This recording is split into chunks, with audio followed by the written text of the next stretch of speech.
been a while. Well, 2 days, was it? Not for this game, but just for me streaming in general. Yeah. So Cap Cup happened. And now Bourbon is active. If you haven't gone and tried to get Bourbon, especially if she's your waifu, then please go do that, because I'm thinking about, maybe I should try to roll for her, but I mean, my luck is horrendous, even in the better banners as we did last time. However, having said that, I do think I am going to actually roll for Kinosan Black. Kinosan Black is actually an Oshi of mine, even though I think Bourbon's really cute and really cool, this version. Even though it's kind of a bit weird. I'm a bit icky about the idea of having her dress be a cake. I don't like the idea of synonymizing, umas with food. Just like humans with food. Or anything like that. But still, I think generally she's cute as a character. And also, if I was to get V Bourbon, it'd be an incredible horse, yes. Well, girl, but horse girl. And I could use her. And she's a front runner that's really strong, right? And even though I don't like frontrunners are very meta heavy. And even though I don't like frontrunner, the running style, let's face it, two of my Oshis, Smart Falcon that I picked for, and Kinosan Black, are frontrunners. So I'm going to want to make frontrunners anyway.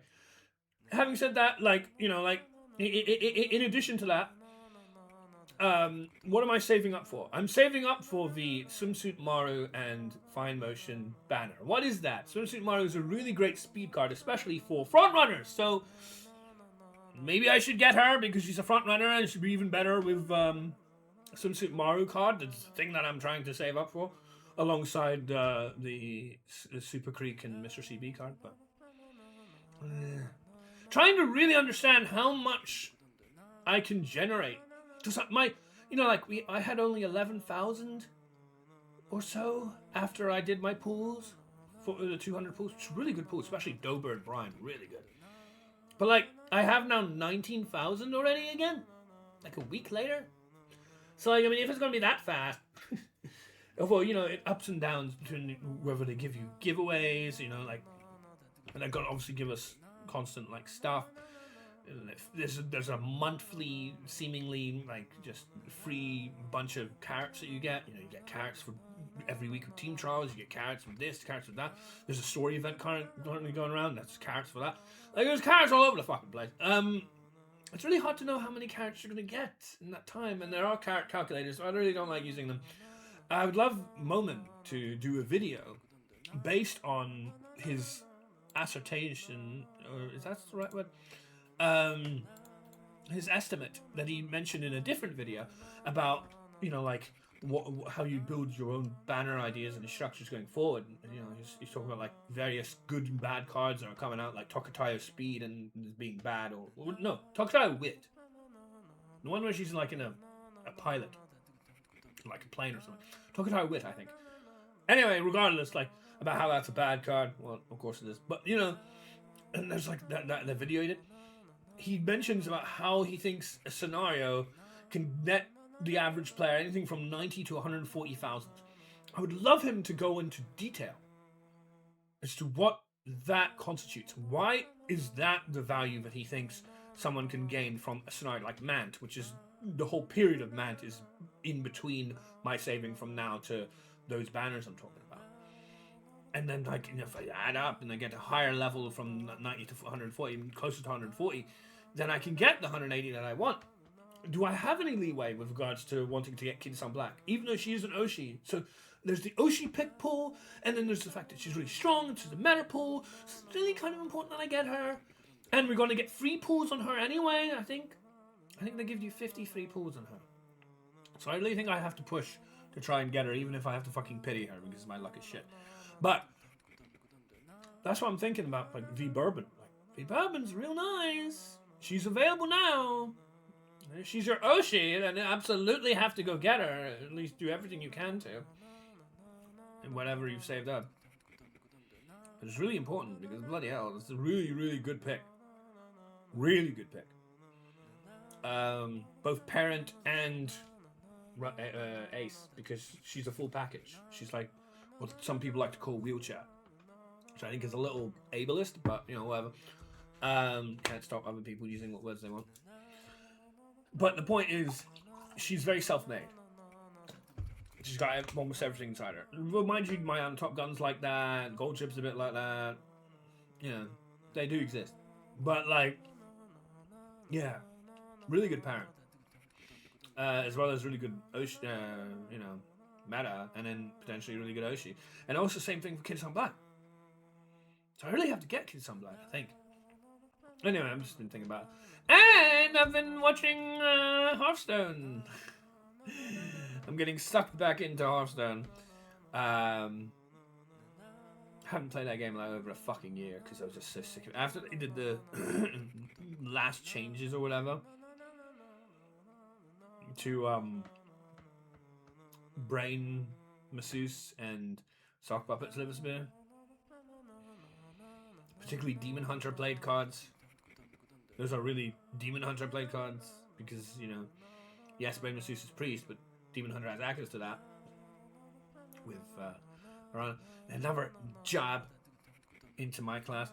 I'm like really sick of how much poorly they treat my class. I'm really sick.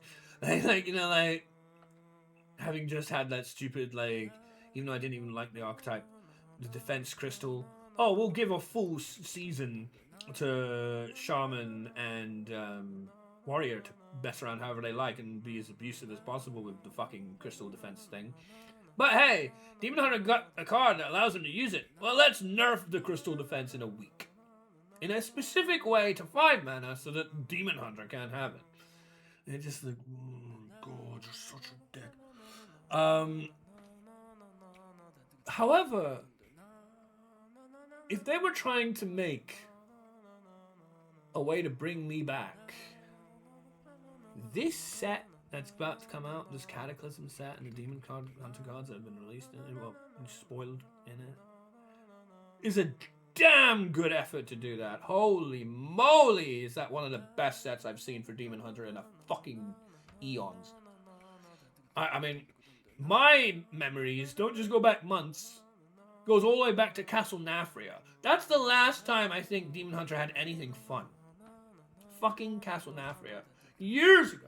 When I made the video a long time ago about how I got to twice, I got to Diamond 1 and 2 star and couldn't fucking get over the line. It's really frustrating. But anyway, ever since then, I haven't been happy with how Hearthstone has treated Demon Hunter and the fucking society, community. But whoa, what a set! I've already drawn up a deck. Although not all the cards have been released for this set, and you know, I'd have to get back into things and swing things. Like, but anyway, like Sigil of Seas looks like a really nice card. Reminds me a bit of Bear Trap, and I didn't really love Bear Trap back in the day. This is a 1-mana Bear Trap, and this I'd guaranteed to proc in the following turn, which Bear Trap not necessarily. Bear Trap might just sit there for several turns, but it's a free taunt for cheap. So I'm thinking about one of those. Now that might be the card I take out because honestly it's the least synergetic card to everything else. But like it's hard to make a deck because there's so many good options. But I'm thinking that you can definitely still do Unleash the Colossus, which I know was always a really shit. One of the many examples of the shit Demon Hunter had to put up with quest line. But it might actually be good now. Might be good enough. There are some really nice cards to go along with it, and even in the mini set, I'll explain to you some of the other cards I've put in this deck list at least. Felon Fusion, it's really nice. Can potentially get up to 2 attack if you use your hero power alongside it, and then also you get a guy which is a 2/1, so 2/1 does damage in 2, so that's towards your Colossus. And so on. And then Grim Harvest, which is a nice sort of like dormant minion, and we'll get to why that's so cool. Infestation, obviously multiple sources of 2 damage. A lot of people use that. Armored Bloodletter is this new Herald card type deal, which is really nice. Summon another 2/1. Although they'll start to grow to becoming 4/2s. But still, when they grow to 4/2, then they give the hero 2 attack, right? Because everything doubles, right? So the first 2 that you get, well, you get a 2/1. That does damage in lots of 2. So that adds to the Colossus. And it gives your hero +1 attack. That's when it's summoned, give your hero +1 attack. But those numbers double. So then after you do 2. So then the third herald, the third instance that you herald, okay, that's a 4/2. So it's not doing damage in lots of 2 anymore. But it also doubled the text, saying that now you get +2 attack from your hero. So the next 2 give your hero 2 attacks, so you get Unleash the Colossus again with your hero. So that's really nice. It works pretty well, I think. I think the Unleash the Colossus has like more of a stability because it's got a lot of like, you get 2/1s, you get 2 damage for your hero, you get all these sort of things that help you accelerate like Unleash the Colossus. So it's actually really nice. Time Lord Nozdormu is an interesting card. This is a really cool set. I'm really in love with the set I've seen already, even though I haven't played any of it yet.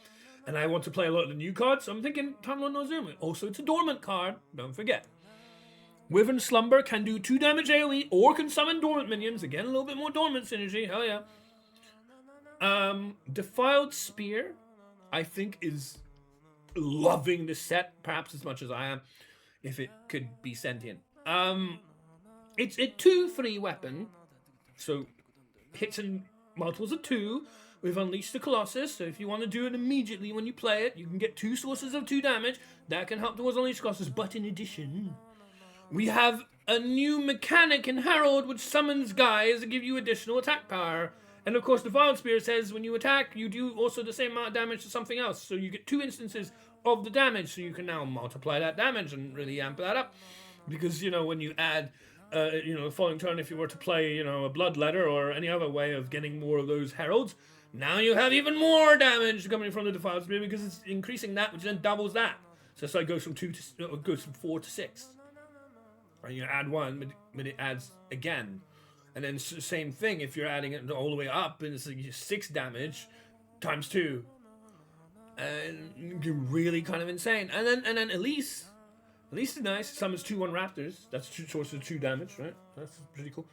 Horn of Feasting also sources of 2 damage, 3 of them. Chronicar. I really like the idea, even if you use your first swing with the Defiled Spear on turn 4 so you can not just fall behind, that you follow that up with a Chronicar, which gives your attack plus your hero +3 attack, because now you have the Defiled Spear doing sources of 5. Now, of course, that does get in the way a little bit of the Unleashed Colossus, but we have so many ways of generating that anyway, so it doesn't really matter. And the amount of value that you're getting over the several turns means that the next 2 Defiled Spear attacks are both 5 each over 2 different hits. And then you have Envoy the End. Envoy the End is very similar to one of the things that made me upset about how Demon Hunter is treated, is how it used to always be excluded from the cool package. From the packages, oh, this is really cool! And Demon Hunter can't have any of it. I hate that! Just like Excavate, and just like Imbue, Demon Hunter was one of the few classes which, even after the additional classes got access to it, no, Demon Hunter doesn't get access to any of the cool shit. Never invited to the parties, is it? But so having it be finally Demon Hunter's Day, it couldn't play any Excavate, and Excavate was never made for it, and Excavate was a really powerful and fun mechanic. Didn't get to have any of that. Imbue is fun, maybe not as powerful, but it's fun. Didn't get to have any of that. At least now, Demon Hunter gets to have access, and really cool access too, with a really nice new mechanic, Herald. So that's really awesome. I'm really happy about that. And Envoy at the End reminds me of the Driller guy, the 5-mana Taunt. That was a 4/5 with Excavate. This is a 5/4 with Herald. Very similar sort of card. It just kind of like helps glue the whole package together.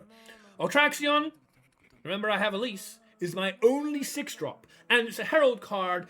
At least it benefits from Herald by subtracting the cost of your Deathwing. So that's really freaking nice. And then Remnant of Rage, and obviously everyone knows it's a really good card. Oh, heaven forbid, Demon Hunter got access to a really good card. We have to shoot it into the ground, especially if you're Tives. I'm sure you'd love to do that. you've done that many times. Like, oh, I don't know, blind eye sharpshooter, plenty other amazing cards. You know, Hunter's allowed to have Neri for many months at least, basically a year, pretty much a lot of its life cycle. Warrior's allowed to have Anima. You know, Rogue's allowed to have Potion Master Putricide and fucking, you know, the mech guy, 2/5 free mana guy that, you know, they had mech rogue going around for a bloody age, never got nerfed ever. But Blind Eye Sharpshooter, no, can't have that. That's a Demon Hunter card. Can't have Demon Hunter winning. Have to fucking nerf that into the ground, not once but twice. So, you know, please leave my Remnant of Rage alone. I don't know. Anyway, Azara Ocean Lord is an amazing fucking card, which is going to do a lot of good damage and help win a lot of games, and I'm really excited to play that. And then, of course, you know, with Defiled Spear, even more insane. Also, it works pretty nicely with Veil Infusion, because if you have 10 mana, you can get all that healing back, which is also, again, why Defiled Spear works really well with Veil Infusion, because, again, you kind of do the same sort of mini-esque thing with that. And Perennial Serpent is a card that cares about, you know, dormant minions, which is why going turn 3 with Time Lord Norzormu or turn 2 Grim Harvest or something like that into a Perennial Serpent seems really freaking nice. Also Wyvern Slumber. So that's 5 different ways to activate the Perennial Serpent to be only 4 mana.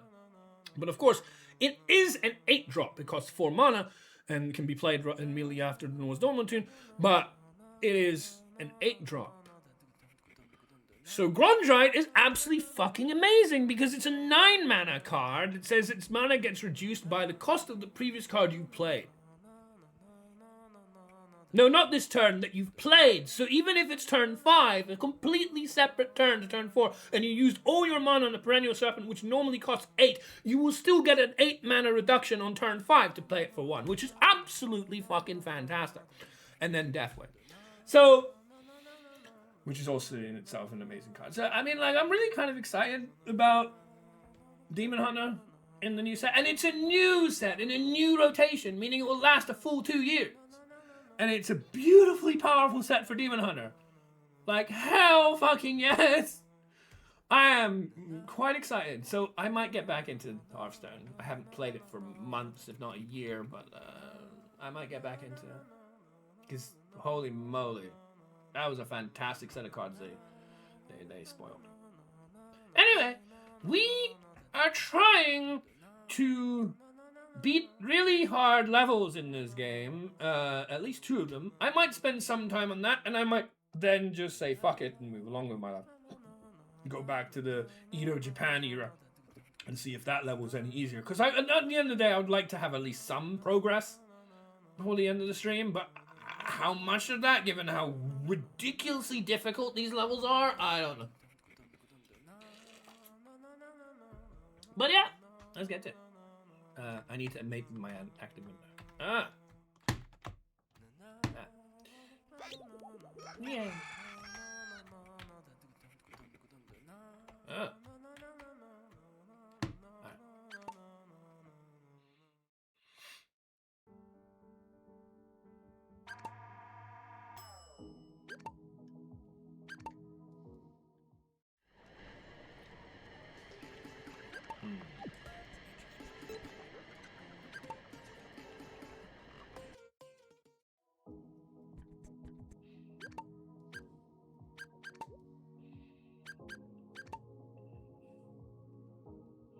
I want to have this back. Yeah.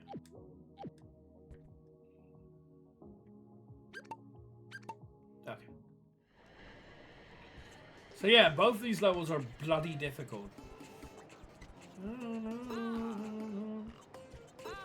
That's that one. I want to try fire. I did call this stream Ring of Fire in tribute to this particular level. Oh, Your Highness, thank you. Thanks for your help before. Audience certainly jumped for joy at your appearance. By the way, we have another opening ceremony coming up soon. We would be honored to see you light our sacred fire once again. Yeah, this is hard. But maybe I can. Yummy food. Yummy. What's it called? Happy Hot Springs. The Akabono Ultimate, Unique, whatever. Some people say ultimate, so I get confused. It's really called unique. Yummy something. A cozy day of leisure. Yes, that's right. Leisure. Yes, we are pleased. Oh, Ban Ban, we didn't see you there. You want some more blazing glory, Ban Ban. Blazing saddles. Do you enjoy these weird stages? Fine, do as you please. I don't know if there's a Katamari pun I can do for the word saddles. You enjoy these weird stages. Go on, light the sacred fire for the blaze. I'd just like to try and, you know, clear it, complete it, get S, things like that. But we'll see. I don't know if I could say I like it. It's a real pain in my ass. Who knows how long this is going to fricking take.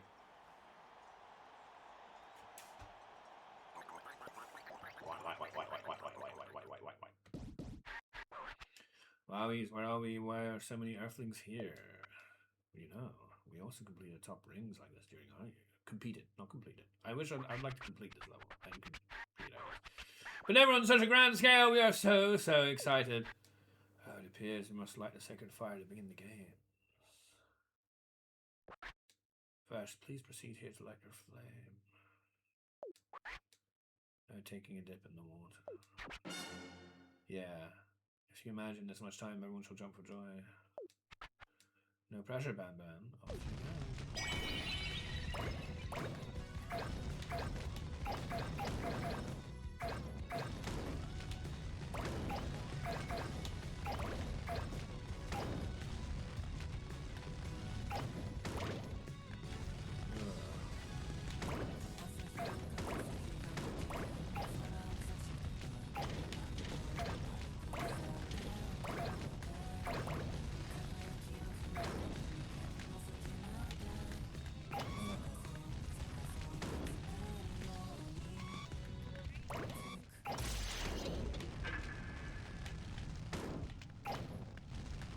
Just make sure it's used.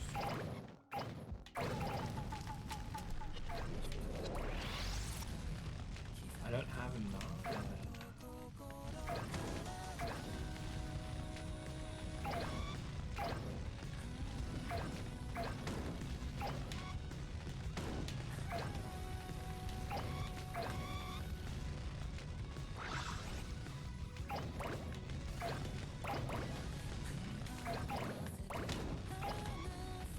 Requires so much like focus.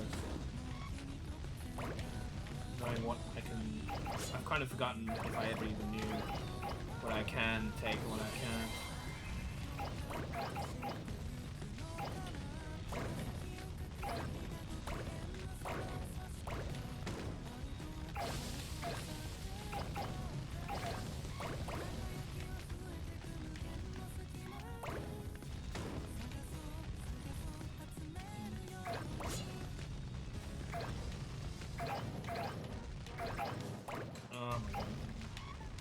Controlling this so it doesn't keep falling is really obnoxious too.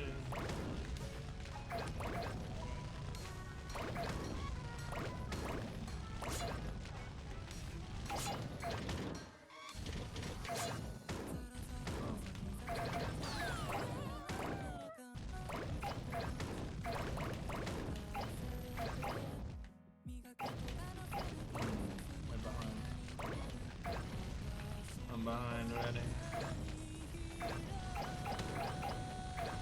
Especially with those when they come in.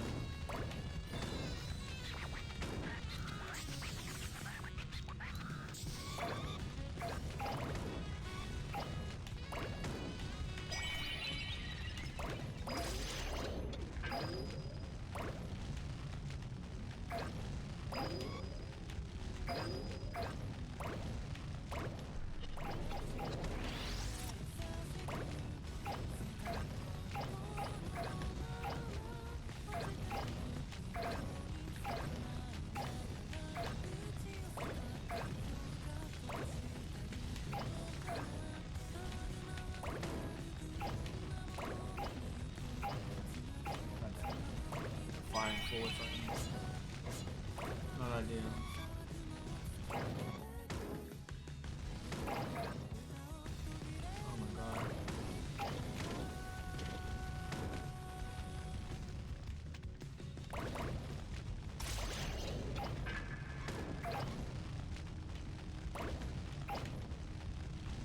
who knows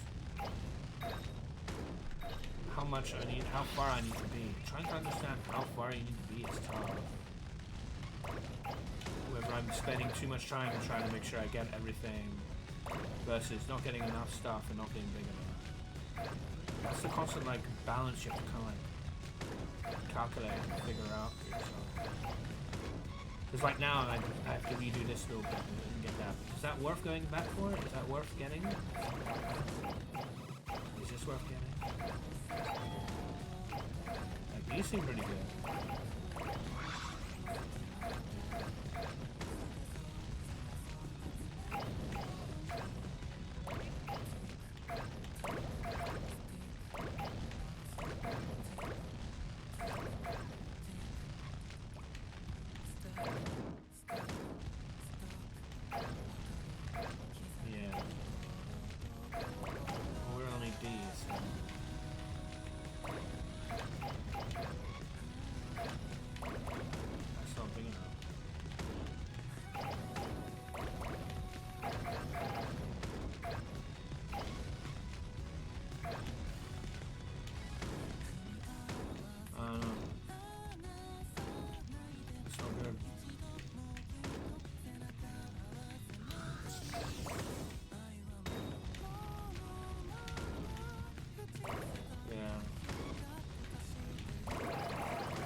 Yeah, this is the problem.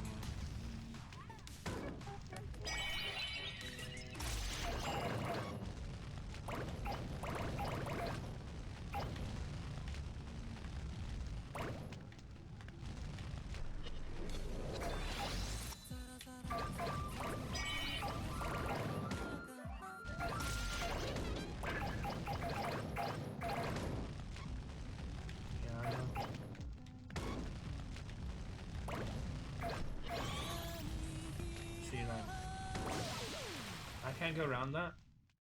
I was hoping I was going to the left side and be able to pass that. See, this level doesn't really make much sense. Because if I go down that way, then I'm in trouble. Like, where's the ending on that? I need to find the ending. Until I find the ending on there so I know where I need to go and how far away that is, I don't think I can make a good attempt. Because I'm kind of like stuck. I'm like, where do I go? Is there even a way out there? I think that's kind of the secret to the level here.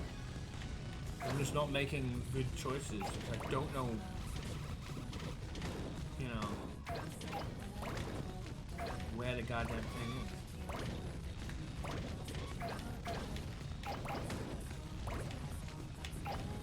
And I don't think it really needs to be that. It's nice to be accurate, but I don't think it needs to be that accurate. It's more about figuring out what those things mean. Like, what do you do when you choose to go down that road? Because it doesn't look like there's really a way forward.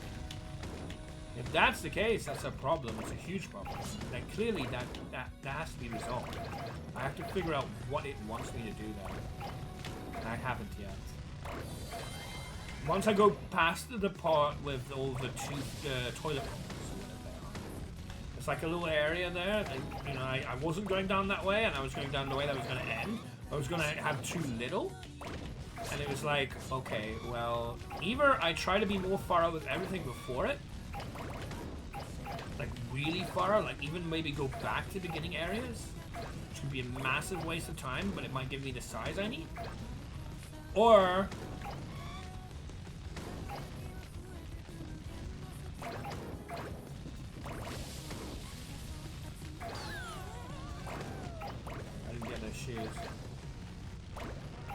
and I'm really far behind him.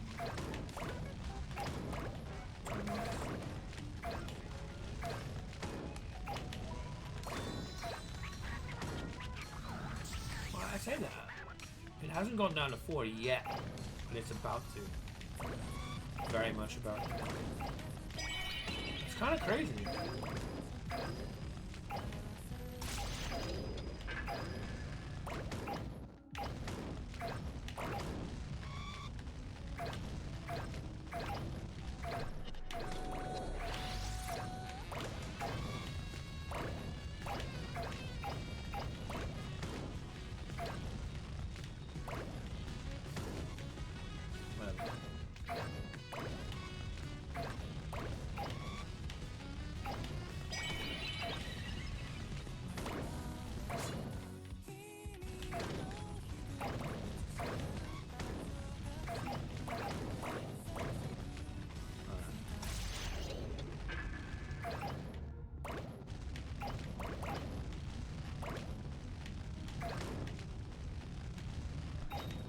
So like once I choose to go down further from this point, if I continue going along this way, it's going to make it so that I'm not big enough.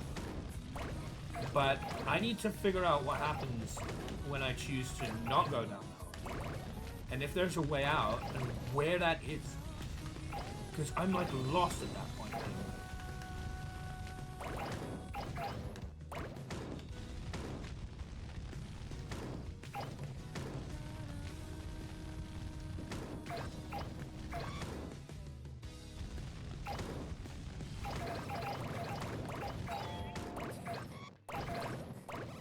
I think it makes sense to do that. But now it's about going down. And it's about finding that end.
At the end?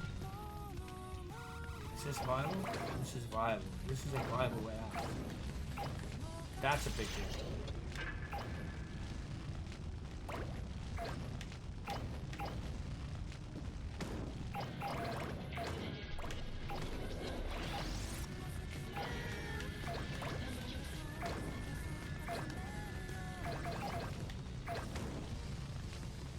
That's a big deal.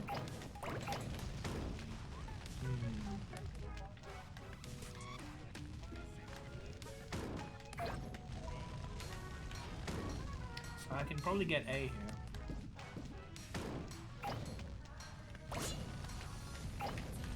Yeah. I can get that. It's about doing that a little better.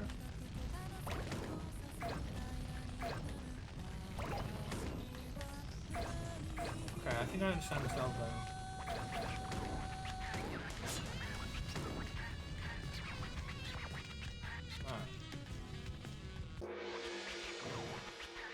It's about doing that a little better.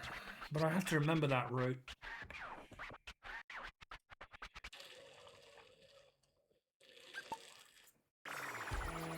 Yeah. It's about doing that, but better. That is a viable route. Here's this is starting to find scissors. Power nature will work. Whoops, this is a Katamari.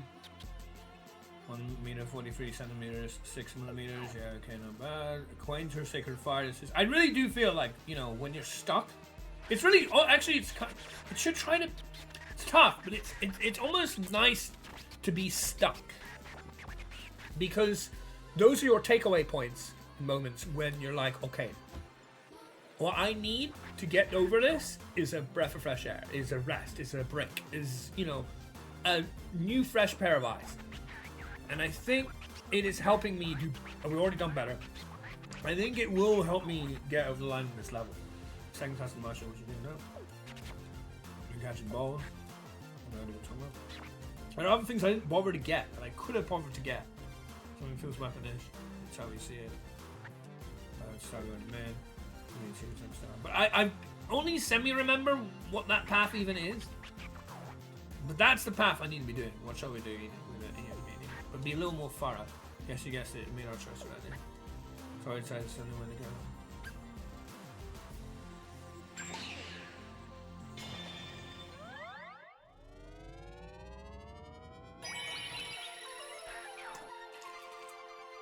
One gorgeous planet released from the sky. We got way more than we needed. It means that the challenge isn't going to be a challenge, because like 3 has to be more than double for me to even care. When you clear the challenge through your king token. And it won't be, it'll be like 480. Oh, your highness, where you can go up for. What is it? It's a shame that you can't just like clear all 3 challenges if you get such a high score like that. By the way, we have another tournament coming up soon.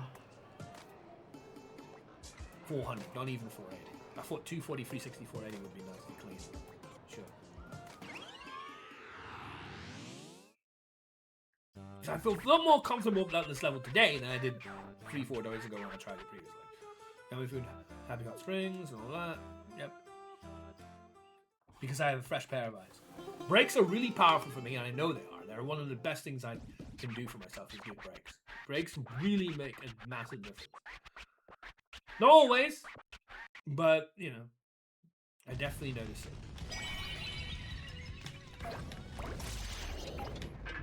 It's a real game changer.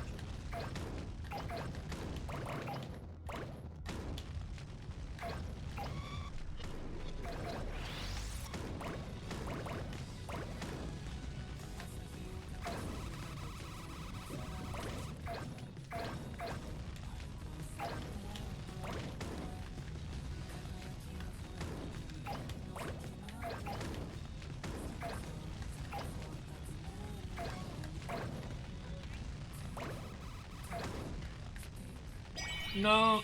I'm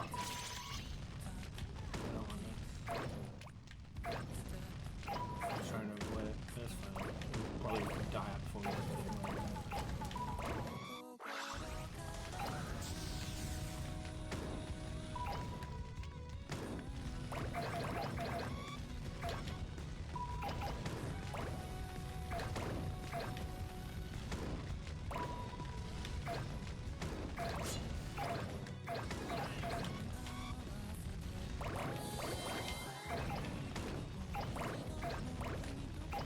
But yeah, I just need to be more comfortable with that ride. Really have to do that to me? It's so annoying. I hate it when you do that.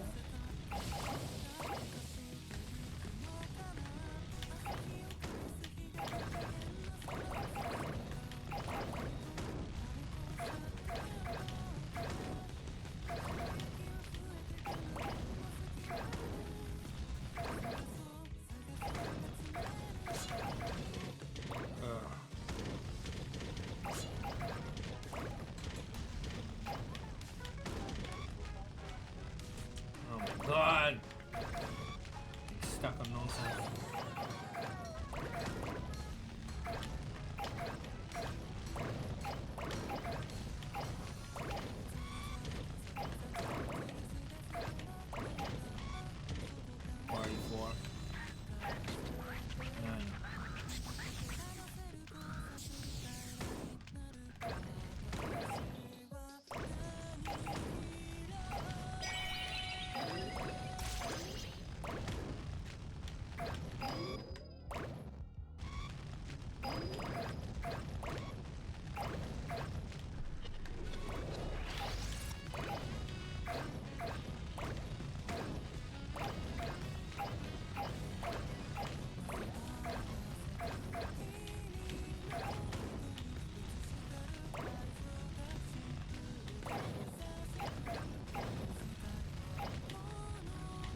think we should be more thorough when it comes to this section I'm going to be doing.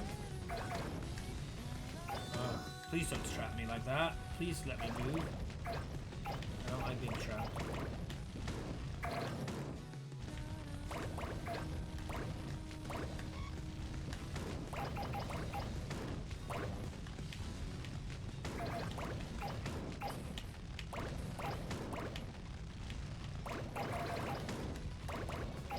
These things are big.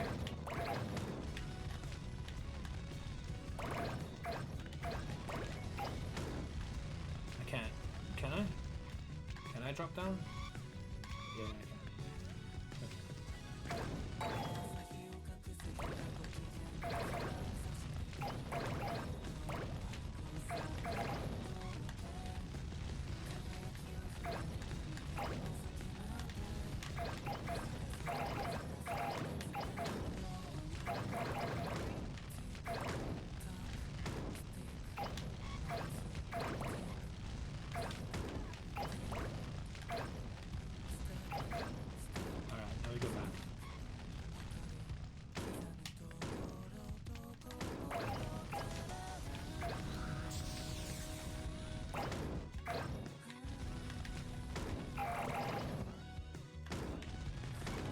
Please stop banishing. Let me move.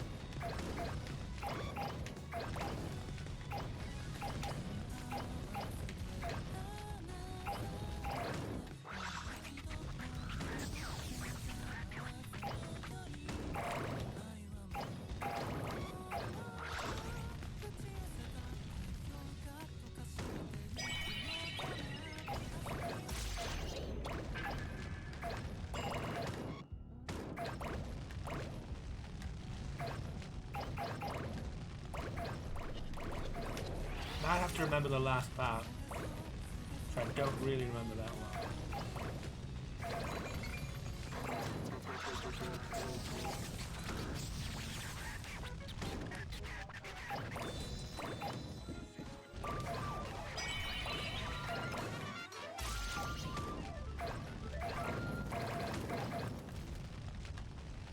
I need to remember the last part. What is the last part? Is it down here? Where is it? That's what I mean. Where is it? It's down here. Down here. Yeah, down here. No! No!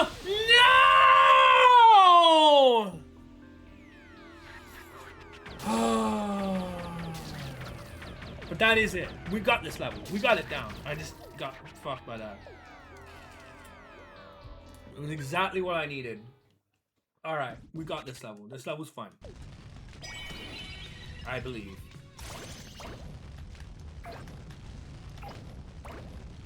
I believe we have got this level. We just need to do exactly that again, except for the very last bit. Don't do the exact last bit. But everything else, yes.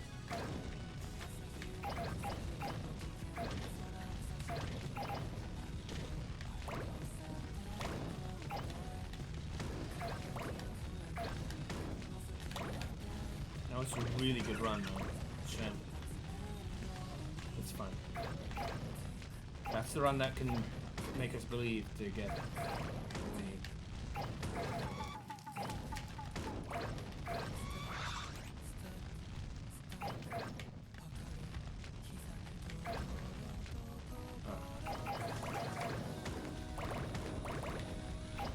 Just to do exactly that route again. We don't even really need to do all that route because I was S well before the end. So actually, technically, we don't even need to be that good.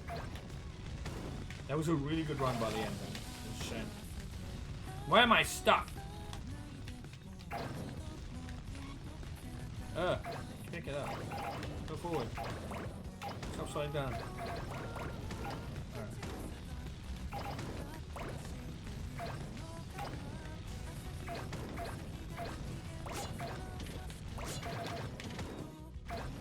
Need to be this far.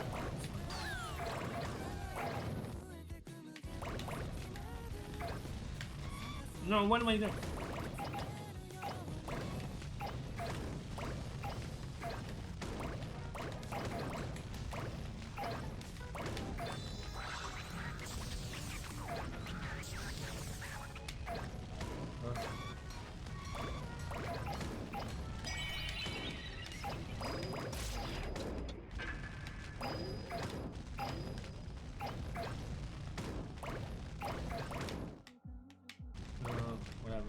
come back for it. We'll come back for it. We'll come back for it.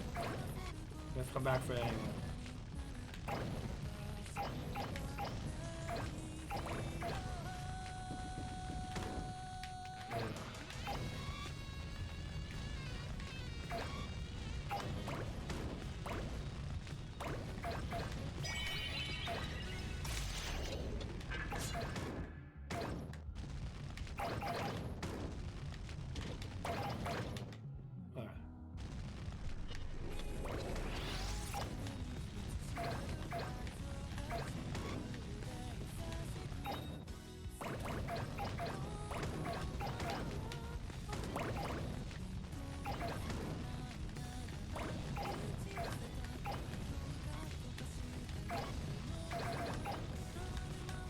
Please?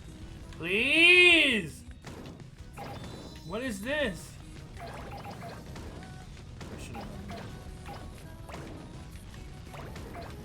Don't go in the water, man.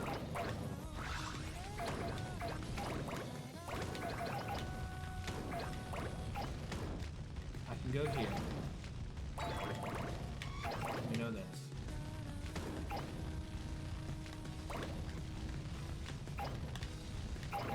Do not fall out of this.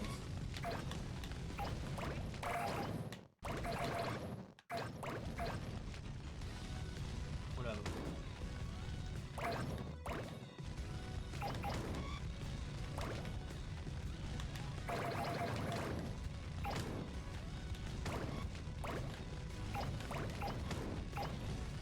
Get out.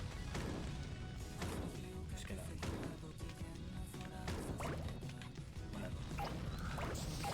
Just get out. It doesn't need to be as far. Need to go down. I always forget this part. I need to go down. That's fine.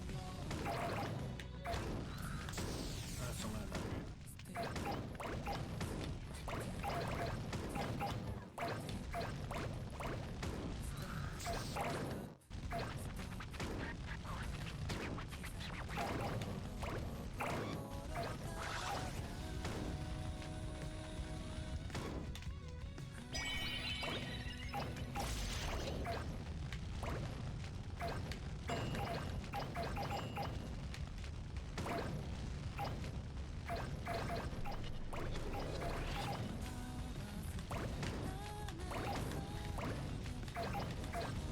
Keep going. We're already at A. Just keep going. Make sure that you don't run out of time.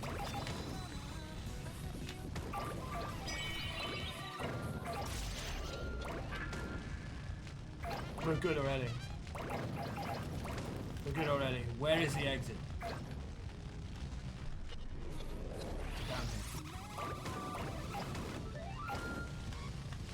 Do anything dumb. Yeah. You have to go up the ladder. Oh. Or no. Ladder up there. Yeah. Yeah. We're good. Stop pushing me. We're GG. We did it. Alright, that's one level down. Fresh pair of eyes, man. Makes such a big difference. It's crazy. But on the flame has been flamed. Let's go home and celebrate. Woohoo! With twice the challenge. Challenge real low. Curious is staring into the flame soothes us. Proud of nature at work. Whoops, this is Katamari. Yada. Oh yeah. You go do that while I do the levels.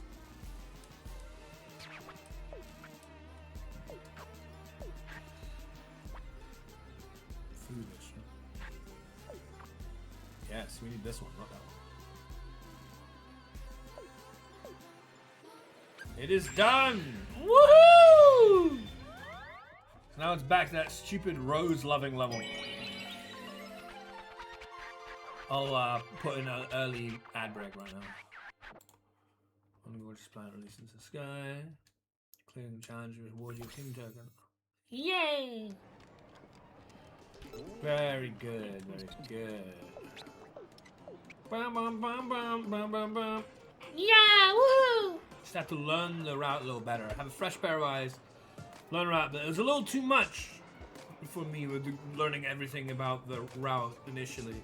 So I let it simmer and then came back so much stronger. So there is a locator right near the beginning of the level. We'll go get that and try and figure out where the hell this last thing is.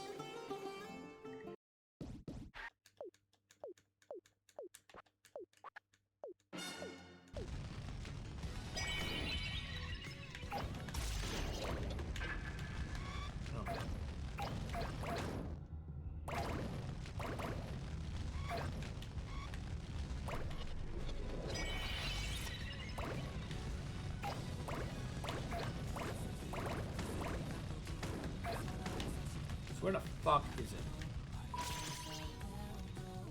Where's the crown?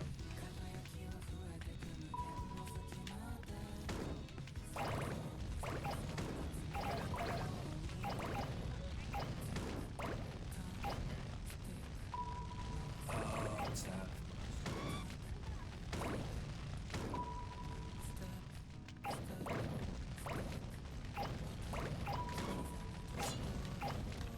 Yeah, I could have picked it up, but I wanted to finish it.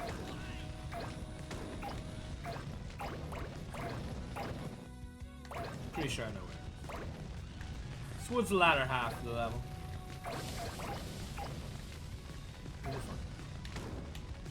Just need to do somewhat respectable job, but nothing like as good to get past. Any of my completed runs pretty much fun. I need anything special. I don't like getting kicked off stairs though. Say that.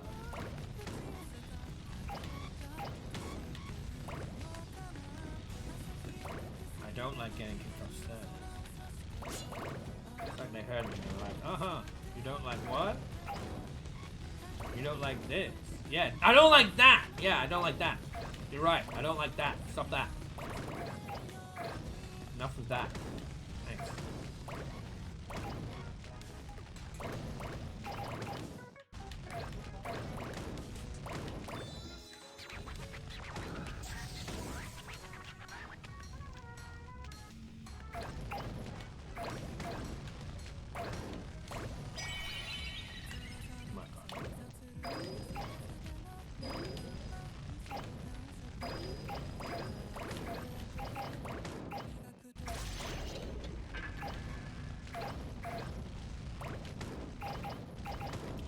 It's nice to know that we've already made some progress in this game today. That is it.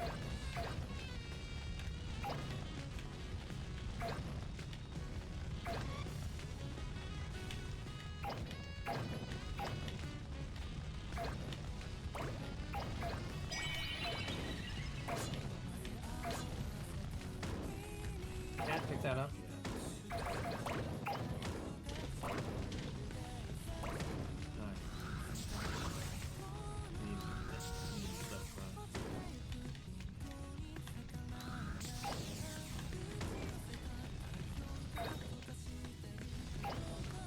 Like, honestly, I don't even need to go down there.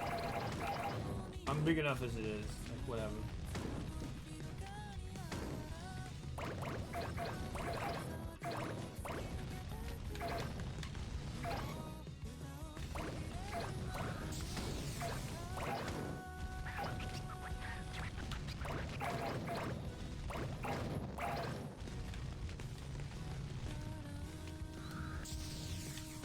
What the? I missed the power up. You see? Oh, because I already have one. Oh, I'm full.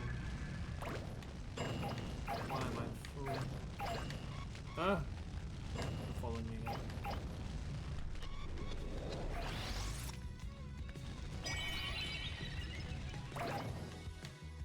Oh, is this thing? I completely forgot about it. I didn't need anything to do with this. Maybe it was for the bed. Wouldn't want to run to darkness.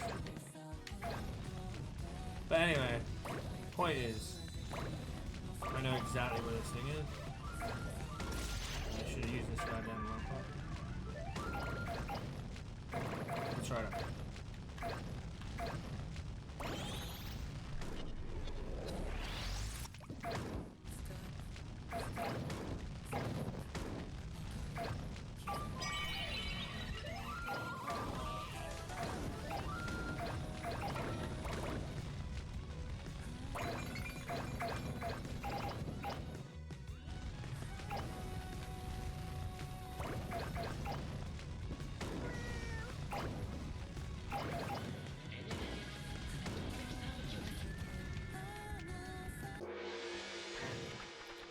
Okay.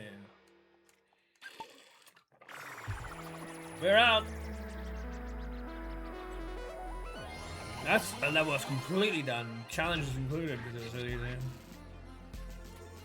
The level wasn't easy, but the challenge was.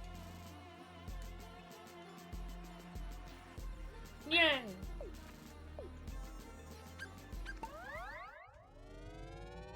There you go. Ember like fine fire powder, exquisite. Okay, is that what it say? 75, nice round number. Well, it's odd, but you know, it is round still, even though it's odd, right? Or is that not possible? It's a clean number, right? I don't know how you describe it. This fucking level. Well, whatever. At least we're one level or two down. Maybe I have the eyes to see what I need to do here, because I really don't get it. Oh god, I really don't get it. It's miserable. Oh, this level is such a bitch. But hey, if we keep coming back to it on a regular basis, maybe we learn something. I don't want to spend too much time. If I'm feeling good, like the first one, you saw how when I did literally my first attempt of the day, and it was already like, okay, I didn't quite do what I wanted. I fell in the water, or whatever, or like the very first attempt maybe was like, oh, I know what I need to understand, and it allowed me to point myself in the right direction. Where it was like, I need to understand how to get out once I go further in past the toilet roll area and down into that area, because I don't really know how to end the level at that point, and I really need to know how to do that. And, you know, then I figured out how to by going on the roof and going back over or top so that I could then go into an area that actually has an exit. And that's what made the rest of the level relatively straightforward. If this level works in a similar way, where all of a sudden I start to understand, what did I miss? Why do I, what do I need to do? I try to figure it out fairly quickly. Fair enough. If this becomes another, like, torturous, I don't know what to fucking do, then we'll probably need to leave and call it a day. And when I say leave, I obviously don't mean end the stream. I mean, just not mess with this level for a while. Because again, if one break isn't enough, then maybe a second one. Yeah, I don't even know where I want to go. There's so many options, and that's obviously where the problem is. I don't know what the best option is.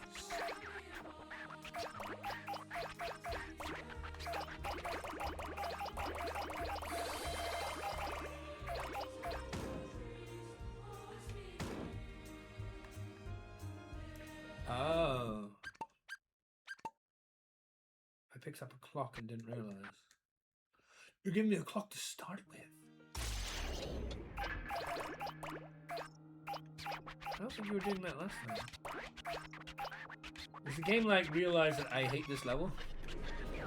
It's like, oh, you hate this level? Oh, fair enough. Yeah, it's a bit of a bitch. Let's give you some help.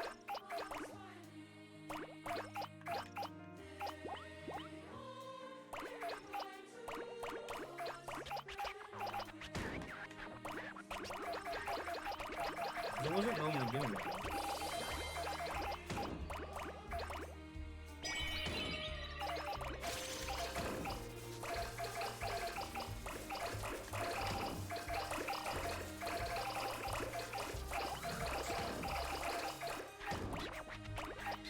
Maybe that wasn't good. That probably wasn't good. Honestly, yeah, I don't like that.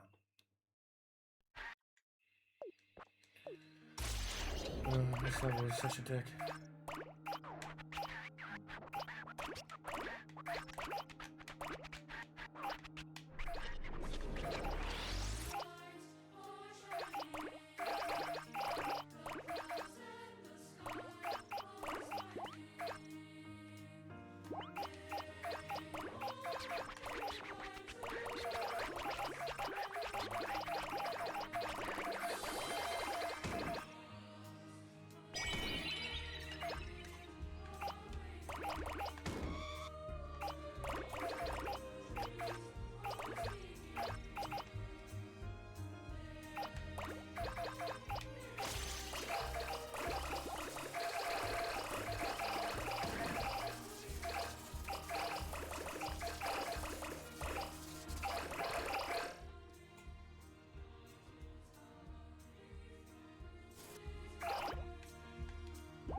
am I getting stuck on? Whole bunch of fucking pigs. Oh, God. That's rough. That's real fucking rough. Holy shit.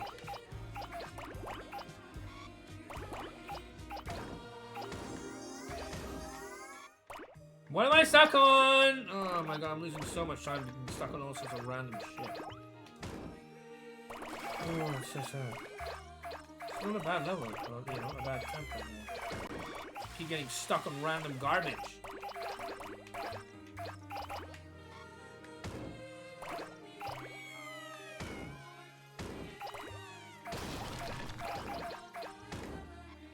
What the fuck? Oh my god. So bad. Ugh. I hate it. I really hate it. Oh, I'm getting stuck on nothing. Like, what even was there? Just stop me.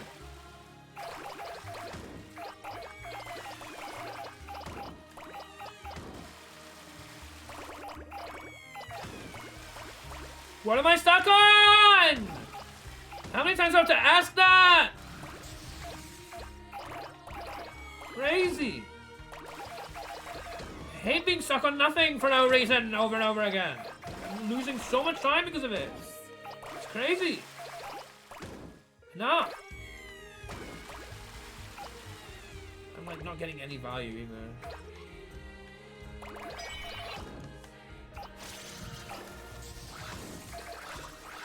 Fuck.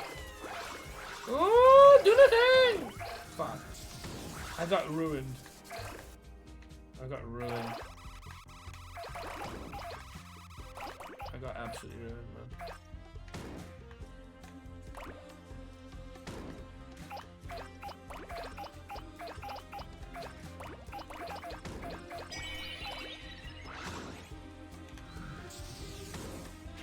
Where do I need to go? Where else do I need to go? Ah! Ah!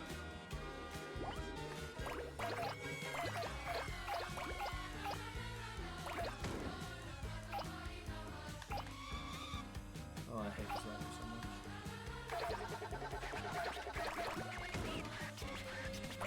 I got stuck like everywhere I went, and that completely cost me, and I got kicked out. Oh god, are you kidding me? Oh, disgusting. I'm not gonna get 8,000 if I'm in. Or not 9,000, I should say. I'm not getting 9,000.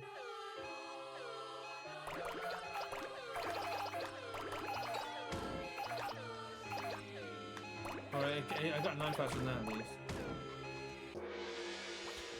I got 9,000 challenge too. Holy shit. You keep getting stuck on every goddamn thing. This level is such a bitch. Holy. But like, where even was the other stuff? And what even is S? We're gonna get this. We're gonna save it. Hold on. We got the challenge 2 at least. I mean, that was with the help of a fucking clock to start with. Blossoms here, blossom there, rose bearing love. I hate this level. That was so much harder than every other level I've ever played in this game. Buckets of love. Wait, no, this is the Katamari. Yes, 9,012. Yeah, well, love you can see is quite lovely, but love you cannot see is lovely too. A once in a lifetime chance should be worth pushing yourself more. So go get Mahona Bourbon cake version, Valentine Bourbon. Cousin Kenta racing wooden horse. The once in a lifetime opportunity to get Valentine Bourbon. We have no idea what you're talking about. It smells like flowers. Anything else would be shocking. Oh, it's a star already made. Do really seem the same star. I am feeling like I'm going to regret not picking up Valentine Bourbon, and she's not my Oshi. And I have an Oshi waiting in like less than a month in Kita-san Black, who's also incredibly better. So if she is your Oshi, oh, I would not be able to live with myself if I don't pick it up. So it's right now, go get her if you can.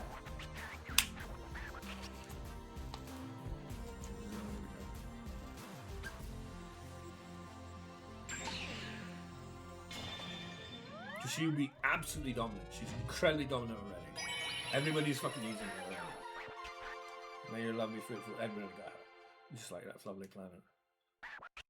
We're going to even challenge which one you can tell. Even people who said that their plan, I watched a variety of different Uma creators, and it frustrates me how often they lie by saying one thing and doing something else.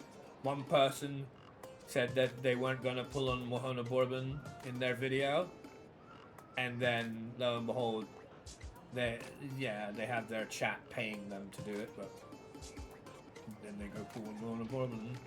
So they lie about that. And another one had a really nice video about how, not only how one should go about trying to make their own plans for the future, because planning is a very important part of this, but also like brought in another streamer, or another content creator, I should say, YouTuber, in like what different plans look like, and how no one plan is necessarily the right plan for everybody, and trying to make that point. But their plan was also not to pick on Mohana Bourbon, then they go fucking stream last night.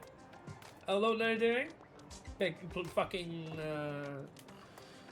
you know, rolling, gaching for Mohana Bourbon. So two different content creators, I know, lied, saying that they weren't going to pull on Mohana Bourbon and did. Simply because they didn't understand the magnitude of just how important it is to get Mohana Bourbon Valentine. I'm not going to get her. But that's because I want Kids on Black, and I also really need to fucking save for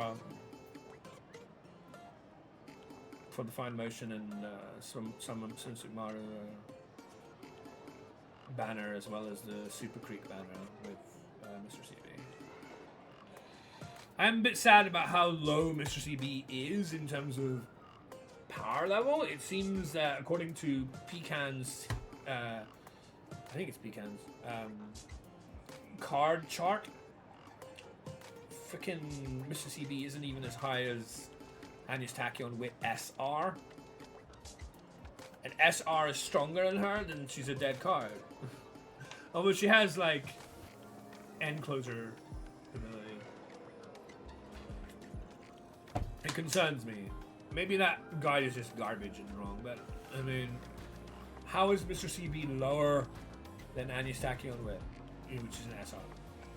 Like that's, is this guy just a crazy ape about Agnes Tachyon wit? Or were they actually correct and Mr. CB is just dog shit? We did actually improve and we got the next thing, challenge. And we have to roll 10,000. How the bug are you supposed to get S rank in this? A is 9,500. Is S 10,000 or is it even higher? When challenge is already 10,000 as well.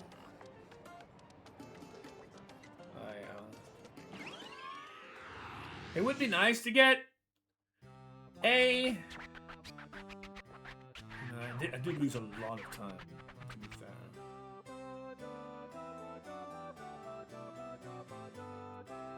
Because I got hit by so many pieces of garbage and lost so much time.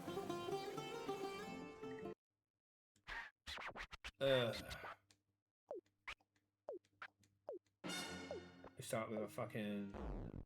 If I go back, if I select scroll and reload, can I use this to like try and roll for another either magnet or you know, clock?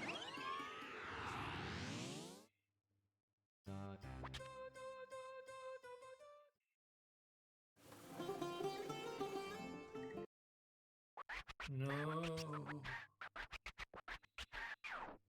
Why are you doing this to me? Is this just bad rolls or what? I think I have to try this like 5 times or something. Because you saw that I mean, I'd already beaten the level, but I had a bad score. But I was able to start the level with a timer. A freeze time. Time slow, whatever you call it.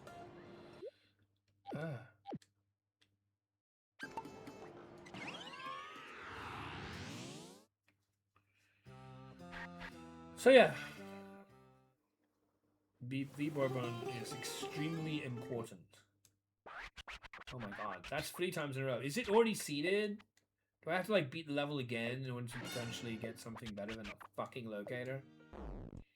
We're gonna try this 2 more times. If it's stuck on fucking locator every time, then I guess we just have to roll with it. In which case, maybe I leave this for yet another day.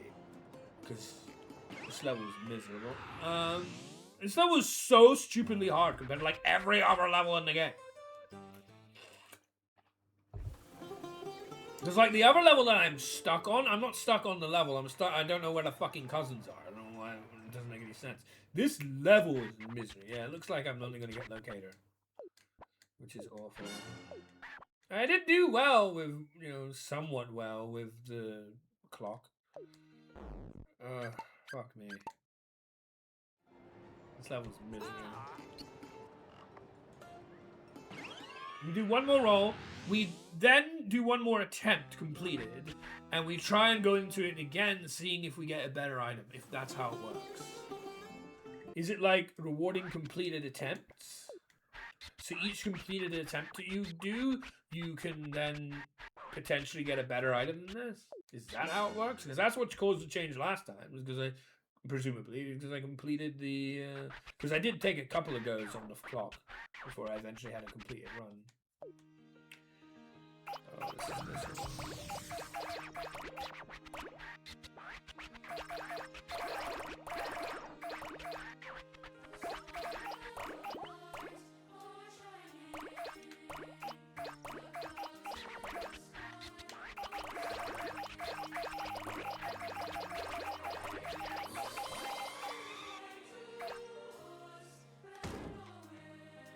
Oh, fuck me. I obviously have to retry. Yeah, because you can't throw away items. You can't throw away power-ups.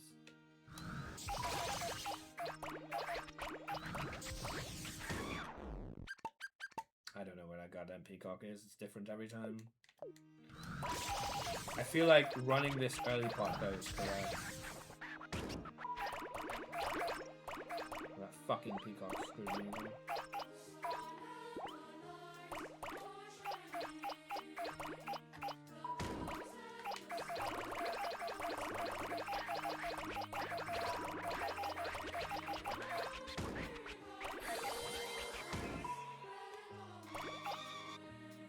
Serious? I have to wait. That probably kills him wrong, right? He's probably gonna catch me. Fuck the solo.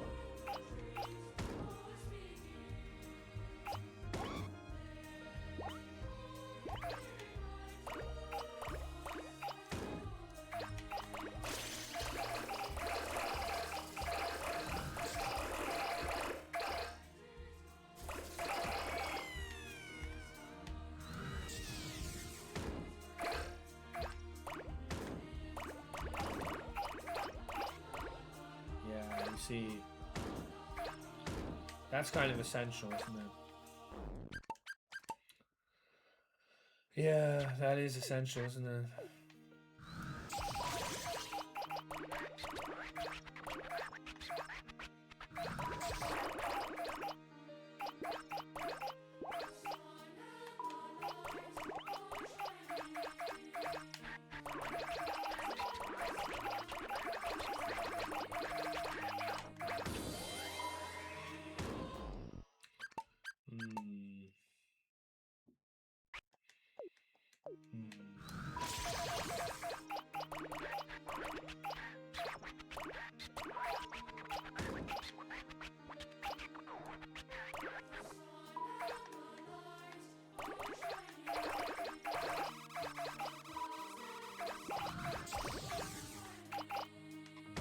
What the fuck is that?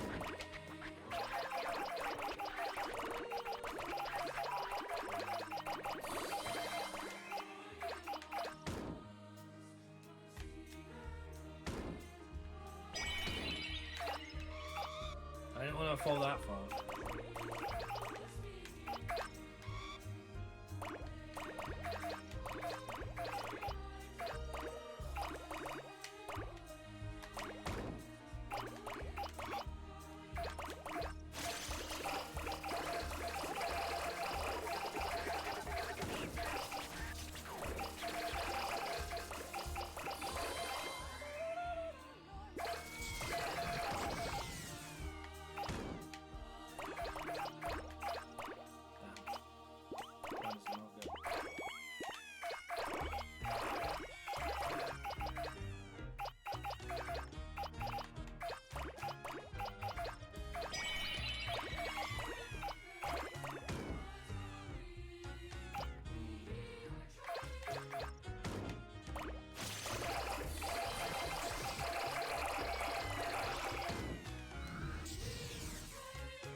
Getting caught in every little goddamn thing is so annoying.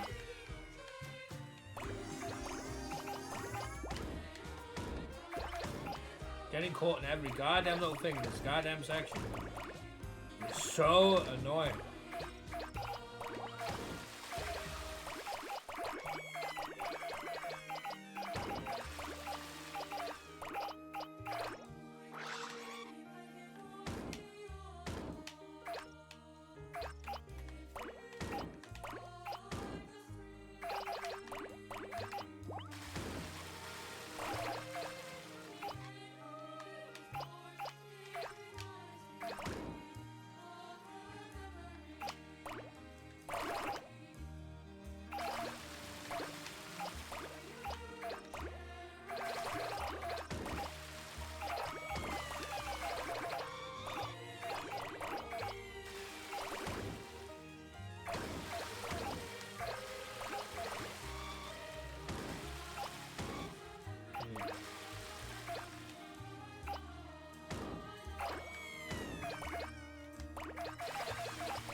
What do I do? Where do I go? Where do I go next? I have no idea. This level just confuses the fuck out of me.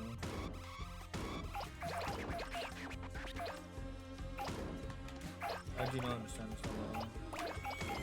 Where else am I supposed to go? Where?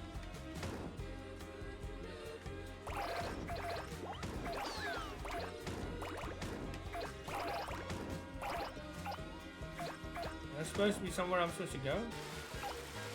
Where am I supposed to go? Yeah, I don't get this level. Why am I getting blocked?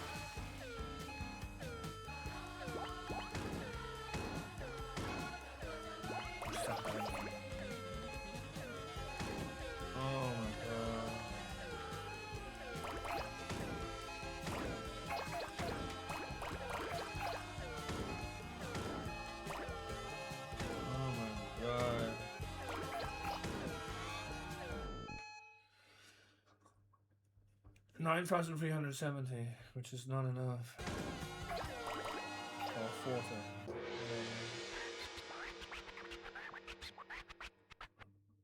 I don't get it.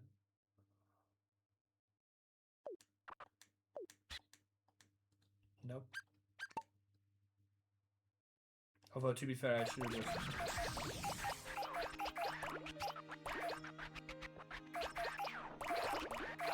I'm supposed to go back down to the other side. No,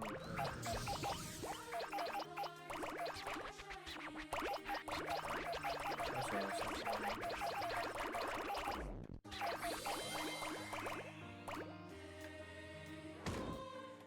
I forgot anyway.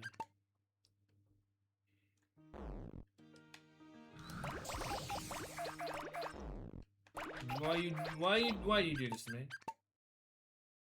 Can you bugger off? Oh, it's because he keeps coming back.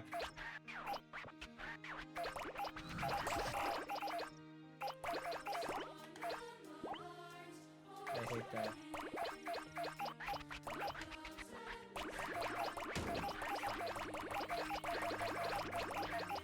This is a stupid way to add difficulty to a fucking level. Oh yeah, I forgot using the burn again. Oh man.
This level was really dumb.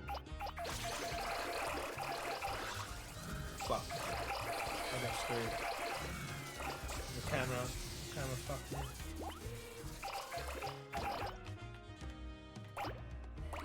That was not good.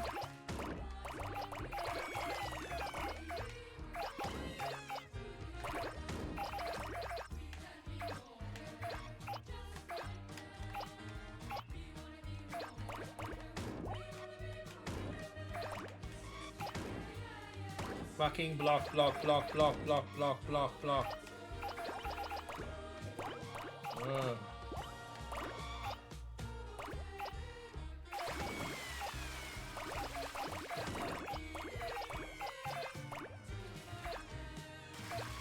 There's more? Block.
Fuck.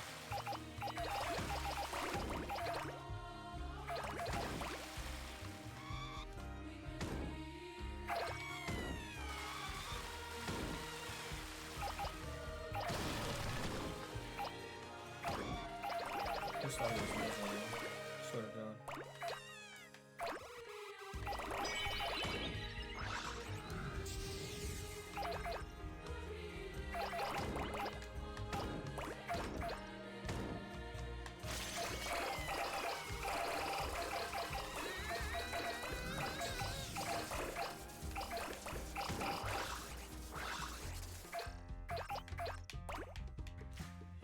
Show me what I wanted. So I got screwed.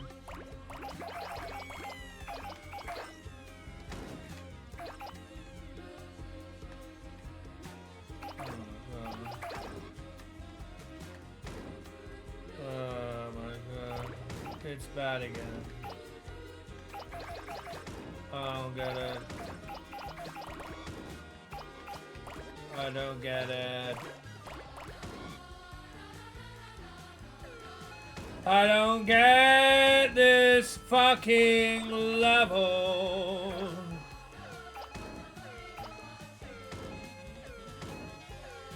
Hey Dank, welcome. How are you? This level is kicking my ass. It's a fun game, but this level just doesn't make any goddamn sense to me. How are you? Good to see you.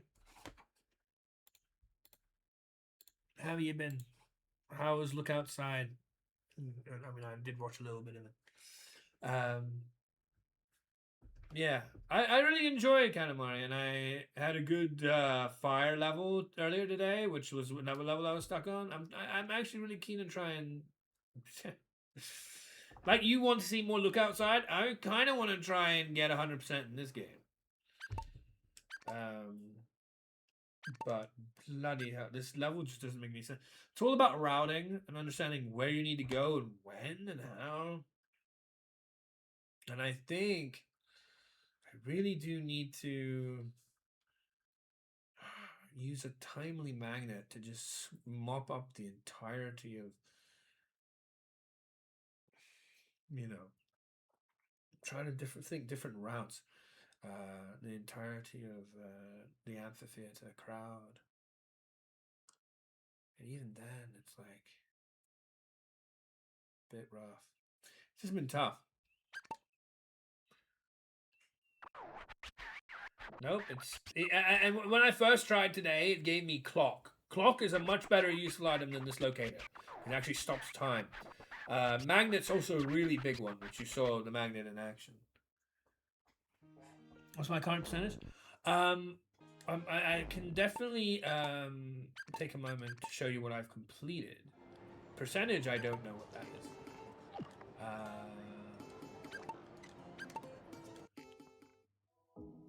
No, I don't want that. I don't want that.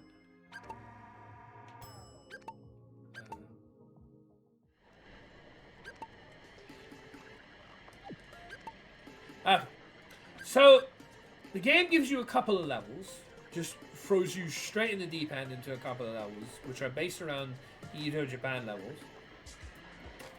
And then eventually you get thrown into this map, and you start to see that various areas across time, eras, as it were, have these little sort of like Super Mario World type maps to them with various levels scattered in between.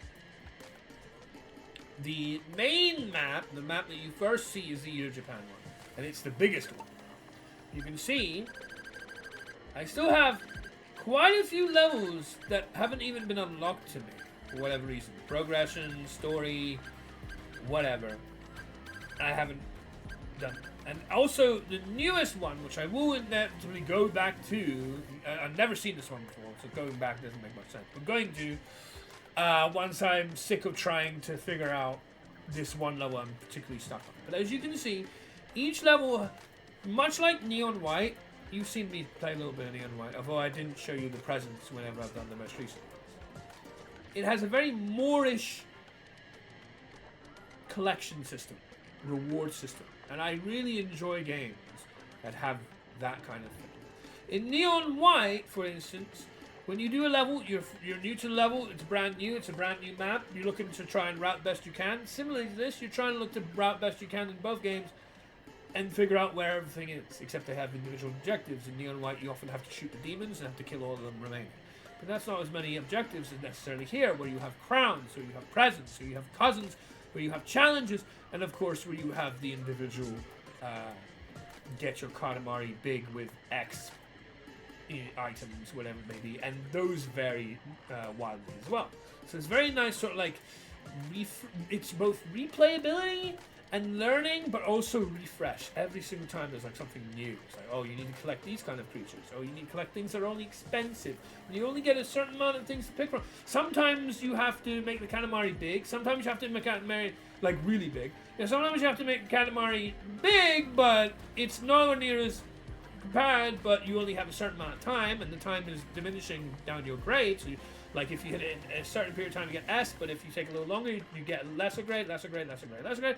Sometimes it's about you could only pick up to 50 items, but these items need to be either big enough. There's a Dino level like that. There's a Dino World, or expensive enough. There's an Edo Japan level like that, etc., etc. So they all have like little, ways to make things new and fresh, whilst also still doing the same thing, allowing you to kind of like practice your abilities to do that. So it's really nice sort of mix of that.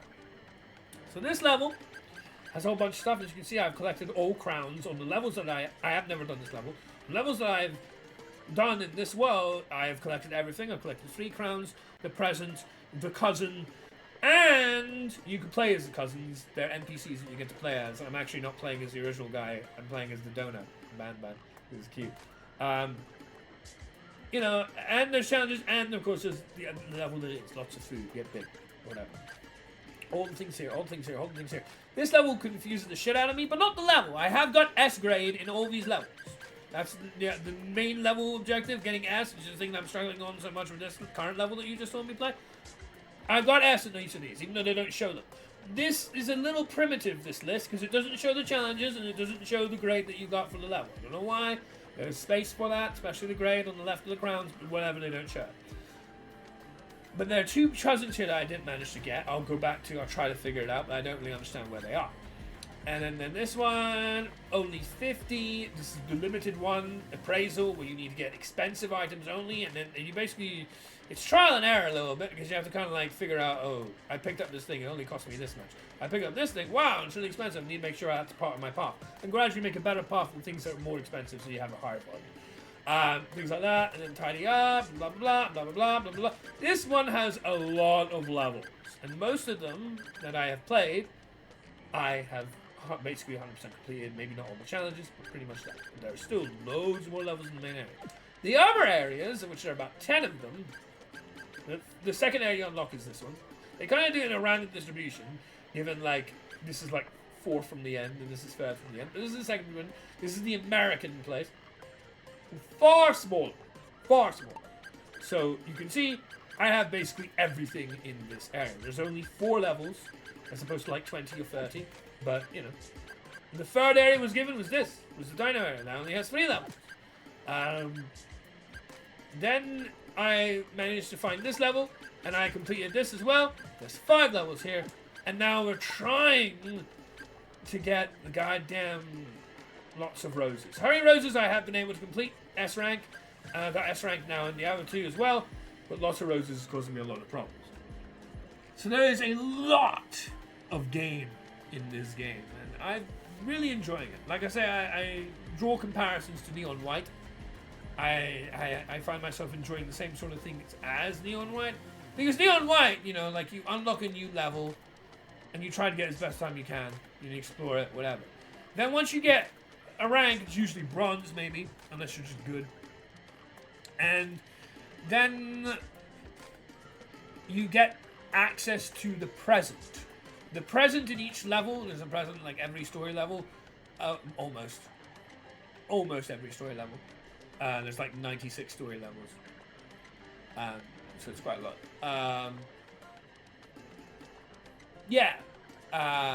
You can now search for the present while you try to do better time. And then when you get silver and you get a better enough time, you keep beating your time, you maybe find the present. Oh, and now there's a ghost unlocked. So you get to go up against yourself. And you get to see what you did. You kind of like have yourself to compare against. Like, okay, if I now know whether I'm likely to beat my own time or not. Okay, cool. That's a nice little perk that I managed to unlock in this level. And then when you finally beat your ghost enough times, you get the level hint. And the level hint is the game telling you, did you think of this? Did you see this particular path you could go down? Did you, did you try this different line, this different avenue? It might sometimes be incredibly awkward, but it cuts time by like 20 seconds, 30 seconds by using the abilities that you get from the guns and going in like weird little places. I remember Crash being a level towards the latter half of the game that has a particular like shortcut, which is unique and interesting, but also difficult to see. And then you get the platinum level, platinum medal for each level, and it's like, okay, cool. Is there any more? There is. You can potentially get a dev time. You can beat the dev time. That's the next thing on each level, but I didn't bother to do that with every level. I only did that for a few. But you can beat the dev time, get a red medal. There's a lot of moorishness to that. Like, you go in, like, oh, what is this? And you gradually learn the level a little bit. Oh, I get to understand that. Then you start trying figure and brainstorm various paths. What if I did this first? What if I did that first? What if I went here? What if I went there? What if I used this item? What if I... and you start to, like, you get to, like, with your brain kind of, like, splurge all over the place and, like, figure out what you want to do. I love games like that. I've always enjoyed games. If anything, Civ actually is its own version of that. There's a lot of different ways to learn it. You learn a game holistically to get better. You can't like figure out everything that you can do. Espionage, and it may not be great, but whatever. Like war, various different win cons. Culture, science, religion, economics. It's a similar sort of like thing going on. Where it's like you have a level or a world or a game, and you get to explore different avenues. And you get to figure out, oh, what do I need to do here? What do I need to do there? I really enjoy games that do that. This game also does that. So I recommend it for anyone who, like me, who really enjoys that aspect of gameplay. I really enjoy games that do that. I'd even say Telia does that, because you have like one way of gathering items. Not the most recent game. That was one of the big things it didn't have. It lacked many things, the newest one. I didn't like that game as much. One of the big reasons is because it lost a huge element of this sort of moorishness. In the original, or maybe not original, but like Ryza, you can get the staff, and then you get the scythe, and then you get the hammer, and then you get the bomb rod, and then you get the whatever. And each time you're going through the area again, trying to figure out what can I do with this, what can I do with that, what can I do with the other thing. Each time you kind of like get to replay the level again. It almost like becomes brand new again. You get to play the game in a different way again. It's really enjoyable. I enjoy games that do that. And it's something that, you know, like I was saying, I recommend to you Labyrinth for Refrain, and I absolutely do. I highly, like I wrote in that message, recommend you play that game because I think it suits you. The things I've tried to observe and understand about you, the things that you choose to play, of all the games, because there are plenty of games, I just mentioned a few, that I love, I think Labyrinth of Refrain, particularly, out of the massive amount of games I could mention, you know, Resonance of Fate or whatever, would appeal to you. So it's more of a, like a, you know, what do you recommend on the menu, chef? Kind of deal, right? Like, oh, I recommend, well, you like spicy, but you like a little bit of sweet as well. I really like the pork there, the sweet and sour pork. A really good idea, you know, you should go try that. You know, like, someone who like kind of got understanding of your tastes and no. But for me, something about like my taste, something that really appeals to me, are games like these, like Katamari, like Neon White, like Civ, like even Atelier, where they all have that aspect to them. Where, you know, you play a level and you get to, you know, enjoy it, and you get to just breathe it in. You don't necessarily get to learn everything about it. You get to breathe it in, and then it's like, oh, but there's this kind of objective. How are you going to solve that? Okay, I'll go solve that for a little bit. As I'm solving that, I still get to learn more about what's around me, my surroundings. Oh, now there's this objective. What do we do with that? Okay, you know, that is very Moorish for me. Games that are structured in that way are naturally going to be games that I enjoy. That is a big mechanical functionality, structure, game design type deal, which I really tap into. So, yeah, it's been fun. But there have been a couple of really frustrating ones. That's why I've been really keen to... Even Pikmin 4 was a bit like that. Pikmin 4 was... I basically, apart from the Olimar missions, I 100% in Pikmin 4. Or at least in a lot of ways, I did cleared out Pikmin 4 pretty damn thoroughly. You know, like, I didn't just beat the game and drop it. I played a lot more after beating it. Because I really enjoyed how that game as well kind of... You know, you have these missions, you have the time missions, you have these things, you have these like, explore each area. You know, you kind of like... Each mission is like a little bit of a land. Alright, cool. I get to understand how this world works. But now I get to see how to go up those, you know, steep cliffs. Or I get to go underwater. I get to blah. And you get to kind of like figure out more as you kind of immerse yourself within it and absorb what is around you. All these games share that. Not every game I enjoy shares that.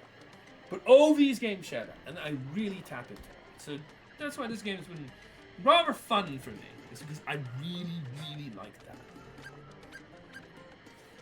Okay.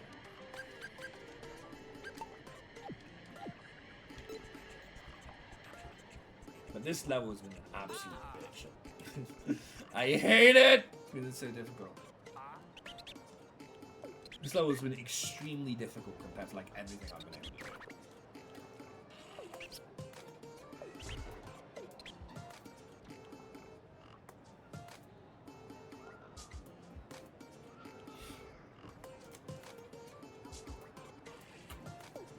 As you can see, this one doesn't have a challenge.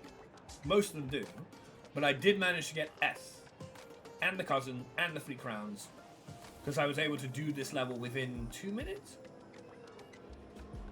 It wasn't obvious at first. And then I did something that I didn't do in any previous attempt, and it all of a sudden gave me exactly what I needed. Which, yeah, was go to the stage place at the top of the first hill. It's the same exact map as the one I just tried, and use you know,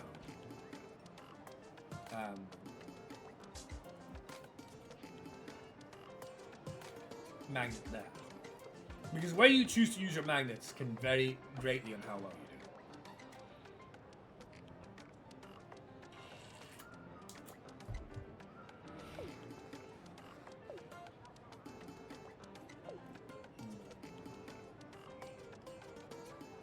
Well, I'm glad I managed to do the Ring of Fire level. Which is another level I was stuck on.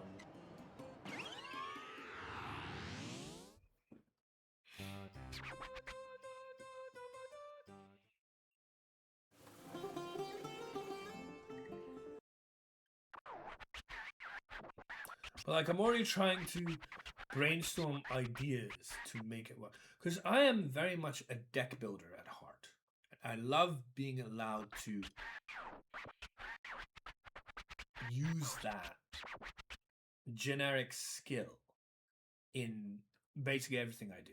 I really enjoy it. I love that. And if anything, that's kind of like what playing these sort of games is.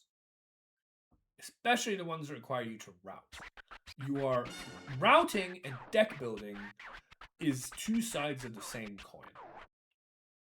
And I really enjoy deck building and routing arguably more than playing. Even though it is playing, I'm talking about like competitive play or something like that. Like the difference between labbing and now labbing I'm not as much a fan of in fighting games, but arguably that is fighting's equivalent. I really enjoy labbing in non-fighting games, which is theorizing, deck building. And games that require you to do that because they require you to route and they require you to figure out your own path and your way to win, like Civ, really, really are games I enjoy a lot. But there are some things about this game I don't enjoy, and one of them is particularly prominent in this level. And that is this obnoxious fuck talking in my face right in the middle of the screen when I'm trying to play the level, especially because he keeps coming back. Other levels, you can just kind of shut them off. They start and then they don't come back. This level, this guy keeps talking at me again. And like I can't really see as easily if I have him constantly talking. I just don't know why they don't put this sort of nonsense. Oh yeah, I forgot. This is actually two things I am not so much a fan of. I'm not a fan of all that fucking text in my fucking center of the screen, literally blocking me from being able to see. Like imagine just putting a hand over your face and have to try and like look past it. It's like, how the fuck am I supposed to see anything when you're in my face? And then the other thing is with the power-ups. The power-ups can often be do you see it? Can often be a detriment. They can help you, but they can also kill your run. Like this literally killed my run here. Why? Because you can't. At least that I've noticed. Maybe it did give me a whole bunch of instructions at the very, very beginning of the game. And I don't think one of them was something relevant to this, but it did talk to me about like using the speed up, about using the rotate the camera. Rotate the camera is like pressing L3. I'm using a PlayStation controller. Or is that? Yeah, that swaps you to the other side. I think L2 might be the speed up. I still can't remember. I've just been playing the game right now.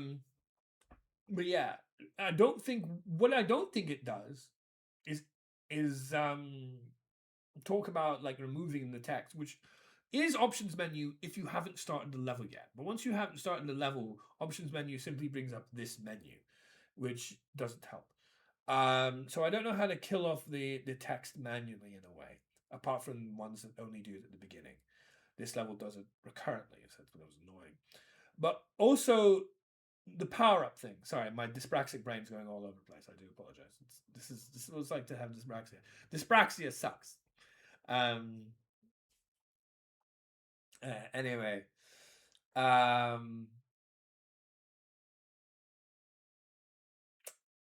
power ups you cannot just dismiss. You cannot jettison. You cannot just throw away a power up.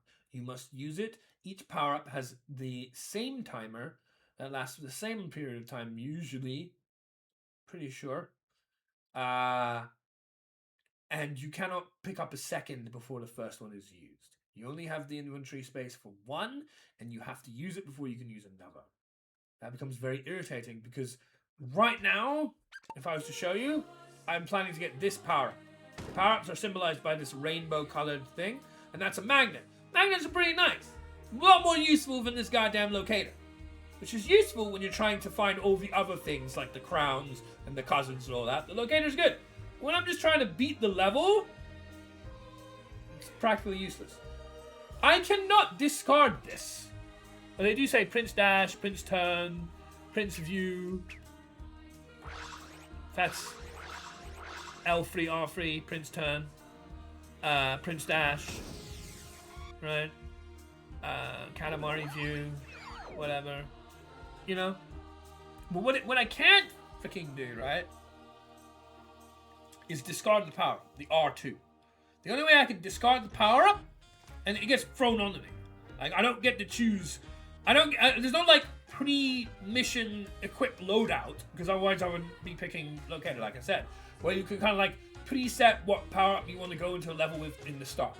No, nothing like that. That would be pretty cool. It doesn't have that. What it does is say, oh, I'm just going to give you this power up. I'm just going to throw some. And it's going to, like, it almost feels random, but it's also seeded. It's weird. It's very weird. It's not really well thought out. And you cannot, like, say, I don't want this power up. This power up sucks. I mean, well, locator's okay in the right situation. There is a power up that I generally just don't like ever, which are the rockets. But there's no way of me to just, like, discard this item so I can pick the magnet. Doesn't work. Like, you know, I try rolling over the magnet, right? Doesn't let me pick it up.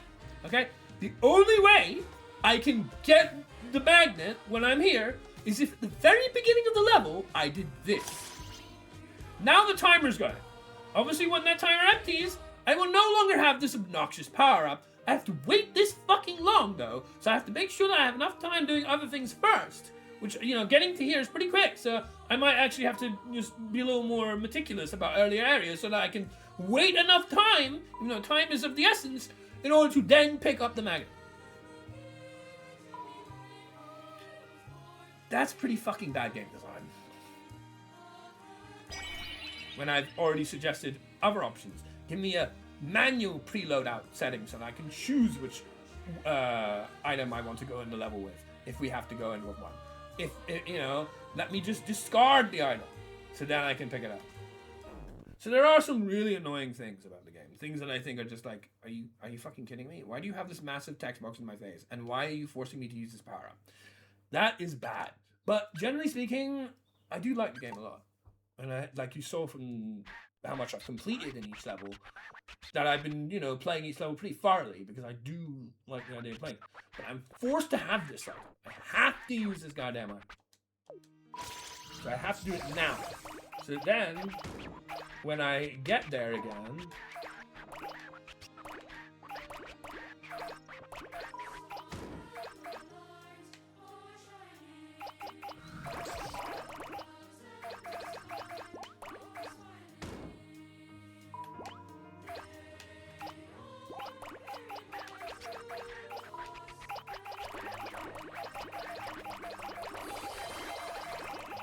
so now I can pick up the magnet.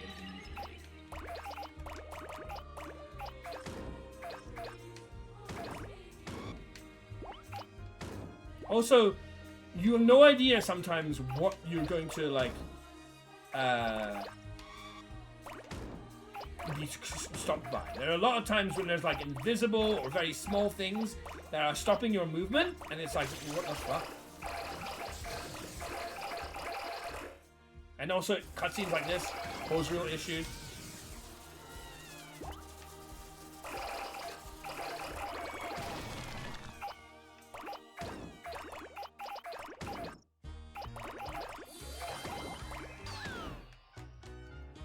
Can we move?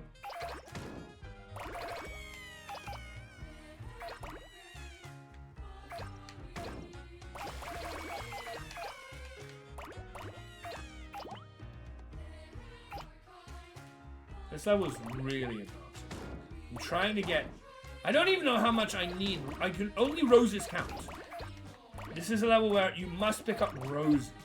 And there's loads of roses everywhere. I have no idea how to get all, you know, enough roses.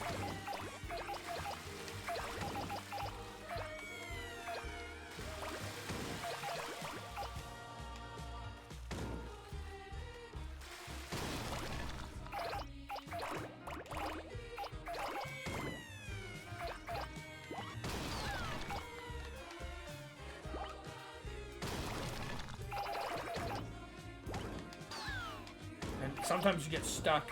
It takes forever to get around it. And it's like really unfortunate. And like you have to kind of like figure out whether it's worth going to collect something or not.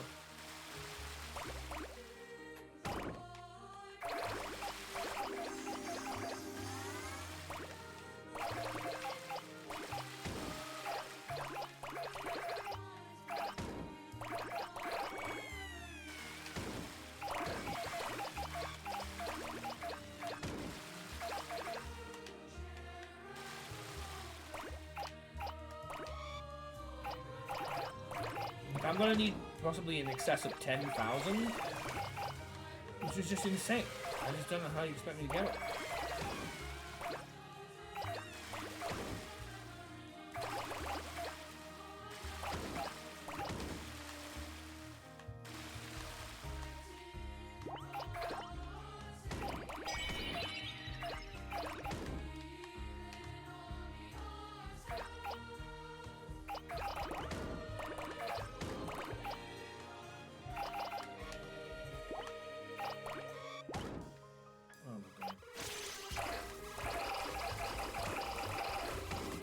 What am I stuck on?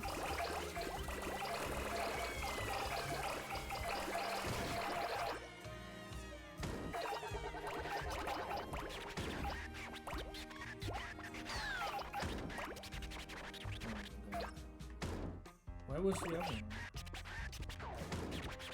Ugh.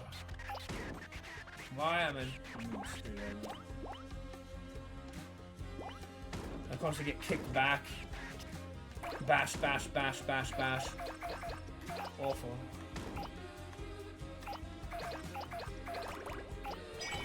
Yeah.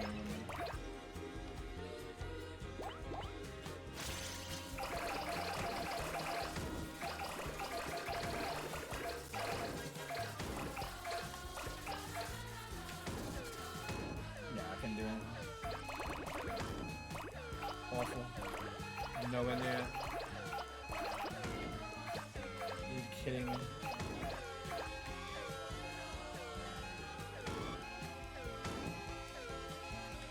I can't move. I'm not allowed to move though. What the heck?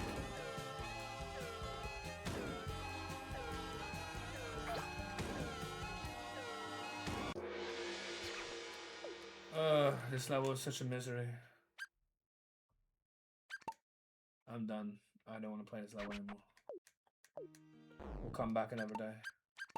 That's what I had to do with the with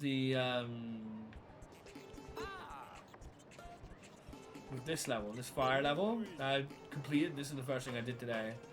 Because I was able to come back to it with a fresh pair of eyes and was able to do a lot better. But unfortunately, this fucking... I've done better than I did before, but this goddamn level is miserable. Ah. Let's try the new one, eh? As large as possible. So I'm hoping that if I keep coming back to it, I might start to understand what the hell I'm supposed to do. Just like kind of like simmer over it while I try and complete other things more productively. Are you the king? Nice to meet ya.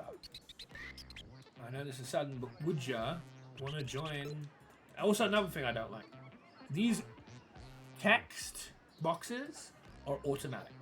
You cannot choose a manual setting for when they move. And these ones with these people that introduce you to the levels in particular, rather than say the king ones, are way too fucking fast.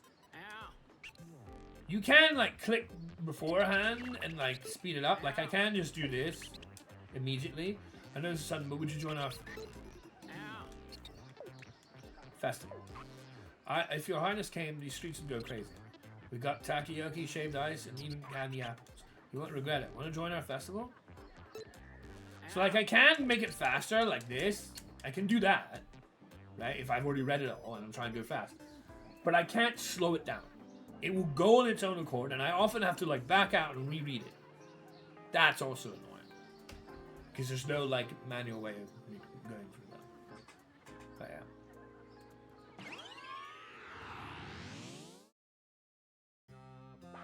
This is a lot slower now. Impeccable timing. I'm going to not express anything. Just to make a point. And let it automatically move to the next. That's a lot better. Instead of 2 seconds, move on to the next. Like, what the fuck?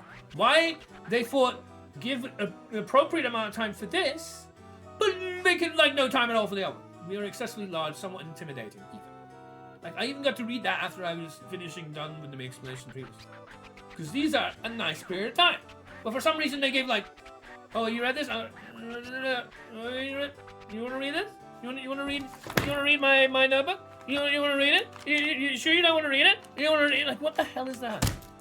That's just not great. So in order to appear friendlier, we'll show everyone a magic trick. Band, make a flop Katamari, then we'll poof into a pretty star. This will make us look like a trustworthy grown-up, yes. Get the picture, Band. Support this endeavor, would you? So there are things I don't like about the game, but I think the game is still really fun. Generally. I do like these Edo Japan levels. They look really nice. There's a lot of indoor and toy stuff. But I don't know if I like this level. We'll have to see if I do well with it. Again, they start with me a locator, but I don't know if I like that. Alrighty, let's roll here. You guessed it, the vintage Earth house. Funny how this room is rearranged every single time we come here. You start here. You start the whole game here. Yeah, it's still cluttered somehow. How come nobody ever cleans? Well, how come there are people who clutter? If the queen saw the mess, oh dear, we shudder at the thought. Oops, we forgot about the Katamari. In this amount of time, make this bigger Katamari. Whoa, 10 minutes, 2 minutes. If you can manage, that would be cool beans. Cool beans! Ready to roll, Band. The floor is yours. I'm just going to make an attempt. This is new music. I've never seen this music. Or heard this music.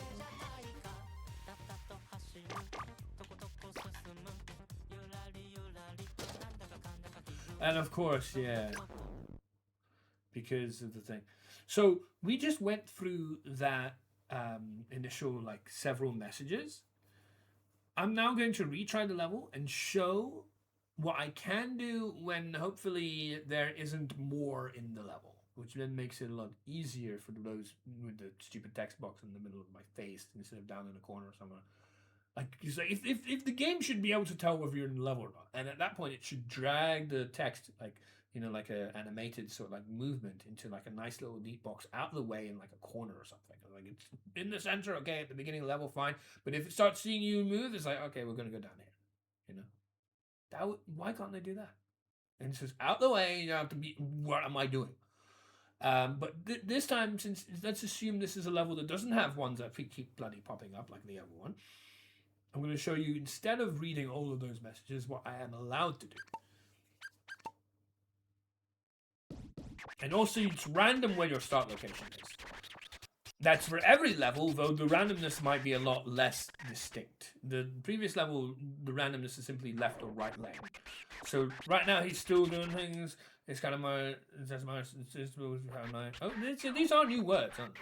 You know the rules, yes. Alrighty, good luck then. Okay, so we now know that those are 3 messages with that stuff. Another new place. What? You're going to roll again? Okay, so what I can do is this.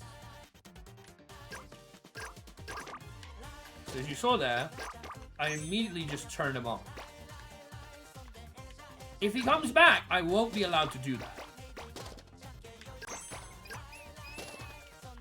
Wait.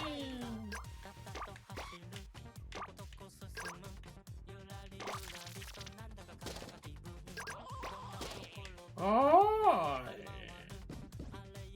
All sorts of things have weird noises when you click on it. Oh!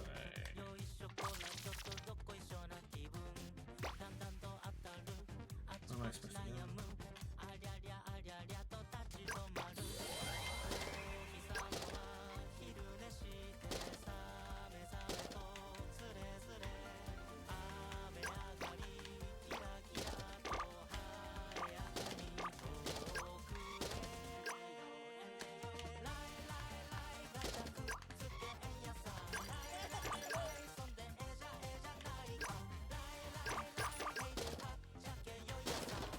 God, I'm stuck.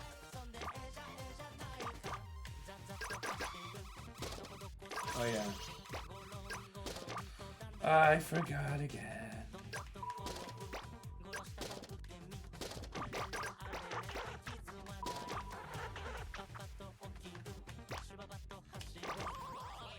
Oh yeah. Oh yeah. This is another annoying thing. Loading can't. You can get to more places if you roll on from here. This Katamari is so teeny tiny. A lot more stuff. So my attempt here is already dead.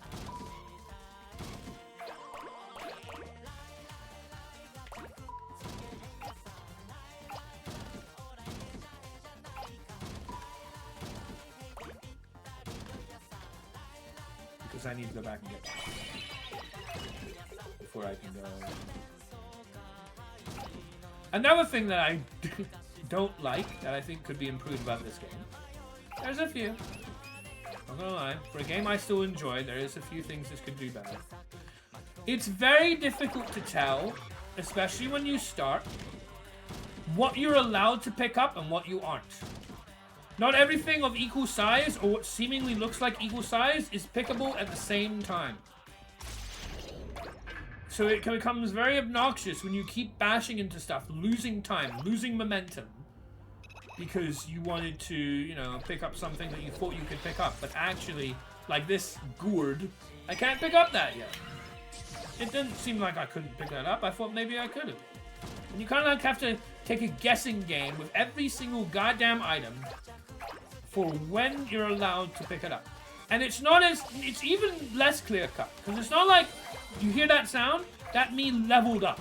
Like maybe I got another 10 meters. But those levels are relatively ambiguous because there's a lot of items that, and when you first enter a new level of size, you're not going to be able to pick up. But before you necessarily go to the next level size, you will be able to pick them up. They don't really follow like, oh, this is how you define what you're allowed to pick up and not.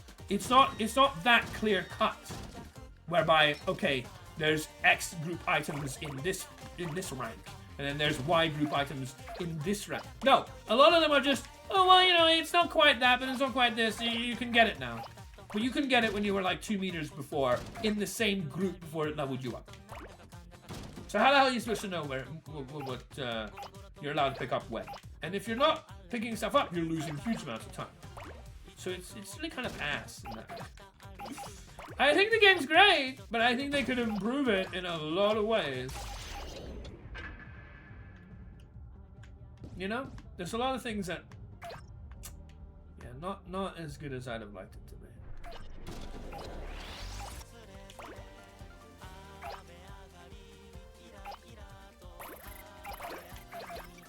This is a 10-minute level, so it's a very, very big level. 10 minutes is about the highest value. Magnet is nice. Well, this is the newest one, so I could only imagine that anything older than it will have had all those, if not worse. You can get to more places rolling from here. But it's still like a very fun concept. I think that saves it a lot, is that it's a really fun concept. My god, I use this really badly. This magnet. But again, that's learning the level. Like, who knows what I'm allowed to pick up when I'm not? It's not clear. But yeah, it's a good question when you ask. And my answer is I think it will be bad. I think it will be bad. Well, who knows? But I think it will be bad. Otherwise, because then it doesn't excuse them in a worse position. Like, if these things were solved in the previous one, why the hell did they call these problems now? That wouldn't make any sense, right? Now, it arguably makes it even worse. Because you know this is something that should be done this way. And now you're choosing not to do it anymore. So this arguably, like, you know, okay, it would be cool if that's a thing, but it would arguably make the mistakes even worse. I already used half my time, I'm so fucked.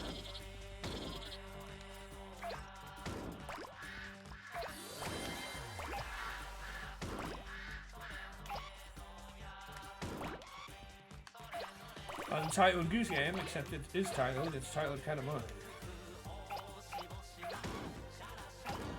Shut up, shut up.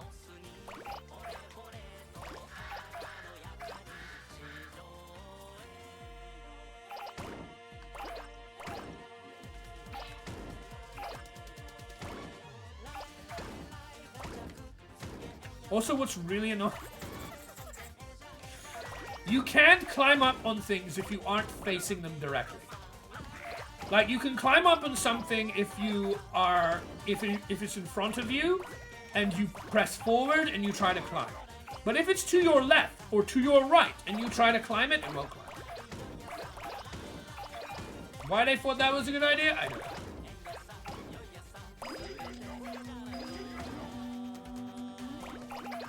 There's a lot wrong. I'm not gonna lie. There's a lot wrong with this game. As enjoyable as it is, there's a lot of mistakes.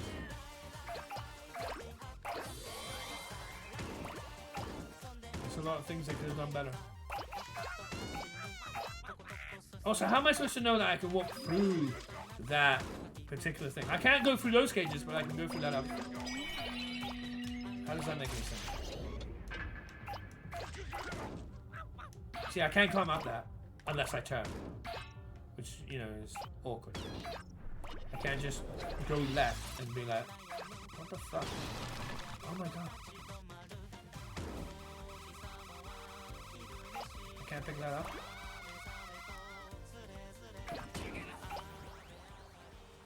Holy moly. Holy moly. Yeah, I got a lot of level left. Loading, can't speak, back in just a second. You can get to more places rolling from here. I'm supposed to be there by this point. Miles away from me. Yeah, it's gonna take quite some learning, this level.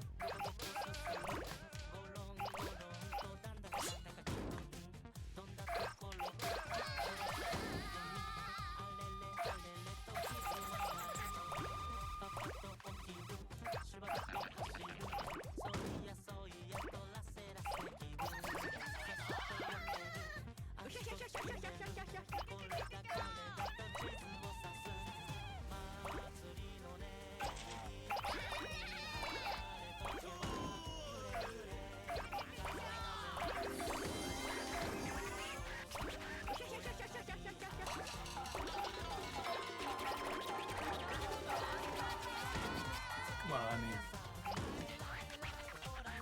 this might be a very easy level.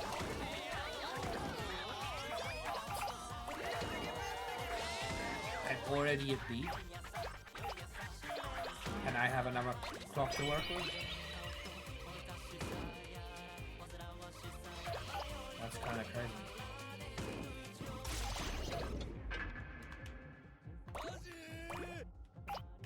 And there's a magnet here. This might be one of the easiest levels ever. This is my first try. This is crazy easy. I've already won. I'm already S rank. I have 2 minutes left. You see what I mean? And what I mean is something I haven't said yet, so I guess I haven't meant it. I have said it before though in other streams. It is kind of crazy, and it is linked with what I was talking about, even if it isn't quite what I've been saying today. It's kind of crazy just how all over the fucking place the difficulty is in this game. So you can never be sure whether the next level is gonna be... It's not like, in a way it's kind of nice, in a way it's really weird, because it's not like, oh shit, the Greek level has been really tough to me, and I still have half the game to go. Oh no, that means the second half of this entire game is going to be really difficult. No, it doesn't mean that. Because this level was after the Greek level, and this level was pissed. I aced it without even trying, before I even learned the level. Because of my first try, I'm not really able to learn the level yet, I have to experience it. You have this easy piss-ass level after the fucking Rose-ass level, which is the hardest goddamn thing I've ever experienced. And I missed so much. Look how much I missed. Why am I already at S rank? I don't need to be higher than this. It's whatever. It doesn't matter. I just need to find everything else, like the cousins and the crowns. I can't pick up that. No. I get a little more time. Like, that's insane.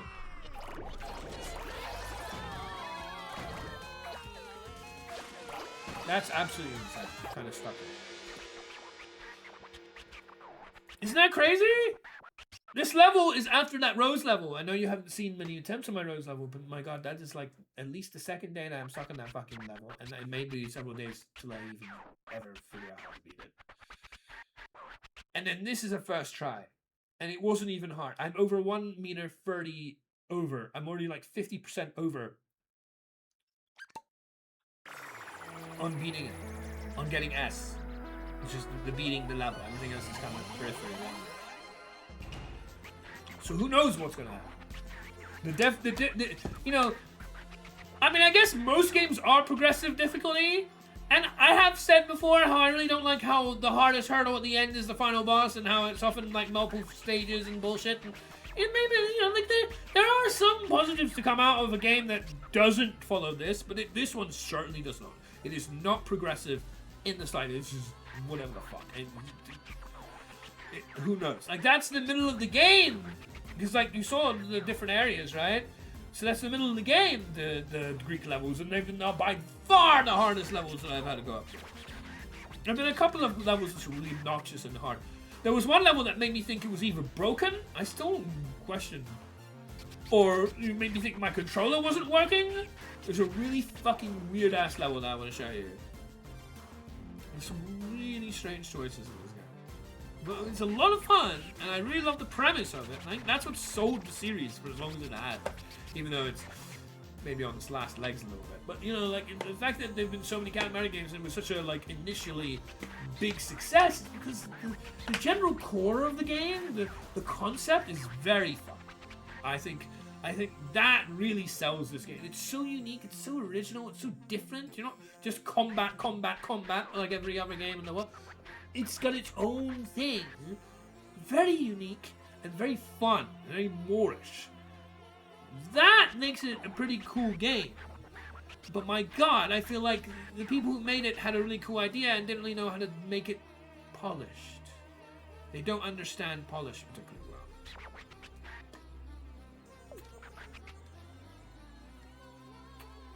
Maybe they didn't have enough testers. But now that it's the 7th game out, or whatever it is, you'd think they'd be several testers. That's not really concerned with first, unless you're doing something completely different. You know what I mean? Like, it's just so... How is that level so piss-ass easy? Oh, we got another cool little cutscene. Winner takes all. Yay. There have been a few of these. So throw out any, you know, conventional, like, traditional thinking of, like, oh yeah, as I play the game, it's going to get progressively harder. There are hard and there are easy and just whatever you get.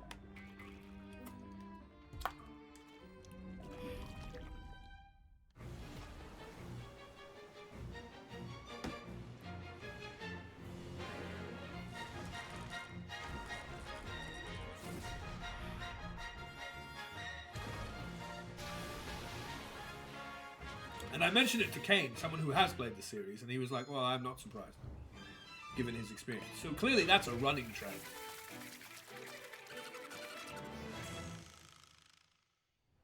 And there's no such thing as progressive difficulty in any of the things.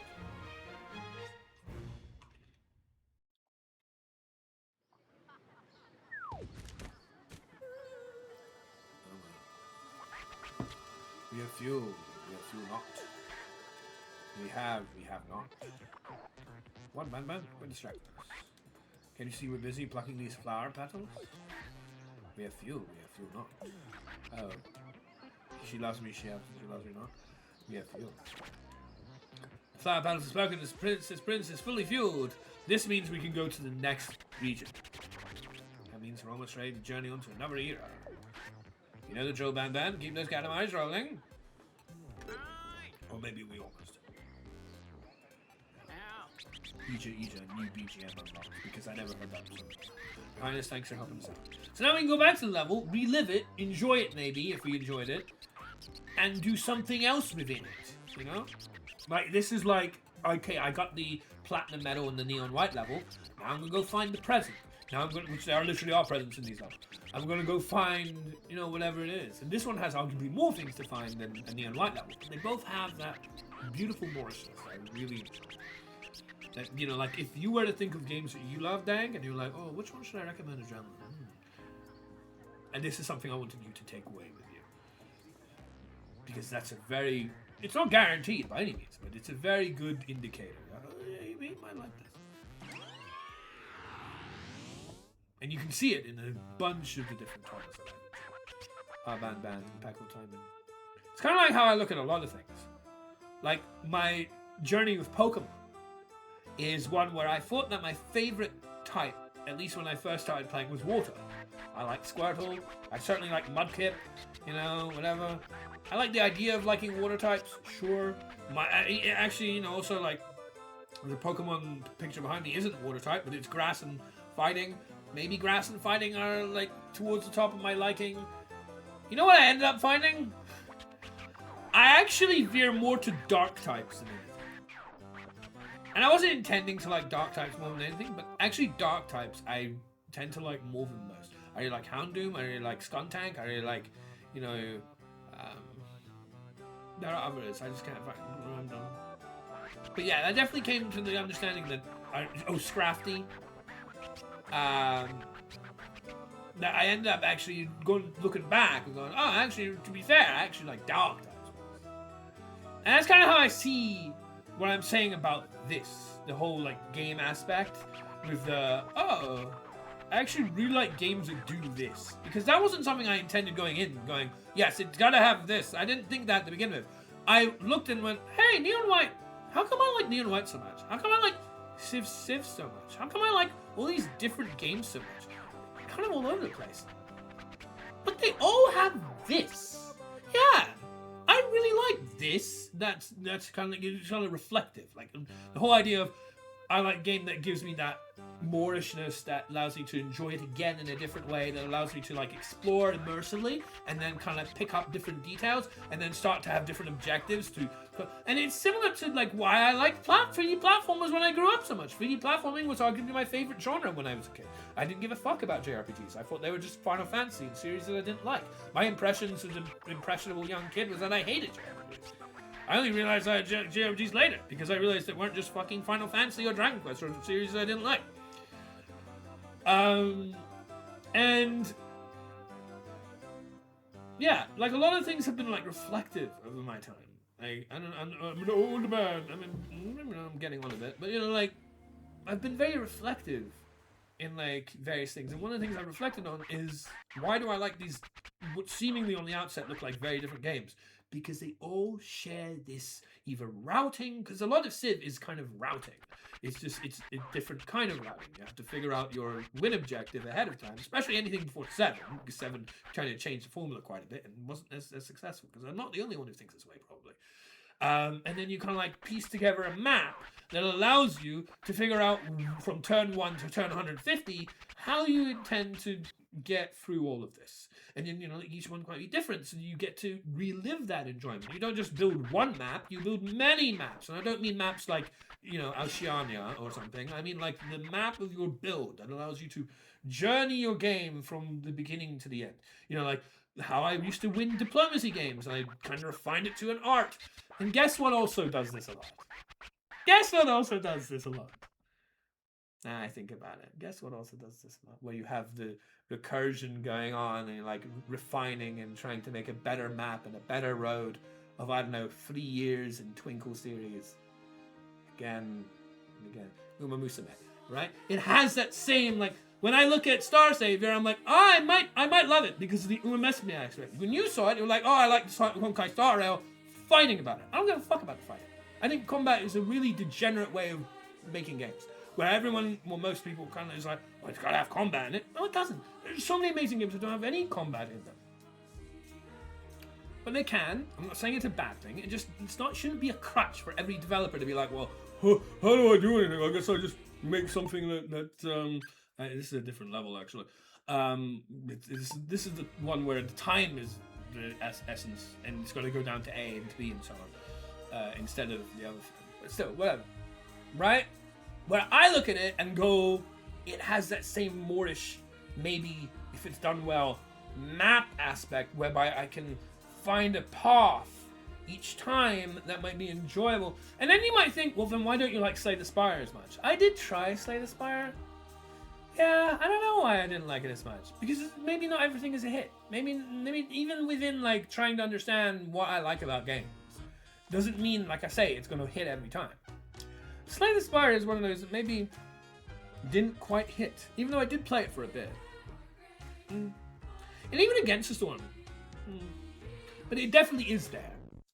It definitely is there. In a lot of the games that I enjoy, it tends to have that kind of aspect to them. The deck building aspect, the trying to figure out your path, you know, being immersed in a world and then recontemplating how you went about that and maybe doing it again better. Routing, because a lot of Uma Musume is routing. It's just a different form of routing. Just like Civ is a lot of routing, but it's a 4X type routing, and you know, I love routing. I don't love speedrunning. That's the funny thing again. It's like I love routing, I don't love speedrunning. It's weird. I don't know. I'm a human being, I guess. But I still, you know, like I look at it and I'm like, I can draw these, you know, connections and these like links that make me like these sort of things. That's why when I was, you know, the other day, so excited and perhaps being a little, you know, attention seeking or whatever, you know, a little insistent. When you say Moorish, does that mean plentiful? Like many ways to do the same thing? Kinda, but and that's a more than an acceptable, suitable interpretation. But Moorish tends to normally mean like a bunch of chocolates. You eat one, or Pringles. Once you pop, you can't stop. They're Moorish. That's usually the original design of the word Moorish is for food. And in a way, if you interpret that and translate that over, it's I played this area, but I didn't quite understand everything. And I went through it a little bit addictive. Yeah, very addictive. I find it very addictive. Great. I'm glad you got it. That's it. Addictive. I find that deck building aspect, like literally today, because, you know, Hearthstone, I've been looking at the latest spoilers in it, and I might get back into Hearthstone. I don't really like the fucking playing of Hearthstone. I don't really like being screwed over by garbage RNG, much in the same way as Uma Musume. But I really love the deck building. So I was like, I can pick this and make this and then connect this here and this. I really, really, really enjoy that. And I see that in all these different games. You know, like the Moorish aspect of a game like this. So I saw this level, and that's why there's a bit of a balance. Like I want progress, but I don't necessarily want to beat everything first try because I kind of like simmering a little bit and learning about it.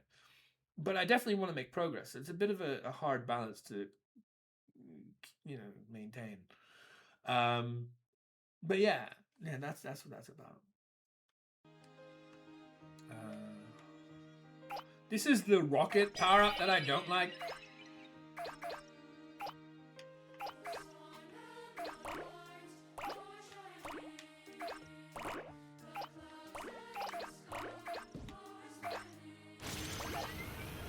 This is basically what it does. It makes it really obnoxious to be able to move and all. Yeah, I didn't really appreciate that. I never have.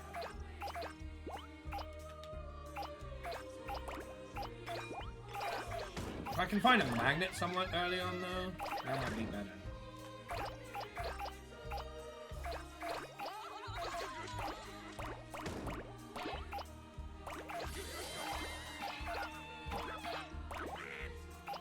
What is my target?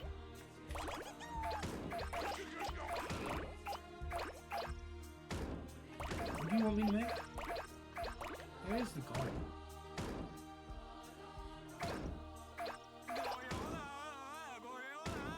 Getting stuck by every goddamn thing is really annoying.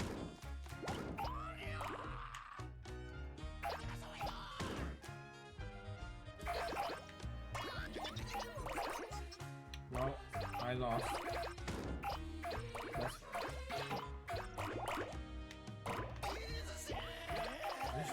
understand what you're going to do.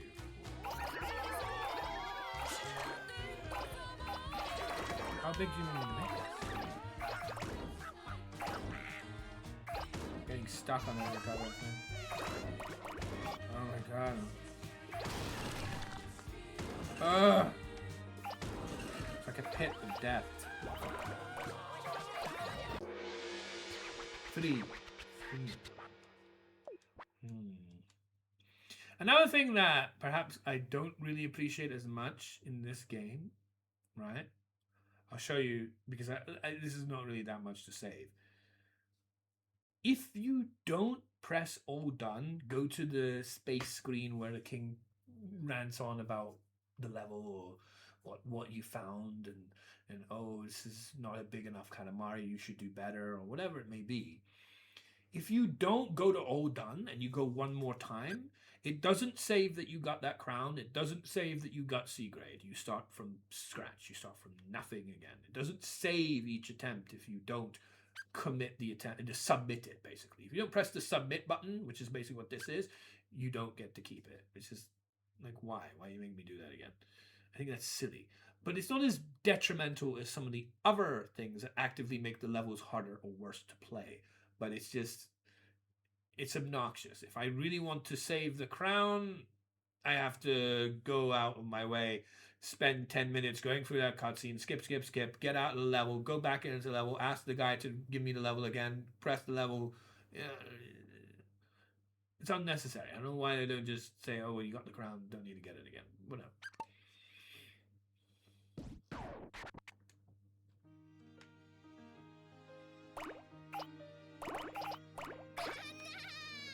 Anna! What am I stuck on?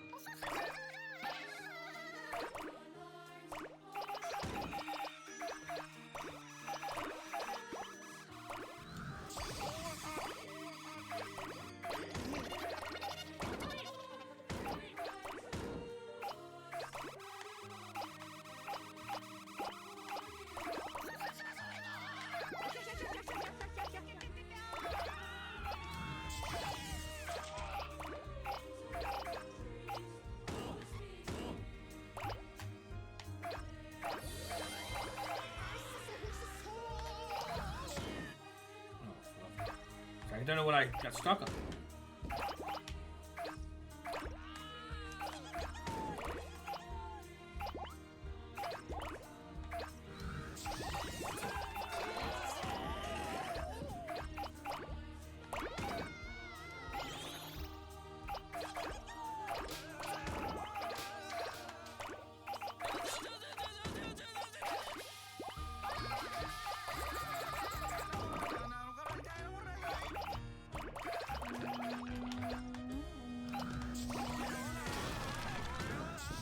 Why am I getting stuck on that? That was so BS. I got stuck on for no reason.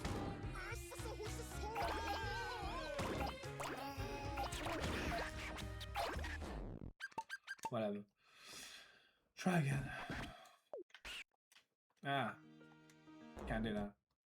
I don't really like that starting point either, to be fair.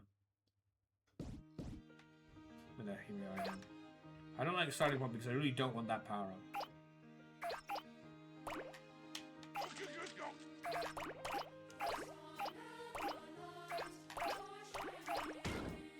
Oh my god, what am I stuck on?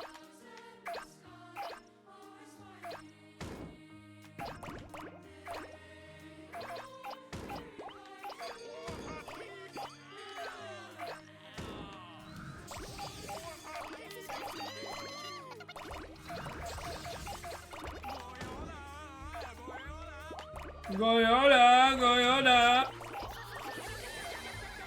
Goyola. What did I get stuck on? What am I getting stuck on, man?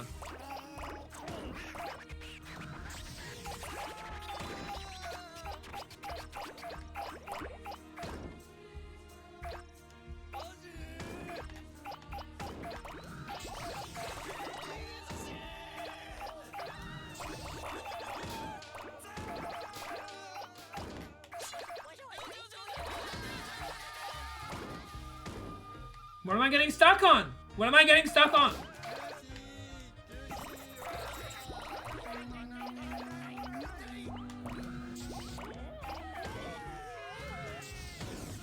Damn it.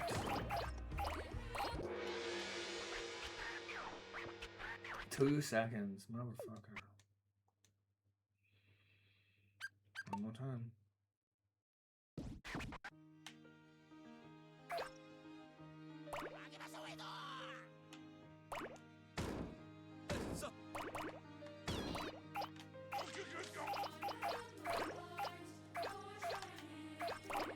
If I didn't get stuck on sort of such nonsense or whatever the fuck, we'd have been good.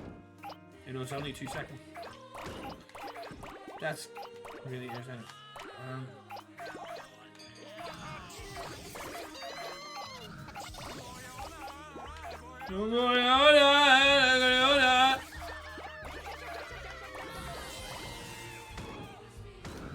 Oh, getting stuck again. That's 2 seconds right now.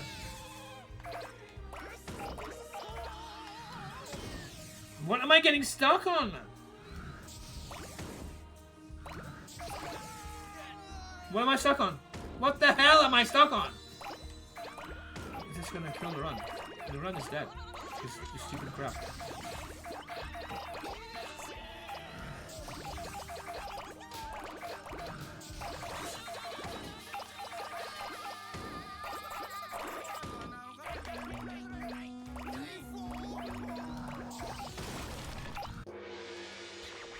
Got it. Okay, hold on. In this, and also what I like is just how you're doing the same thing in so many different ways. I'm a big fan of music, and I think music is a very good medium for showcasing why that's so important. I think to make a good tune has a similar science, because to make a good tune, you have a real cool hook.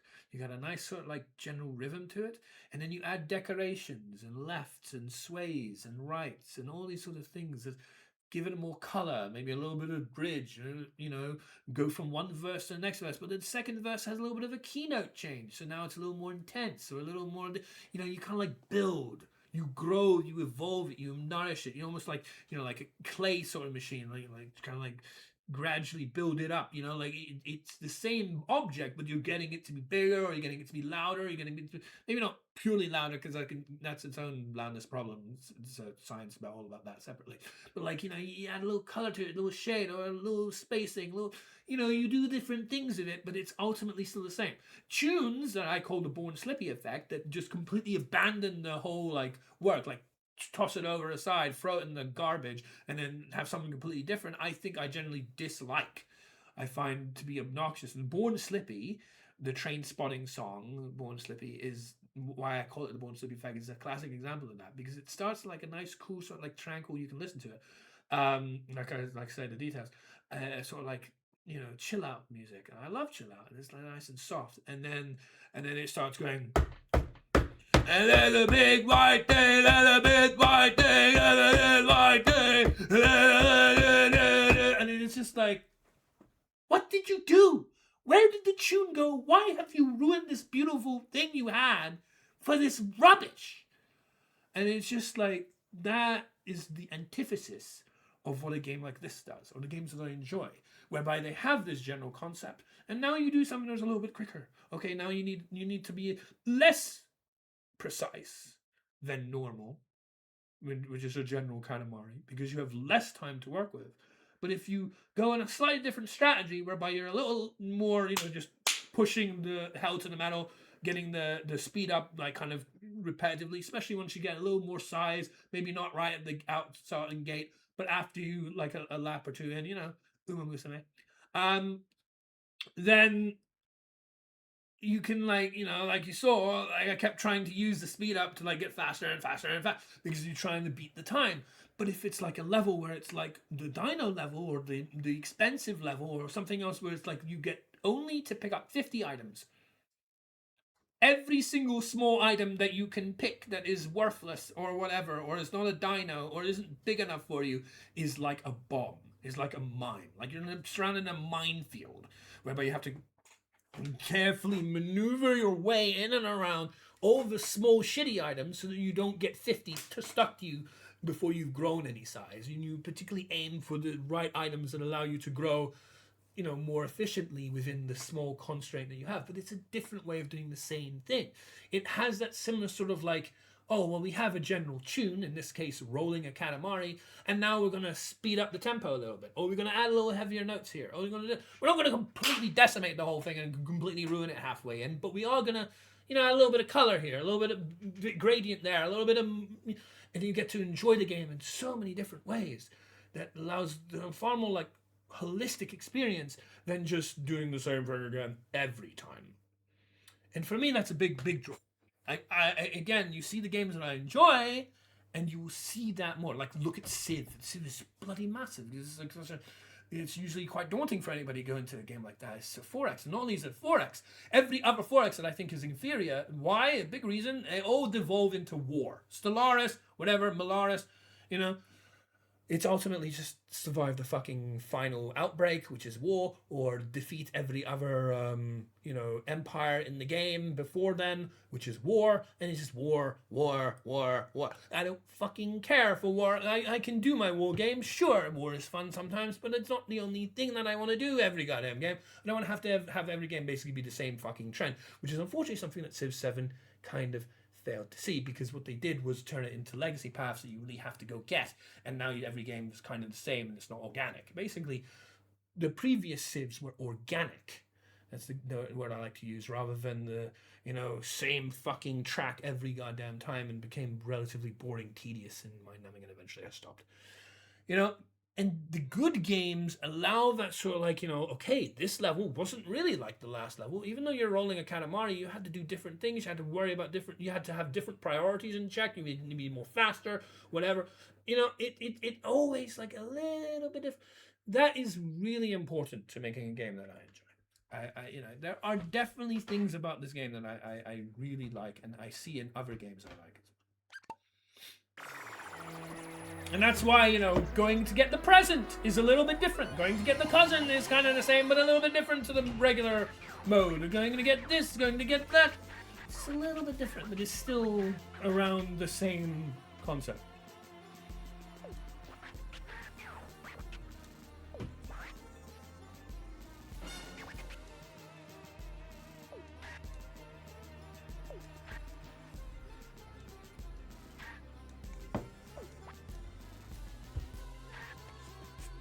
Cannot resist the urge to pop this into the cosmos. Without further ado. Yay! Ooh, satellite, so elegant. Celebrate first triumph, we shall reward you a kingdom. And so when I find games to be relatively stale in that regard, I don't like them as much. And I would say that is also pretty consistent trend among games I don't like, is that they tend to be far more basic, and they don't really allow me to enjoy the game in different avenues. I tend to be just doing the same thing, and that's what I thought of JRPGs when I was young. Final Fantasy, even though Final Fantasy does do things differently, true, each individual game is different, but you tend to be fairly stale. It's like a different direction of one stale, you know, one direction of stale, and then a different direction of stale, and then another direction of stale, and then so that's a little bit of a. But like Dragon Quest is known to be a traditional JRPG. To me, that's, oh, here's a pile of shit. What is a traditional JRPG? Very nuts and bolts, devoid of any color. It's very bare bones. At least how I see it. It's nowhere near as fun as, you know, like other JRPGs that I might enjoy, like Atelier and things that have a lot more color to them, and more variance to them, and step out of the box a little bit more. Do something a little unique, like Resonance of Fate, with all the guns and its craziness and all that nonsense. I don't love guns, I hate guns, and I hate the idea of owning a gun. But I love Resonance of Fate, and that game has a lot of guns in it. Just so happens. But that's not why I love it. I love it because it's unique and different and offers like cool ways of playing the game, and you know, this whole hex mechanic on the map and all this sort of stuff. Things that Dragon Quest simply just doesn't have. Because Dragon Quest is very nuts and bolts, straight road. Here's your... What is a quintessential JRPG? Yeah, quintessential is another fancy word to say shit, as far as I'm concerned. What is a quintessential? It's... Yeah, look, quintessential. The most basic, primitive form. It's quintessential. That's how I see it. Right? I'm not saying you can't love those things. I know you love Dragon Quest, but I never will. Because it's literally not doing what I want to see.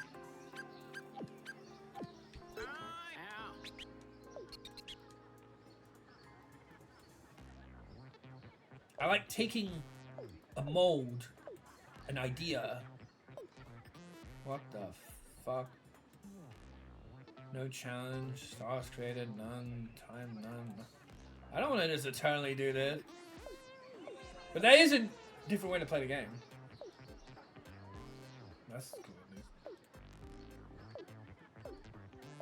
We have S in the 2 levels that matter. Excuse me.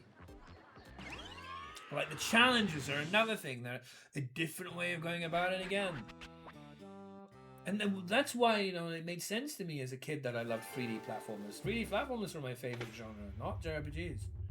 Because JRPGs, I looked at that, I saw Final Fantasy, I saw Dragon Quest, I saw these sort of things, I was like, this all sucks. This doesn't do anything interesting, as far as I'm concerned. It doesn't do these sort of things. Some of it with pride. Hey, look at my quintessential JRPG. Look how proud I am that I have never really contributed anything. You know? You know? Whereas 3D platformers, especially ones of hub worlds, right from the get-go, it's an experience where you're like, you're thrown into a world and you get to explore, you get to see different levels, you get to, you know, see how they relate to one another and connect, and you know, like different ways of tackling the same thing. And even a lot of 3D platformers, they have different ways of playing certain levels, even if they aren't necessarily my favorite thing. Like Banjo-Kazooie has the Doom levels with the Kazooie gun. You know, like it's just like you got different ways of doing stuff that then get you a Jiggy. That then get you, mini games, different mini games that get you a banana. Or like Jack that gets you a power cell. Or like thing that gets you, but you're not doing the same thing, you're doing a race. And now you're doing a race over here, and then you're doing a little bit of a fight maybe, and then maybe you're doing that. It's different. It covers and encompasses the world where you have an objective. You have, these are jiggies to get, these are things to get, but you did them in so many different ways. It's like, this one is a race to get to a certain distance, or this is whack-a-mole and you have to hit the things in the right order, or this is a memory game, or maybe you play against Dr. Vile, Mr. Vile, and you go into Mr. Vile's cave and you play a little bit of a catch game, you know, with which little pieces to get, and then you have to be careful which pieces you get and which pieces you avoid, and then it's so like, of course I loved that. I didn't know that as a kid, but looking back, knowing what appeals to me, it was there. Even as a kid, the same things I always looked for, even now, were there. Because that's what those 3D platformers were about. They were a holistic approach to go get a power cell, go get a jiggy, go get a whatever, but do it in 100 different ways. Every single level, every single way of doing it, every single like little mini game, mini room, whatever, maybe Odysseys, like little rooms and do different things. But at the end of the day, you get a reward. But it's not the reward, it's now I get to enjoy this part, and now I get to enjoy that part, and now I get to do this. That's always important to me. And games are just like, here's a flat line road, go continue doing the flat line road, go from corridor, whatever the hell it is. Enjoy, and fat jams.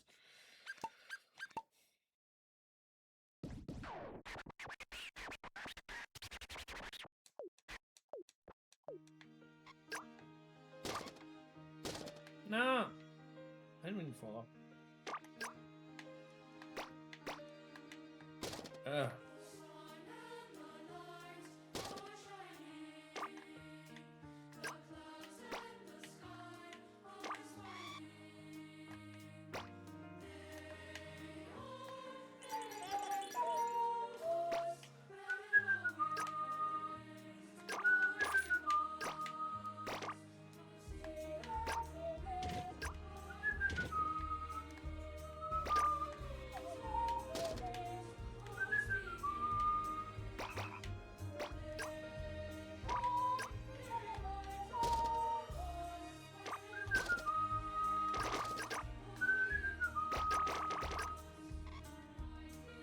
So this is relatively calm and relaxing.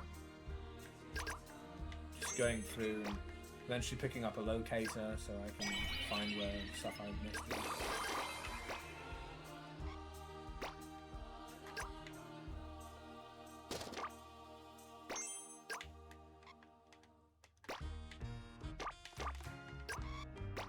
So, like, it's not the activity itself, really, that matters. And that's why I like all sorts of different games.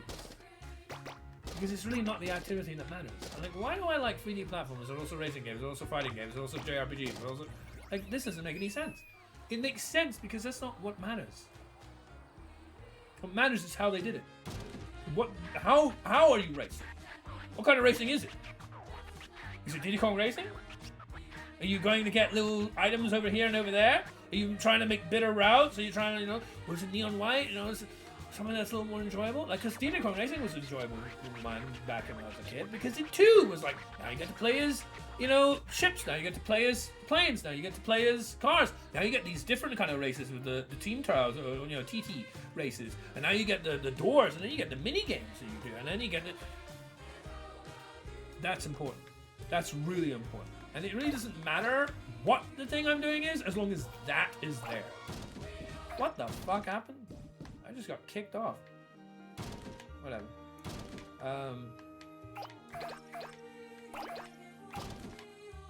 You see? So that's why I can love all sorts of different games. It's because it's not about the game.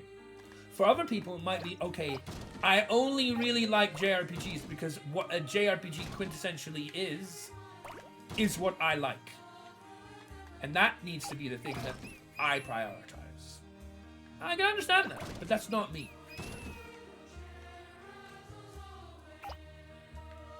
I think the Elder Scrolls games are extremely ugly, but if they allow me to enjoy things in different ways, maybe. But I would never be out of my way to try and try them out, because simply I don't like their aesthetic. And that is another thing. That's a completely different topic.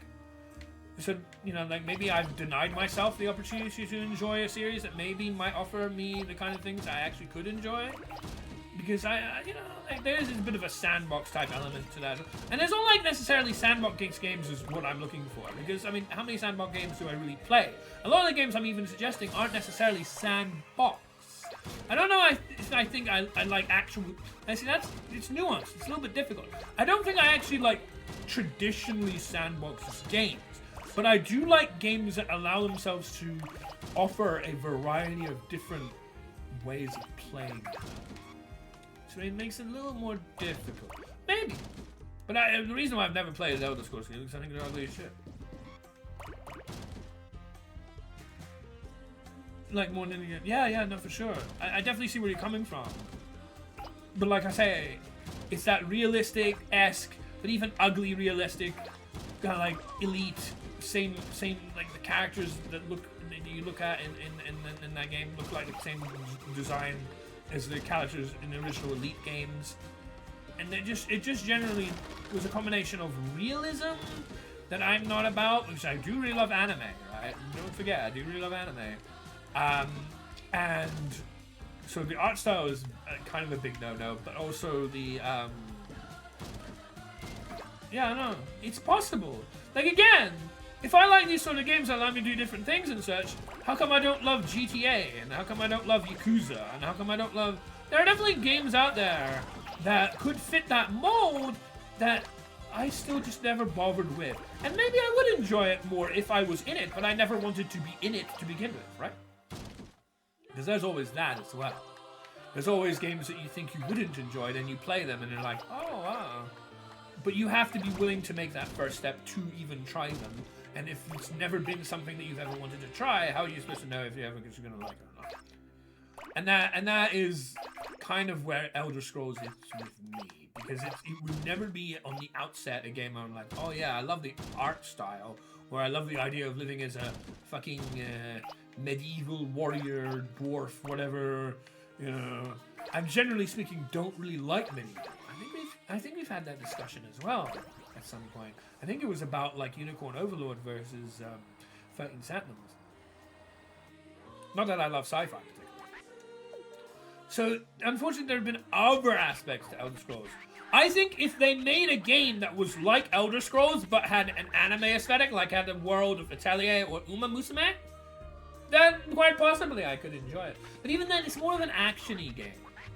And I tend to have been avoiding, for the last several years of my life, adventure-based games as much. Maybe wrongfully, but I haven't even been playing very many. Platformers tend to be what I want rather than adventure games. Maybe. I wouldn't rule it out. I could not possibly rule it out. You know, it's kind of like, I know I don't like Dragon Quest because I know I love anime JRPGs. Or I know I don't like Final Fantasy because I like anime JRPGs. Because that was a game or a series that I was willing to give a chance, because on the outset, it's something that has aesthetics or things that I do naturally gravitate towards.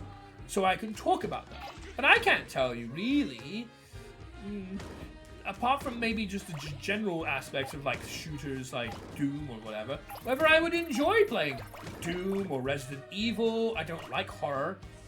But who knows? Maybe there's a horror game that I really enjoy playing because I never gave it a chance. I generally tend to stay away from them. I don't even want to give Resident Evil a chance. I don't want to give Metal Gear Solid a chance. I don't want to give etc. etc.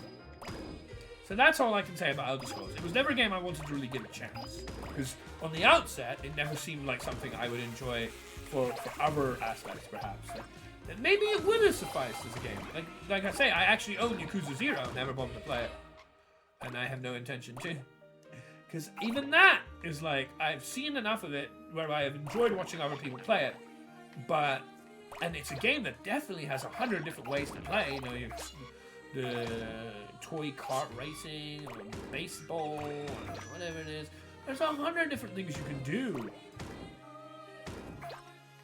And, oh, bloody hell, I can't remember.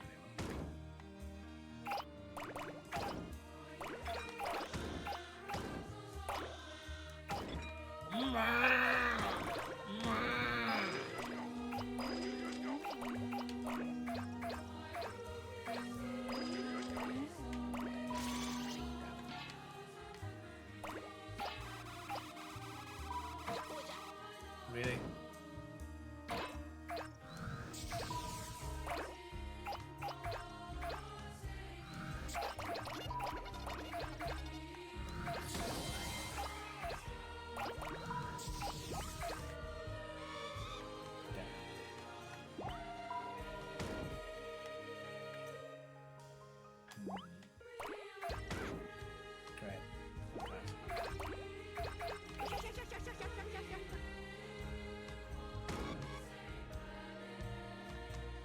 What the?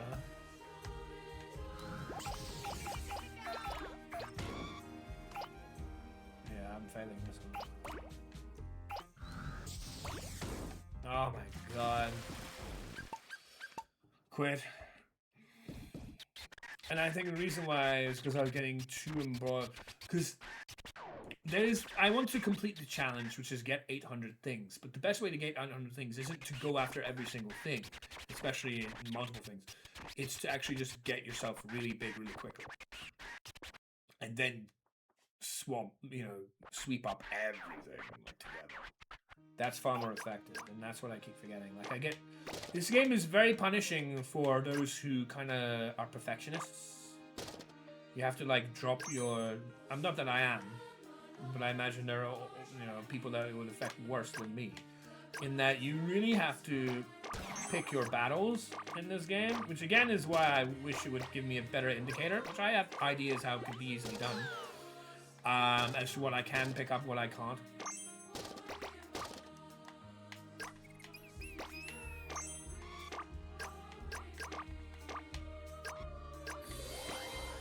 It's ultimately you need to like. When it tells you you have a door to go get, fuck. Oh, I picked up the town. Didn't even see it. Accidentally did something I didn't want to do. Ended up being pretty good. Didn't want to fall off the house because it's not going to help me pick stuff. But end up picking up the crown. That's good.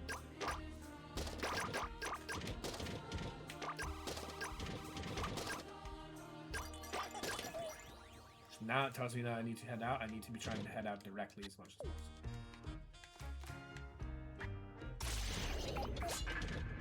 I also really should have used this power up earlier, but I didn't. It's a mistake. Unfortunately, it's not a big mistake. It's a mistake because I know the second one is here.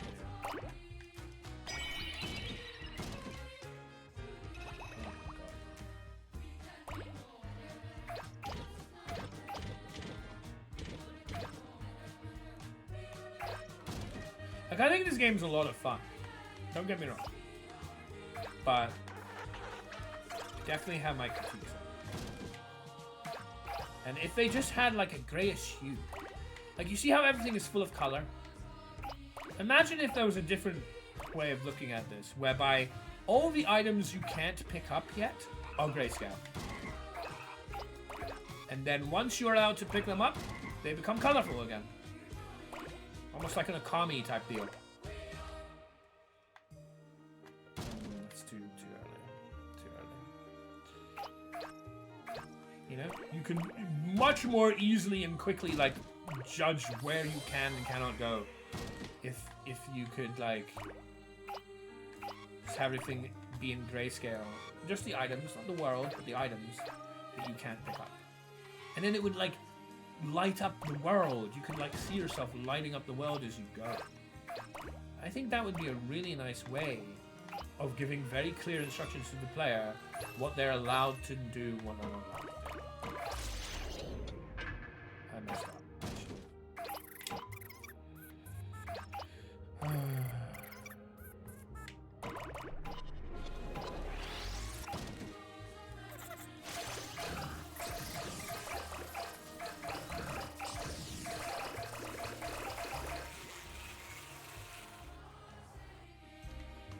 Unfortunately, all this nonsense is losing my time from the manga.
Sorry, I'm just focusing, trying to make the most of the time that we have.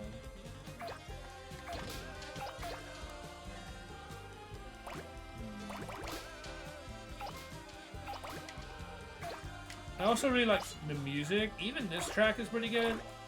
I found a lot of nice tracks in this game. A lot of ones with, you know, vocals in them. It makes me like kind of sad that I stopped. Well, I always can go back to it. Make those VGM videos about like various different genres and styles and concept themes of video game music that I've enjoyed over the years.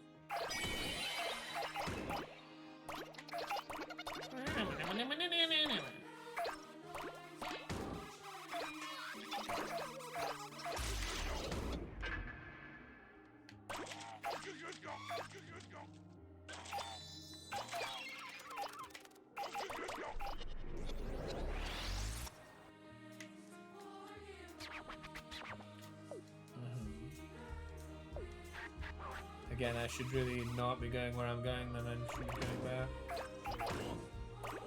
So I can go through. Because the way the game is designed is it really rewards you going through the next area as soon as you unlock it. Like usually the items you can pick up are ones that are effective once you have the ability to pick up. Like these people, for example. It's really big.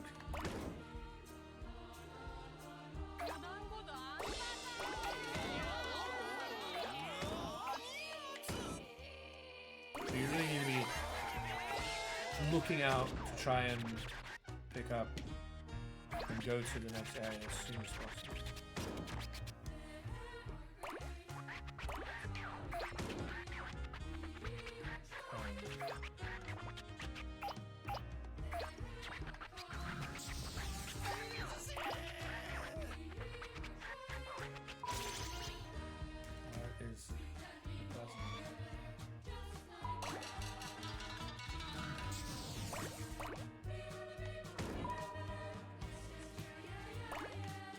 Oh, there's... Oh, it's in the water. See. Well, it would be nice if the guy would not be in my face while I'm trying to use my heart. My heart's now gone before the guy stops speaking.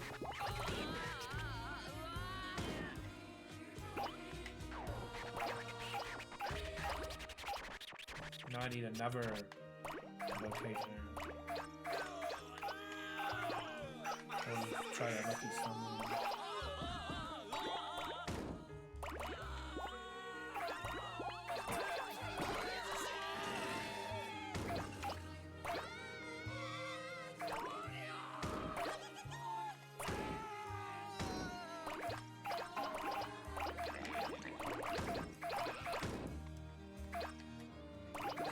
Like, I don't need S.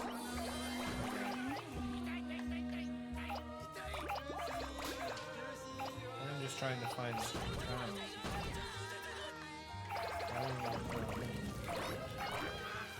It is also really satisfying to go back on the areas that you were once really small in and be like, remember me? I'm back.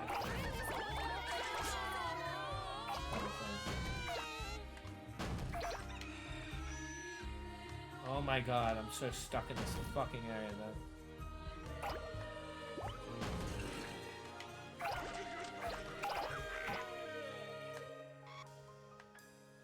Now I'm on the roof.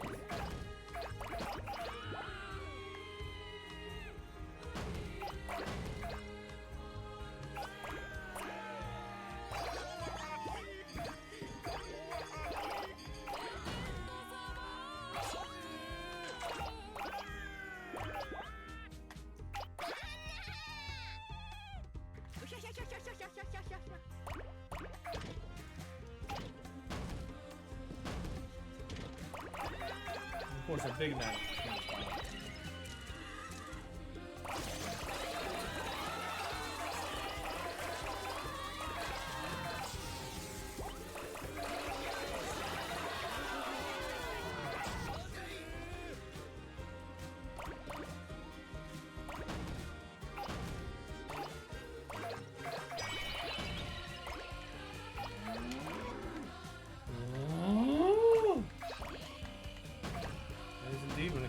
It doesn't make a moo sound, it makes an why that turns out to be moo, I don't know. Because to me, it doesn't really sound like moo.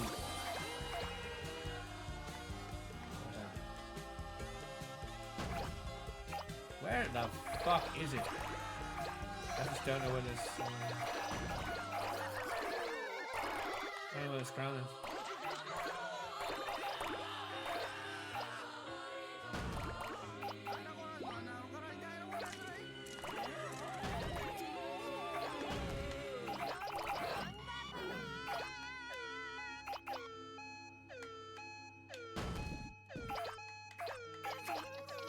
Why can't I find the crown?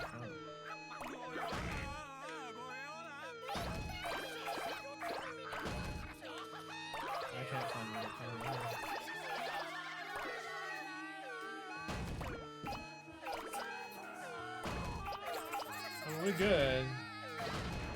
Or whatever. But where's the middle ground?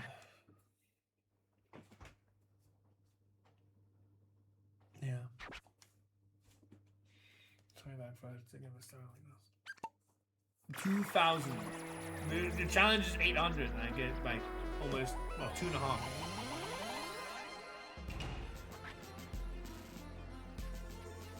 Now the final tumble will stick this landing for sure.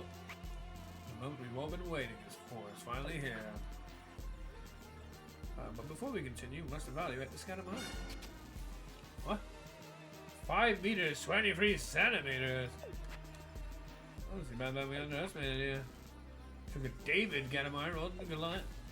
This king, we must open our heart and learn to trust you more.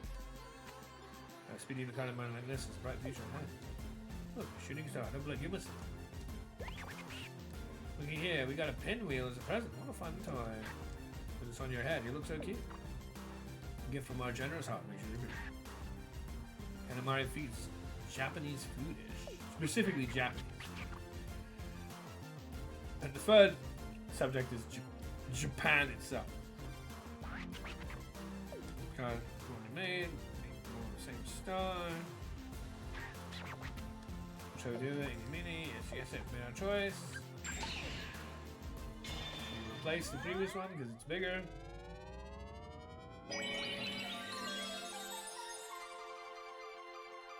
Chopstick maybe? Shooting star. Look at it goo. Look at it goo.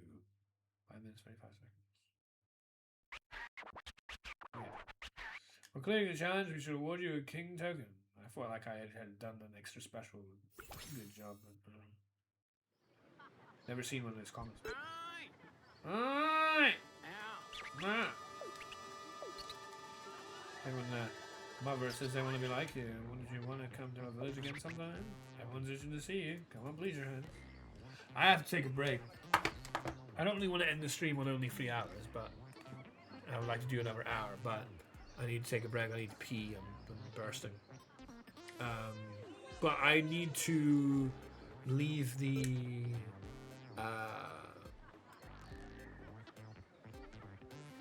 Katamari music as opposed to my break music because, yeah, I like porting these to YouTube, and YouTube doesn't like the break music I normally use. And this is why I like having more than one game on the go, but I haven't really been using that opportunity so much to like try and like spread breaks between different games. Like, you know, then I can like cut this game and move to the other one. And obviously I'm not going to E33 while you're here, Dan, because I don't want to spoil you. But yeah, I'll be back in a few minutes.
I need to turn back on the desktop audio, don't I? Yeah.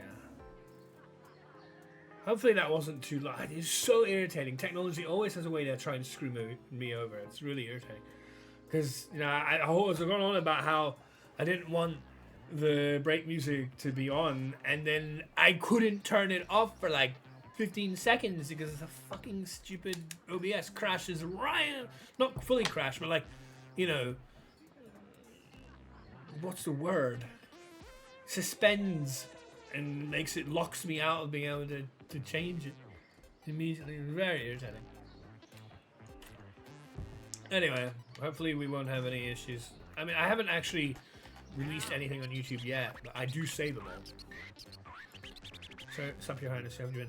My plan, although I don't know if I'll ever actually put it in motion, is, okay, the YouTube algorithm, other people that I've heard talk about it, like, kind of suggested, you know, you want to be releasing a video every day. Releasing a video every day is way too much for me. So what if I, like, stocked up a whole bunch of different games, playthroughs, and had them all scheduled to start on a day, you know, somewhat distance in the future, and then continue to release day. Because now I have some 100 videos. I could basically make a whole year, but that's bloody a lot of effort as well. So then now, effectively, the answer to not being able to do a video every day is to have a whole bunch of videos preloaded. So then you can just, like, knock them all in a line. That's my idea, but I'm not going to do any editing for them, so I don't know about that. But yeah, just archive stuff.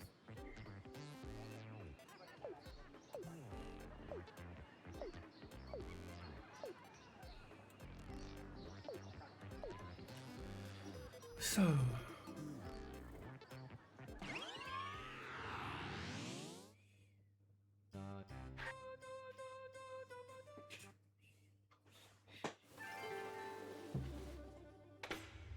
yeah, for whatever reason, playthroughs don't get a ton of views. Yeah, fair. But I mean, I do feel like there is something to be said about releasing a video every day. There's a lot of people who prescribe to that way of thinking. You might know of Sonic Soul. He's a fighting game guy who has prescribed to that with pretty damn good success, and he's not the only one. There's used to make content creators who try to do it every day. There seems to be a fairly common trend that people really value doing things every day. I haven't watched them in ages, but I have watched them before from a few other people. He's one of the ones that come to mind when I think of like who I've heard talk about releasing a video every day. And especially someone like him who did actually pretty well with his videos. Like, yeah, releasing a video every day does seem to. Even I think FeeDX releases tries to release one every day or something like that. At least used to. Maybe it's like lax, but I don't know. But yeah.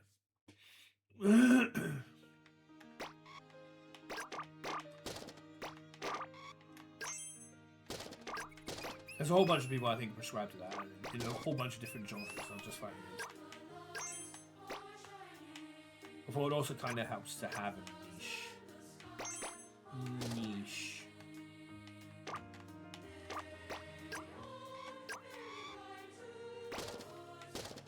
That's a big, solid piece.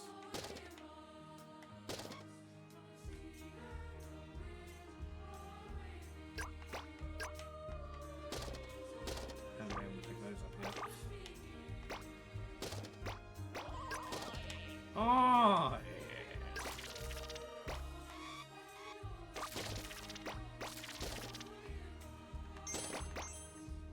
What are you doing? That is not what I intended at all. Sometimes the damn Katamari moves in real strange ways. It does whatever it wants.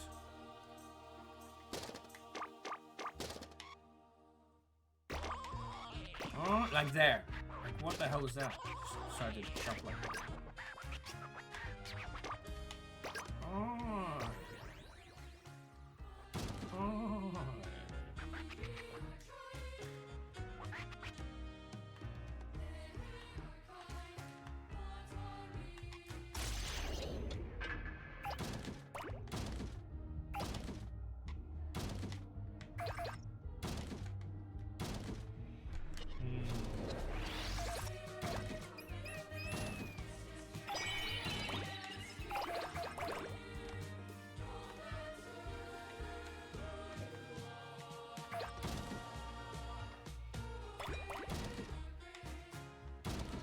Wasn't there one that was like hiding somewhere? And I was like, I didn't want to fall down on it. And I realized, oh, it's here.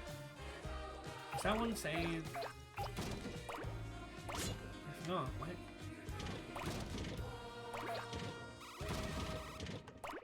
Maybe it was already saved.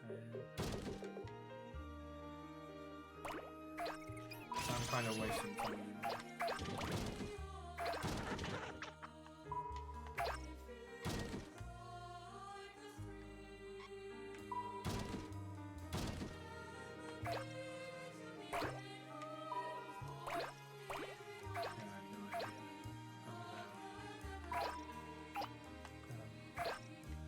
We'll try and head in that general direction.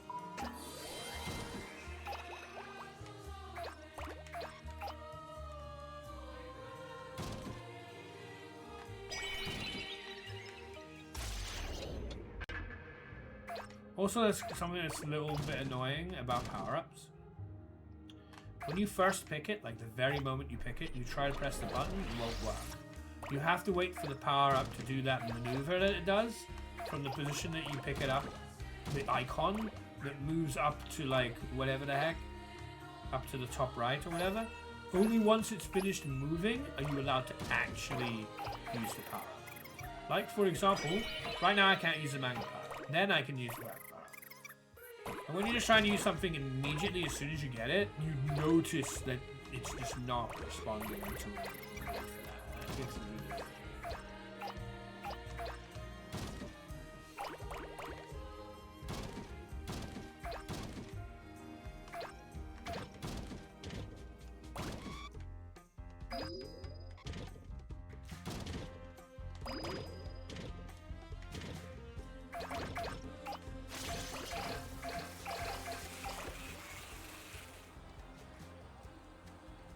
Of course, this has to come in right as it doesn't matter, we've got gas. It's just so annoying. It's just when I'm trying to use my fucking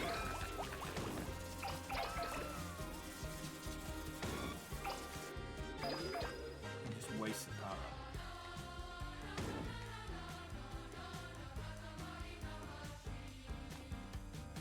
Where was the other power? What I saw now. Oh, I saw a locator. Or because I didn't pick it up. Oh, yeah. Sometimes power-ups despawn. I think that's what happened to the locator. Despawn. Because I had acquired the next section. They actually are section specific. Like, you know how you were talking about, oh, you can go to the next area. If you don't pick up that a certain power-up before that happens, it despawns. And that's what happened to locator power-up, which is why I use the magnet power-up, so that I can pick up the locator power-up, because it's more useful since I'm trying to find the last crown, although we kind of did roughly locate it. And of course, sure enough, as soon as I do that, then the goddamn thing says, oh, you're to the next stage, and then the reason why I use the magnet is gone.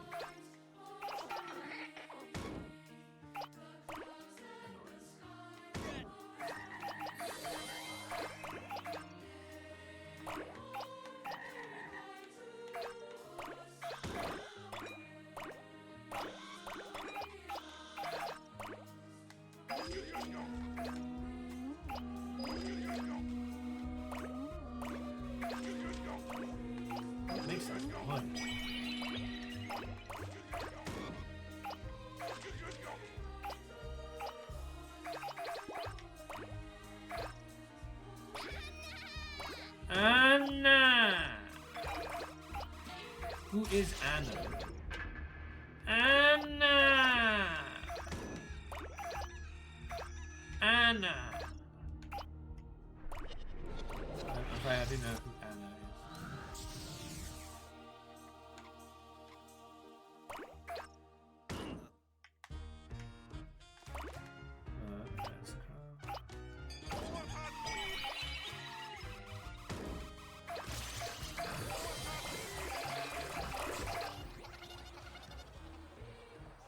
It's not every time I fucking use the magnet, it does this. You just waste my time using the magnet.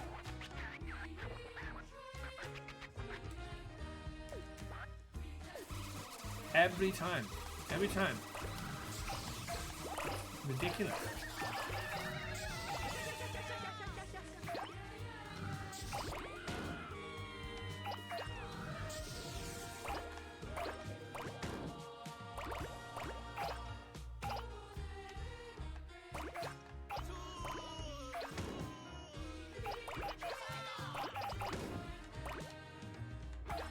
I don't even know if I'm gonna do this.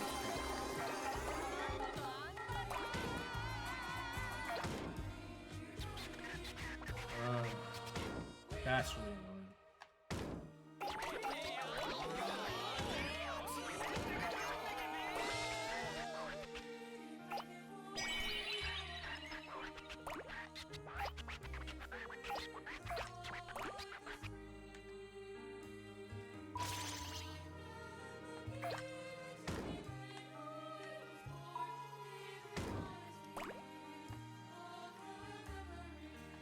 Where is it?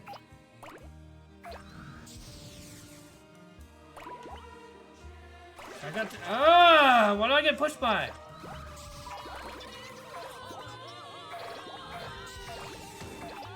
Wasn't there? You told me about the clown earlier, but now I can't see it. What happened?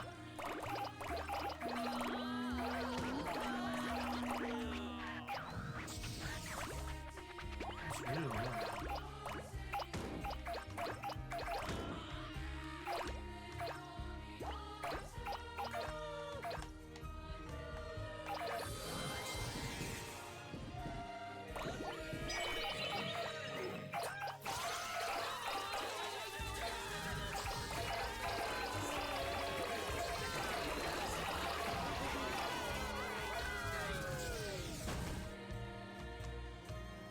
Oh, Jesus. I'm in trouble.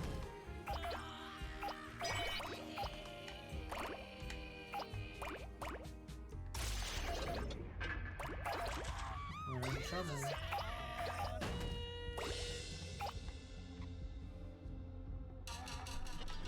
And I want to get at least something done. I don't know if I can.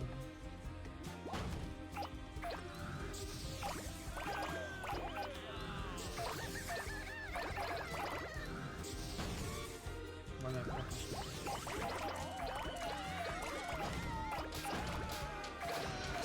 Am I gonna get anything done?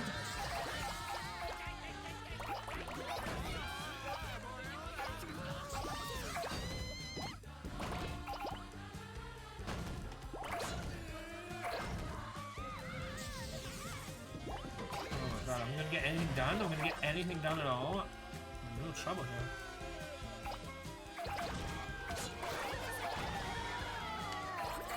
I'm in real trouble. Yeah, I don't know. You messed me up. What is blocking me, man? Is this sort of nonsense? Is it really? Oh my god. Please. Oh god. But where is the second crown? I saw the second crown earlier. Or like, you know, like stood a symbol for it, and now it's gone. Fortunately, we did indeed manage to get only just. This is why I really wish they would just like,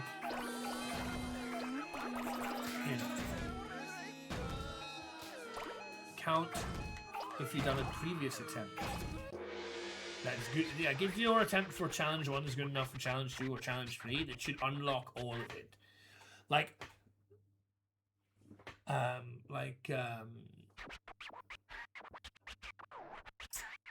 if you get your first run, he even says no scoped it in that way. Neon White Sky. It's actually a well-known actor. I can't remember his name now. If you manage to do your first run, and your first run, you know, you haven't got bronze medal yet, and you certainly haven't got silver or gold, you know, because you haven't even got bronze. But your first run that you do is good enough to get gold. You get all of it. You get gold, silver, and bronze. You oh well, you were going for bronze. You only get bronze, and then you don't have to do the best time again and again and again.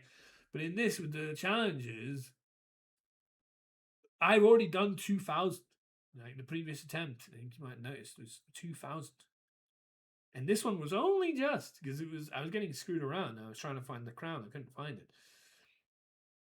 It should already count that I'd done it because I've done a run that's done 2,000. But it doesn't do it.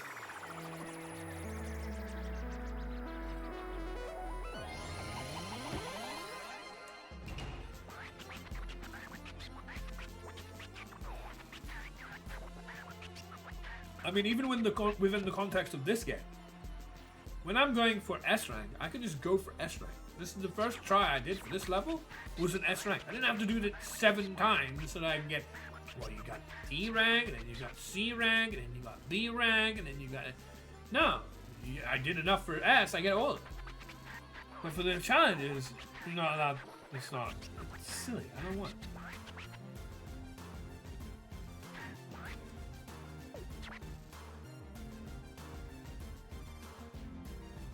And when you combine that with the other thing, whereby it doesn't save unless you submit, it means you have to submit each time because you can't just get them all at the same time. This is kind of ridiculous.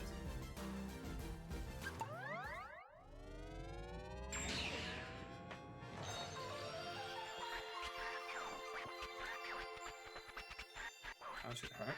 My eyes? Yeah. Well, I'm trying to press forward, but it won't let me.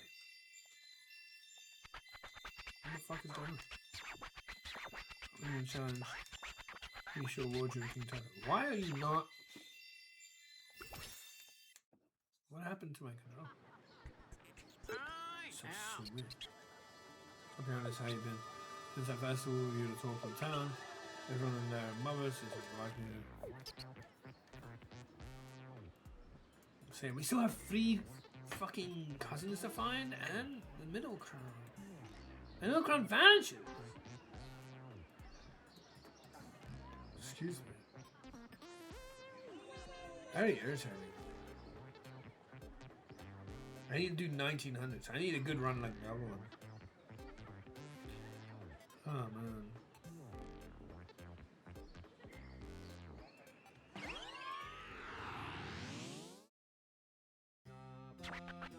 Ah, bad man. Back in time. You're considering a change of style. You go chicer pose. The current pose accurately captures our magnificence, but all the little earthlings want to copy us, do they not? We should make it easier for them to copy. Bad man, you know what chic means. Well, chic is like a term about fashion. Like there's a song. Well, no, there's a group.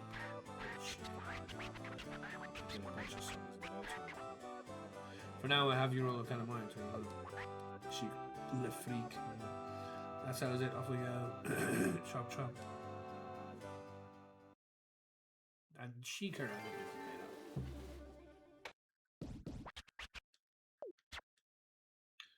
Numerous rearrangements.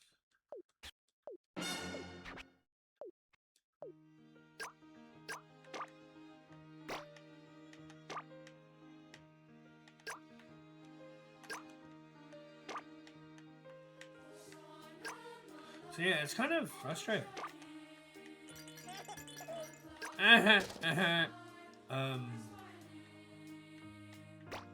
Using this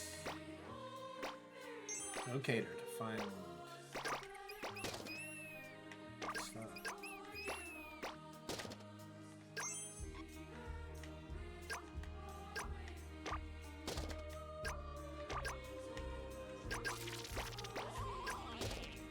Again, I don't know what the hell is that going to do.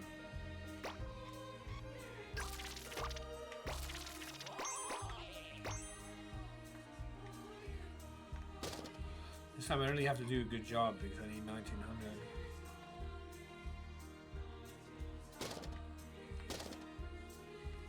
I don't know if I'm making a good job with this freaking start.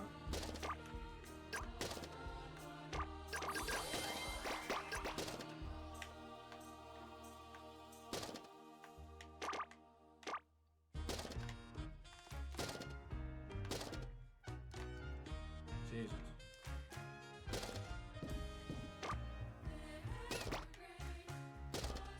Yeah, this is definitely where the second one of the crowns is.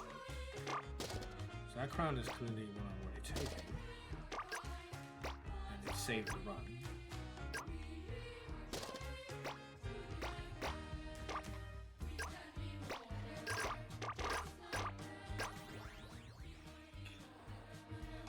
Right.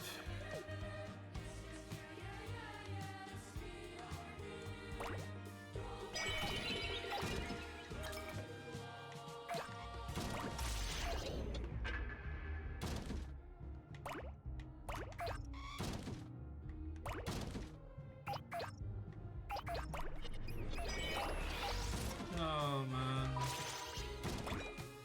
that was not good.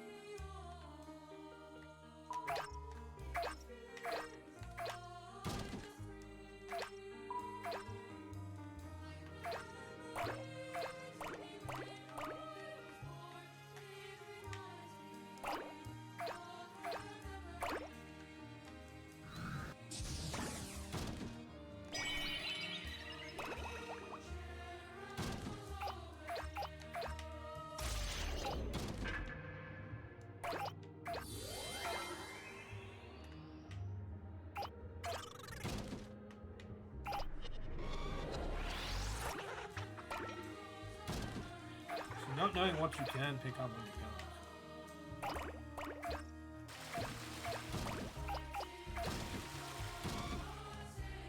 Oh my god, can I get out of here?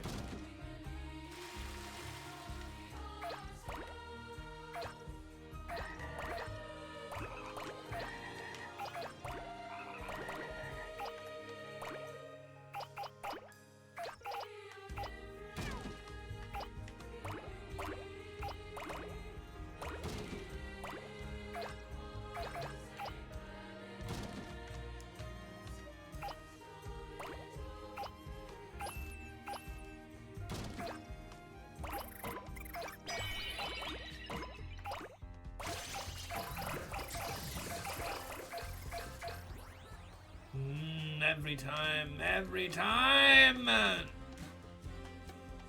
Why every time? You're wasting it. God damn. God damn. It's crazy how it's every time I want to use that ability, I get cocked for it because the stupid cutscene comes in and ruins me. That's crazy. It's every time.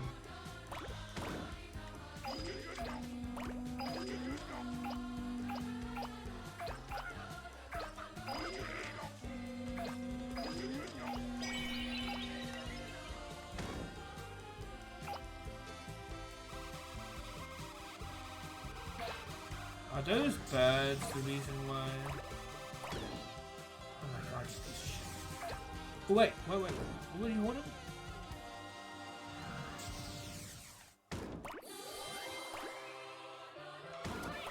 Oh my god.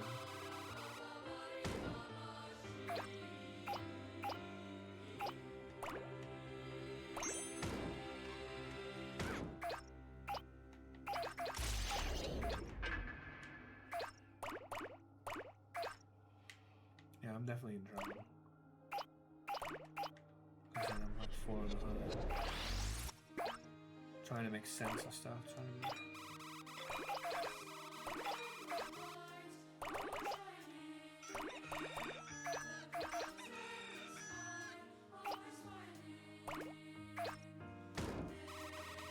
Trying to go up here. Take a year over it.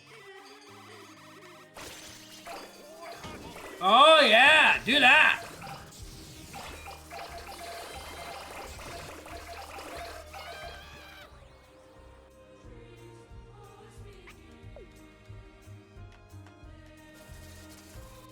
Yeah, and completely kill my power before I get to use it again.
does not help.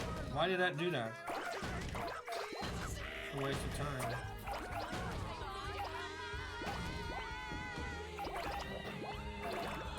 Okay, so we're 1500.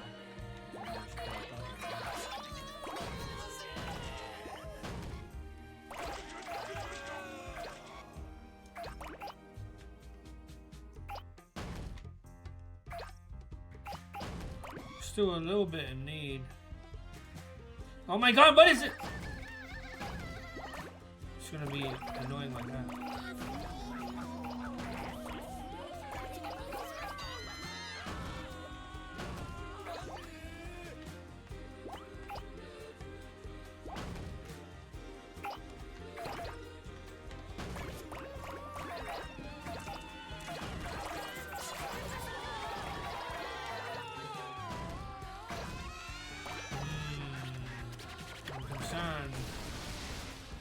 Oh my god, get up! Get up! Nonsense like that! What the heck? Oh my god, this is not good. This is not good. This is not good.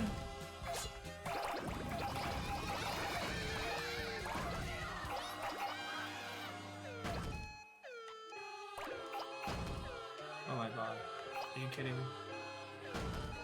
Ugh.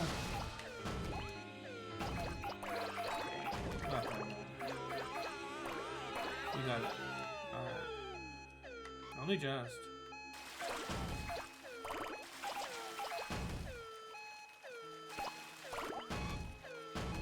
I'm not allowed to go under, huh?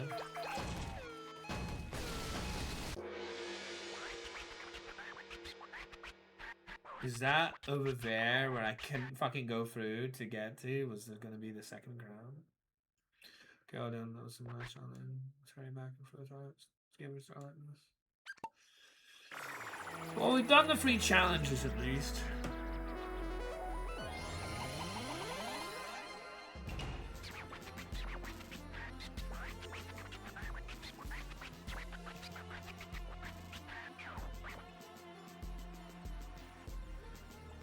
We don't have to worry about, you know, getting too big too quickly again.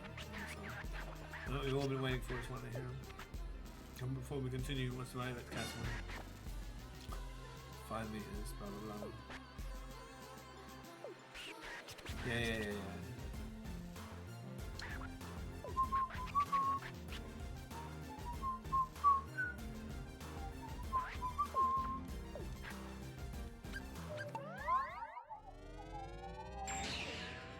That's cool.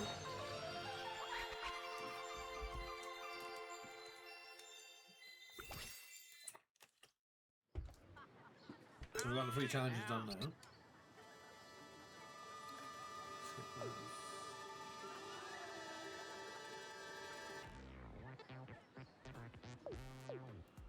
I always like, what do you mean 3? Thinking it's like there's a 3rd mission they wanted me to do. It's just the eternal.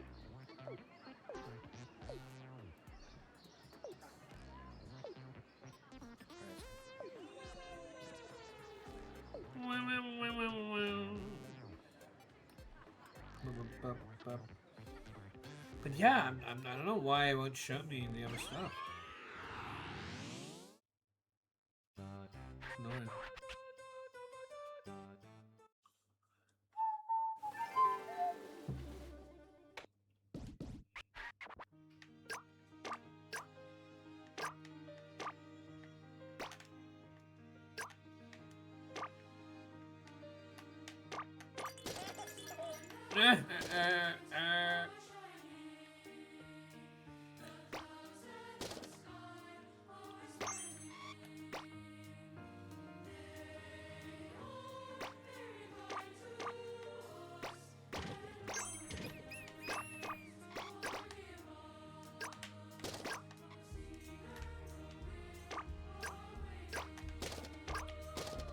So I'm not entirely sure how to go about this stuff because I haven't been getting them.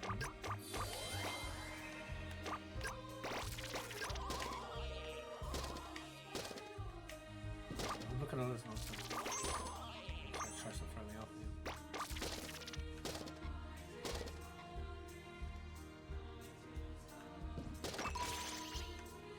have to celebrate you, baby. I have to praise you like I should. Can I see from here?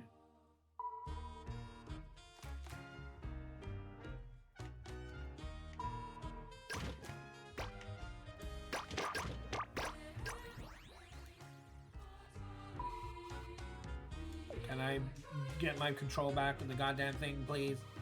Thank you.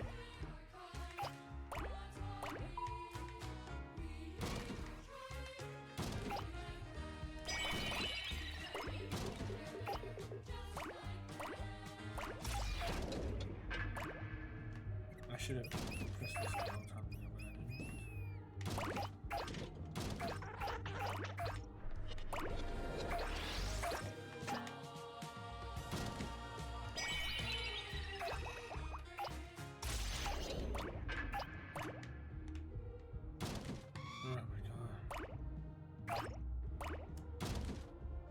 What I can, what cannot pick up. Constant, like, I don't know, and then I get pushed because apparently I wasn't allowed to pick that up yet. But who knows what I'm allowed to pick up? I can't even tell. And then we're back in here, which is probably a bad idea.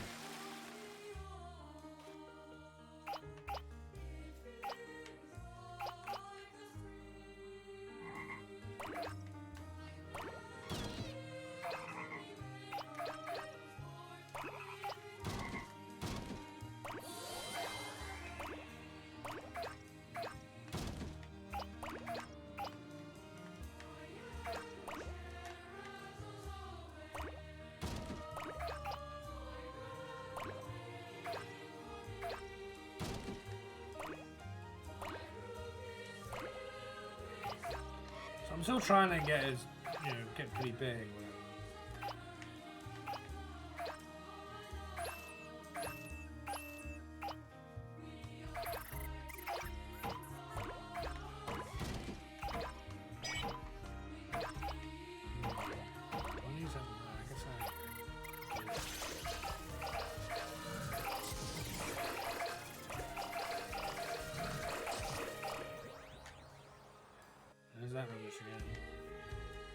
And then it bloody despawns the locator, I don't know if you noticed, which is hateful. Along with killing my actual use of the thing. Right, I better just get out. Oh my god. And the thing is, you see, I worry that these are phasing out the crowns as well.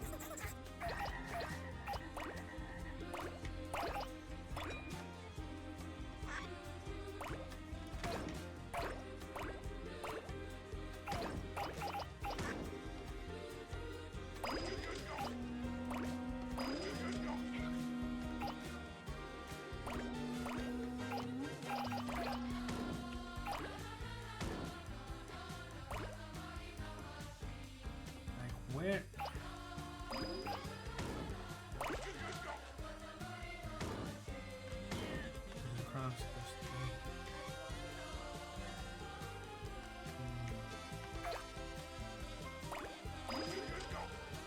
I don't want this power up. I want the locator. I don't really care to make a good Katamari anymore. I just want to find the cousins.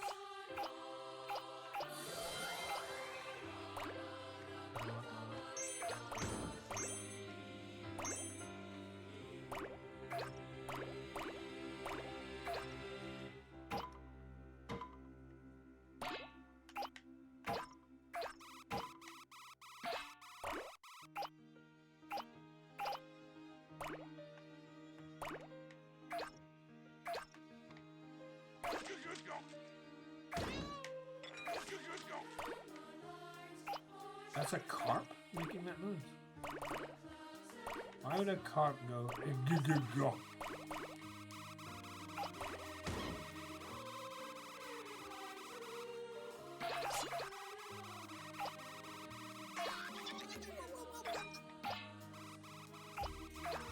You love making that noise.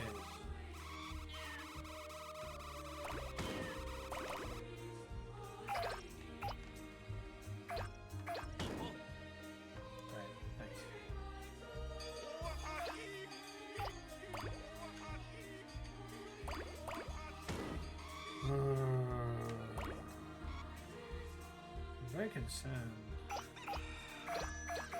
know I'm kind of messing around here, but when am I going to find this stuff?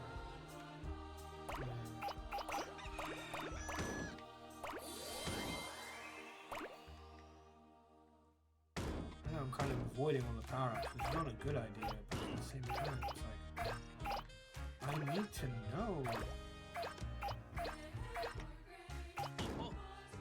certain stuff is.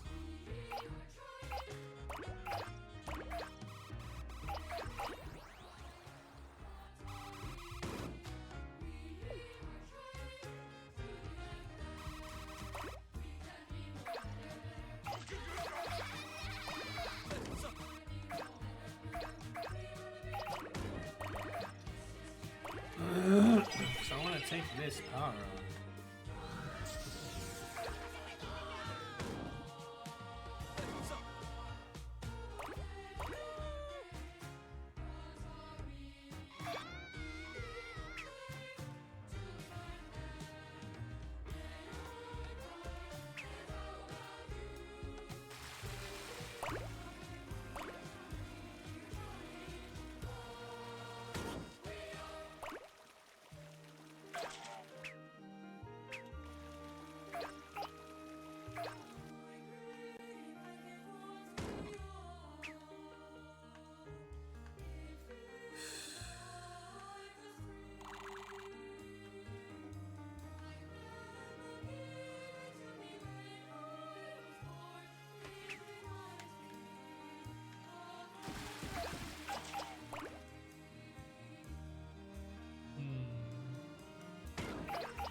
Where?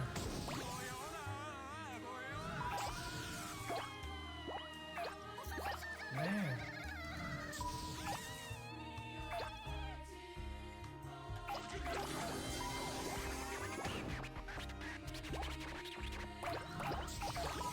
Where? There's nothing telling me anything.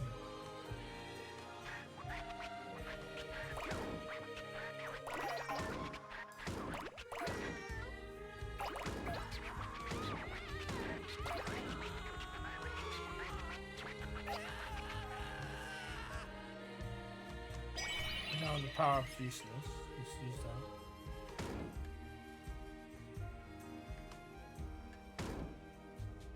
And I couldn't use it properly to find out where the cousins and whatnot were. This is another one of those situations. I'm just like, why am I not able to find this?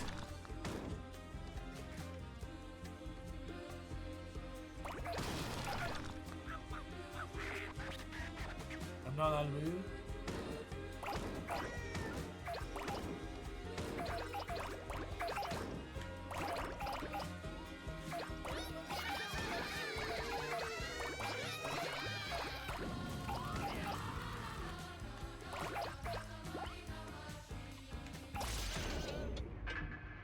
God damn it.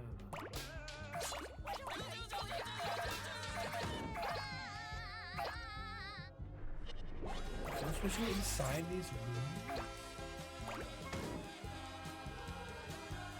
Because I can't find either cousin.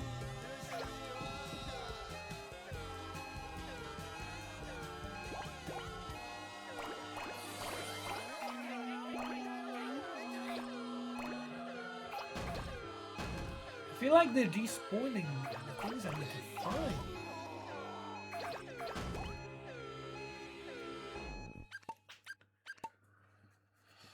Oh my god, it's so annoying. What on earth? I can't find the last crown or the 3 cousins. Am I getting too big so I can't enter certain areas that are required to go through to get these things?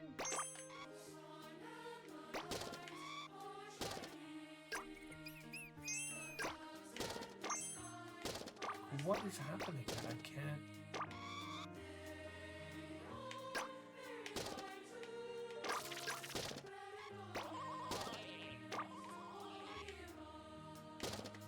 it's the hermit crab that makes sense. Yeah, it's the hermit crab. Oh.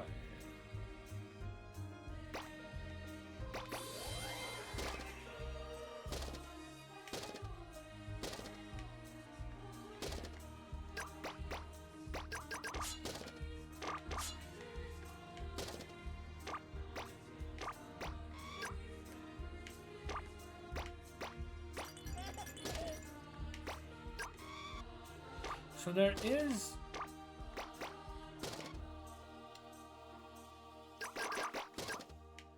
a locator. Ah, fuck. I'm using one right now. Not good.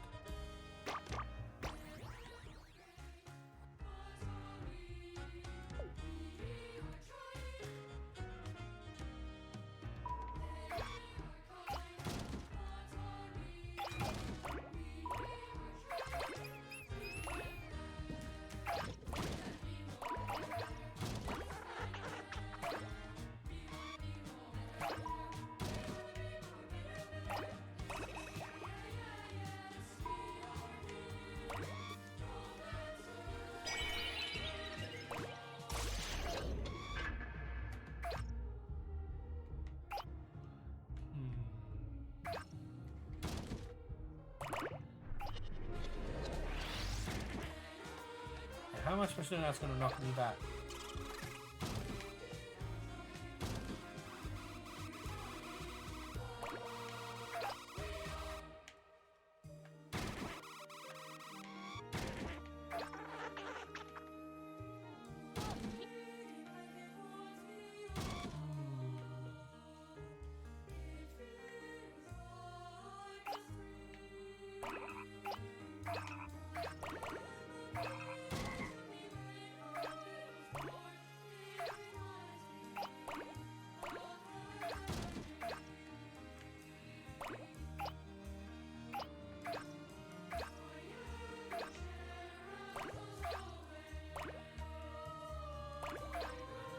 I need to go up to the other locator.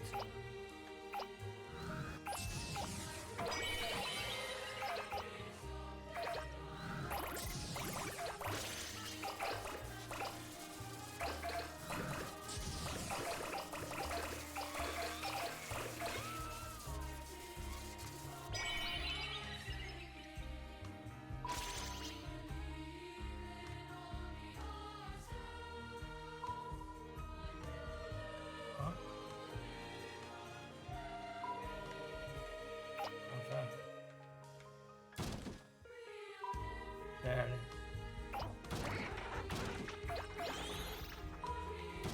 Okay. Why I was never allowed to pick that up. Once I got bigger or whatever, I don't know. But now we've got the crown.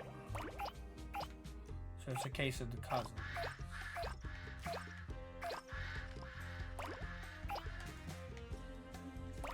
Probably gonna change at 50.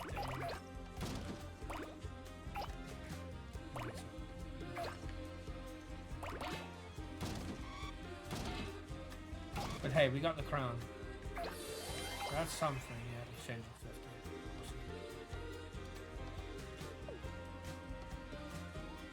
And I'm not sure if it was spawning out the crown at this point. It doesn't normally do that, though. Why wasn't I picking up the crown when I was coming back here before? The other runs? Because I definitely came back here on other runs. And picked up basically pretty much everything here.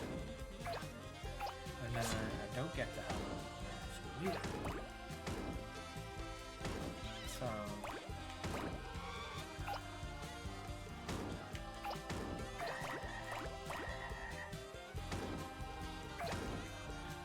I am interested.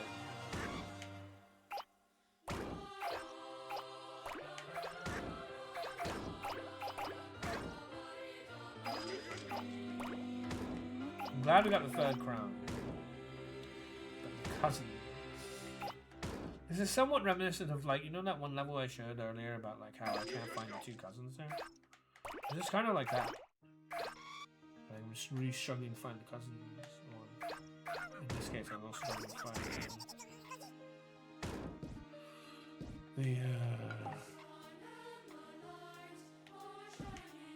to find the second ground. Third ground, so for me.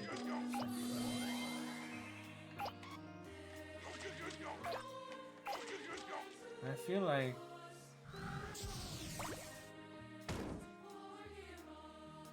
I need to get another locator somewhere.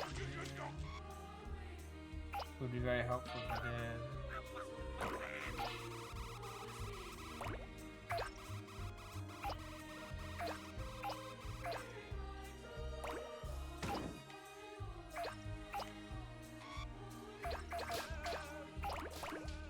But like going into these sort of rooms, going into here, yeah? This is not some. I can never take this house. Right? I can never take the house. So I can never go in these rooms if I'm too big. So I feel like it's going to be something like that, whereby I became too big to be able to get the cousin ever again. But I'm at the right size right now. And I'm not finding anything.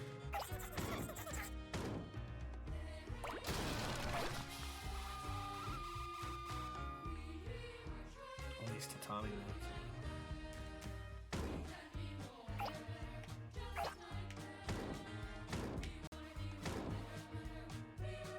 Because that would make sense as to why I was never ever able to get any of the cousins. Otherwise, I don't know what the hell is wants for me to get the cousin. Am I allowed to go through here? Or is that like... And again, like, you see things over there, and you think, oh, maybe I can go there. But actually, I think that's just background, and you never are allowed to go there. But I'm not sure. It's like, where the hell are the cousins now? Am I actually allowed to go back over to here? If I'm big enough to pick up the fence. Is that a thing?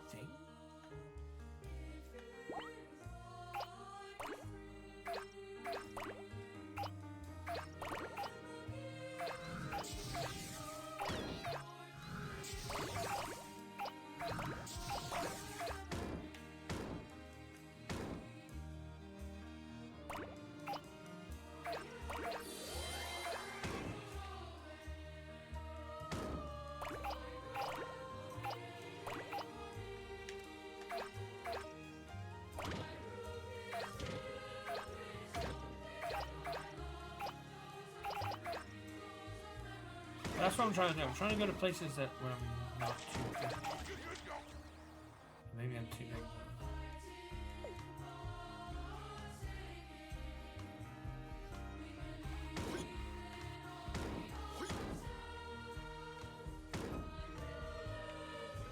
Colby's room.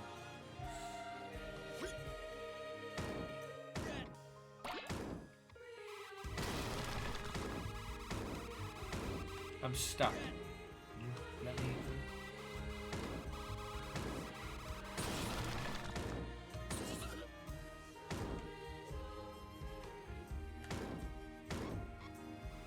What am I? You let me through? I'm not allowed to. I'm just stuck. This is another thing about the game that really fucking sucks. I'm just getting stuck. And I haven't got the two. Oh, I'm not gonna get the crown anymore. I'm so fucking stuck! I'm dead. Now I'm dead. It's too late.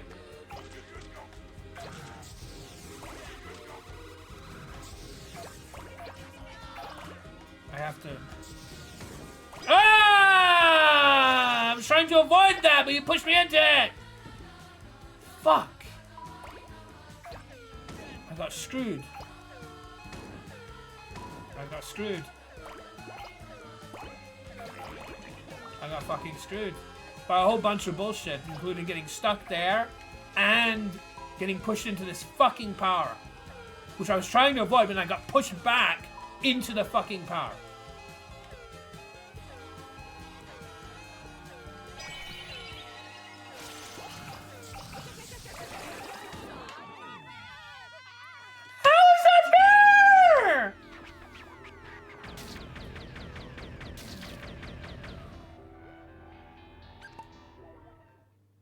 That was such BS. I was trying to get around the power-up, and then it some fucking bullshit pushed me back into the power-up, and then I can't discard the power-up, and it kills all my remaining of time. That is such crap. That should not be allowed to happen. That's garbage.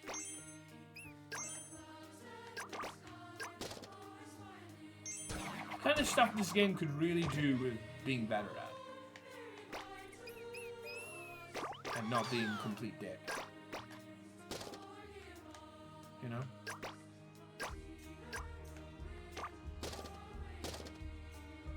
I know where the other crown is now, but I wanted to get it. It wouldn't let me finish the level. Stupid fucking bullshit like that. Whole bunch of reasons. Whole bunch of things they could have done better. They could allow me to discard the fucking power I don't want to use. Like this one. They could allow, you know, me to know what I'm allowed to walk into and what I'm not allowed to walk into. All these things they could be doing, they didn't. That was bullshit.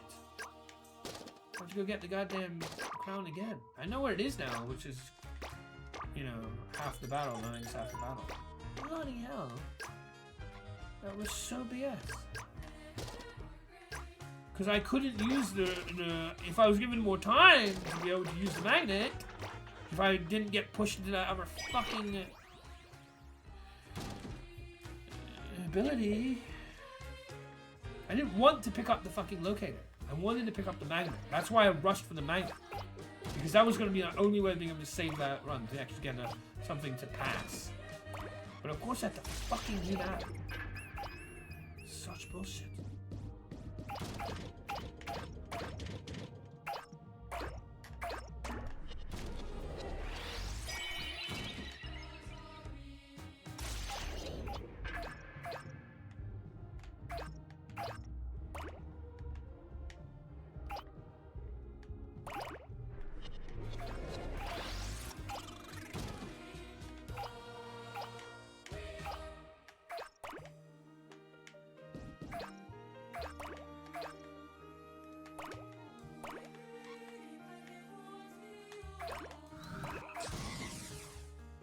That's the problem with trying to use the speed power and push it out. They're too big to be picked up and they just push you.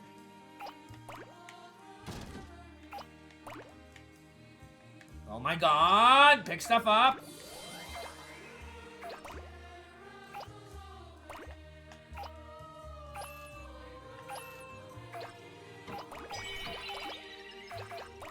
I don't want to use the magnet. This magnet has the potential to go. We go up here and we get the crown with this magnet.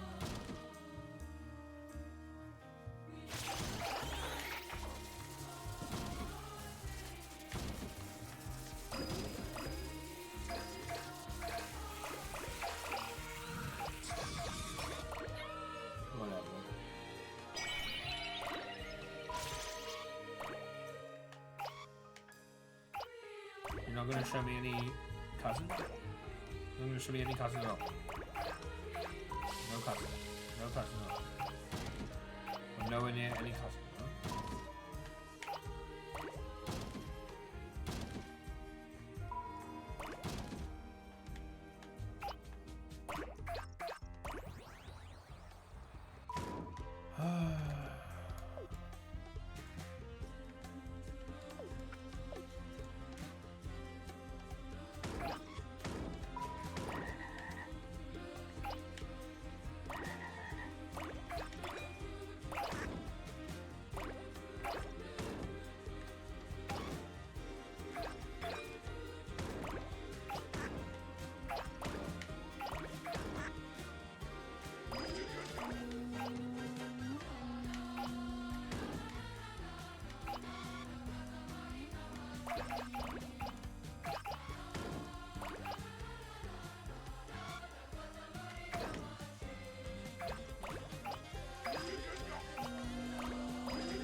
and pick this stuff up.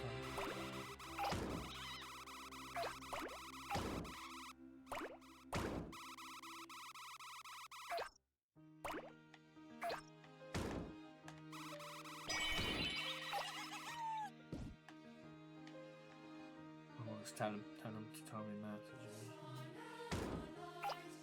There's a whole bunch of these houses that could easily have a cousin in them.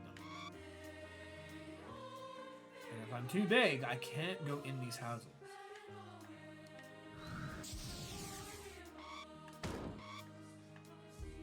Oh God. I'm not allowed to go past that? I'm not allowed to go on top of it.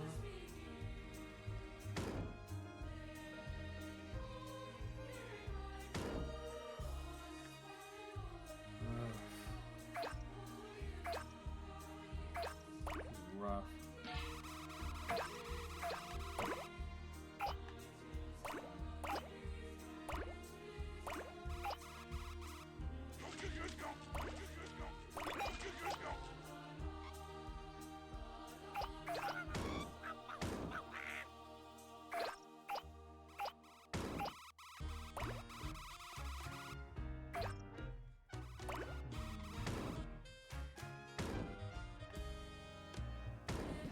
Yeah, I should just try and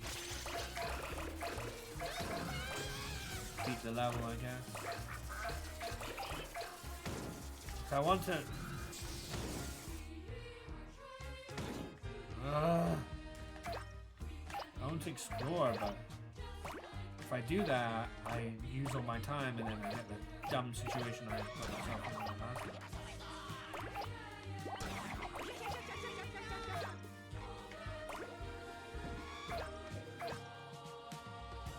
I better just make sure I'm ready to beat this thing again.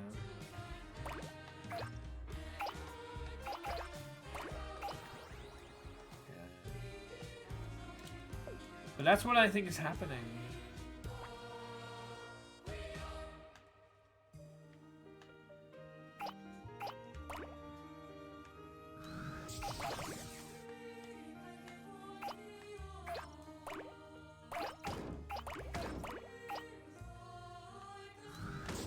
Yeah, I got fucked by this stupid lamppost. This thing right here. Because I thought I could just, you know, run down the thing and push me back and push me into the power up and I died. That's how fucking dumb that was.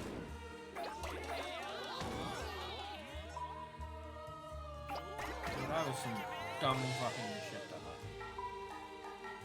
happened. This fucking lamppost.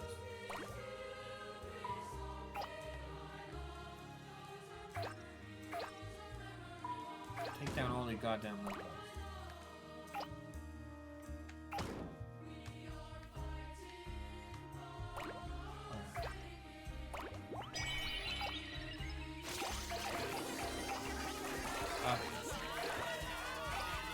So we're good now.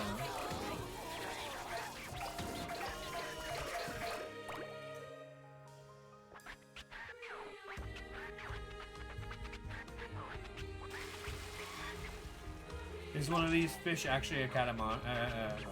Cousin?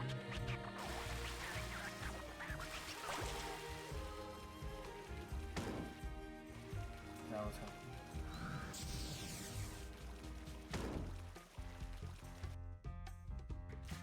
Like, where is the cousin?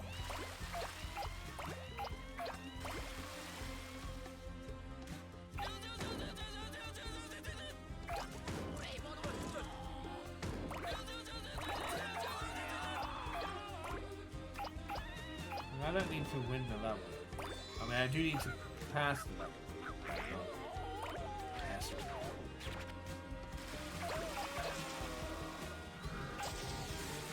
I don't know whether there's any other locators I can try and use again.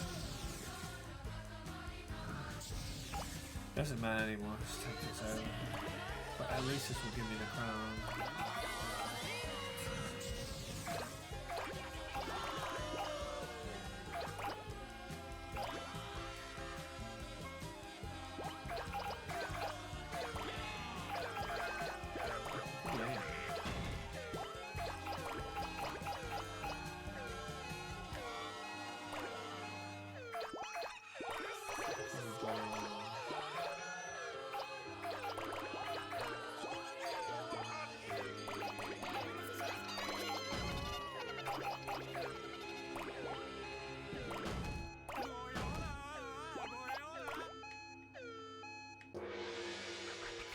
Whatever.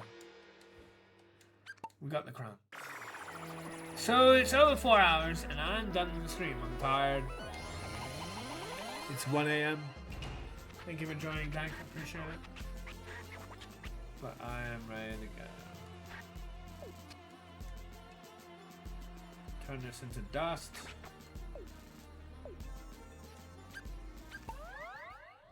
We have our crown. We made some progress. It wasn't too bad. The fucking rose level was still a bitch, but hey. Not too bad overall. Thank you for joining me, and I'll see you next time. Bye-bye!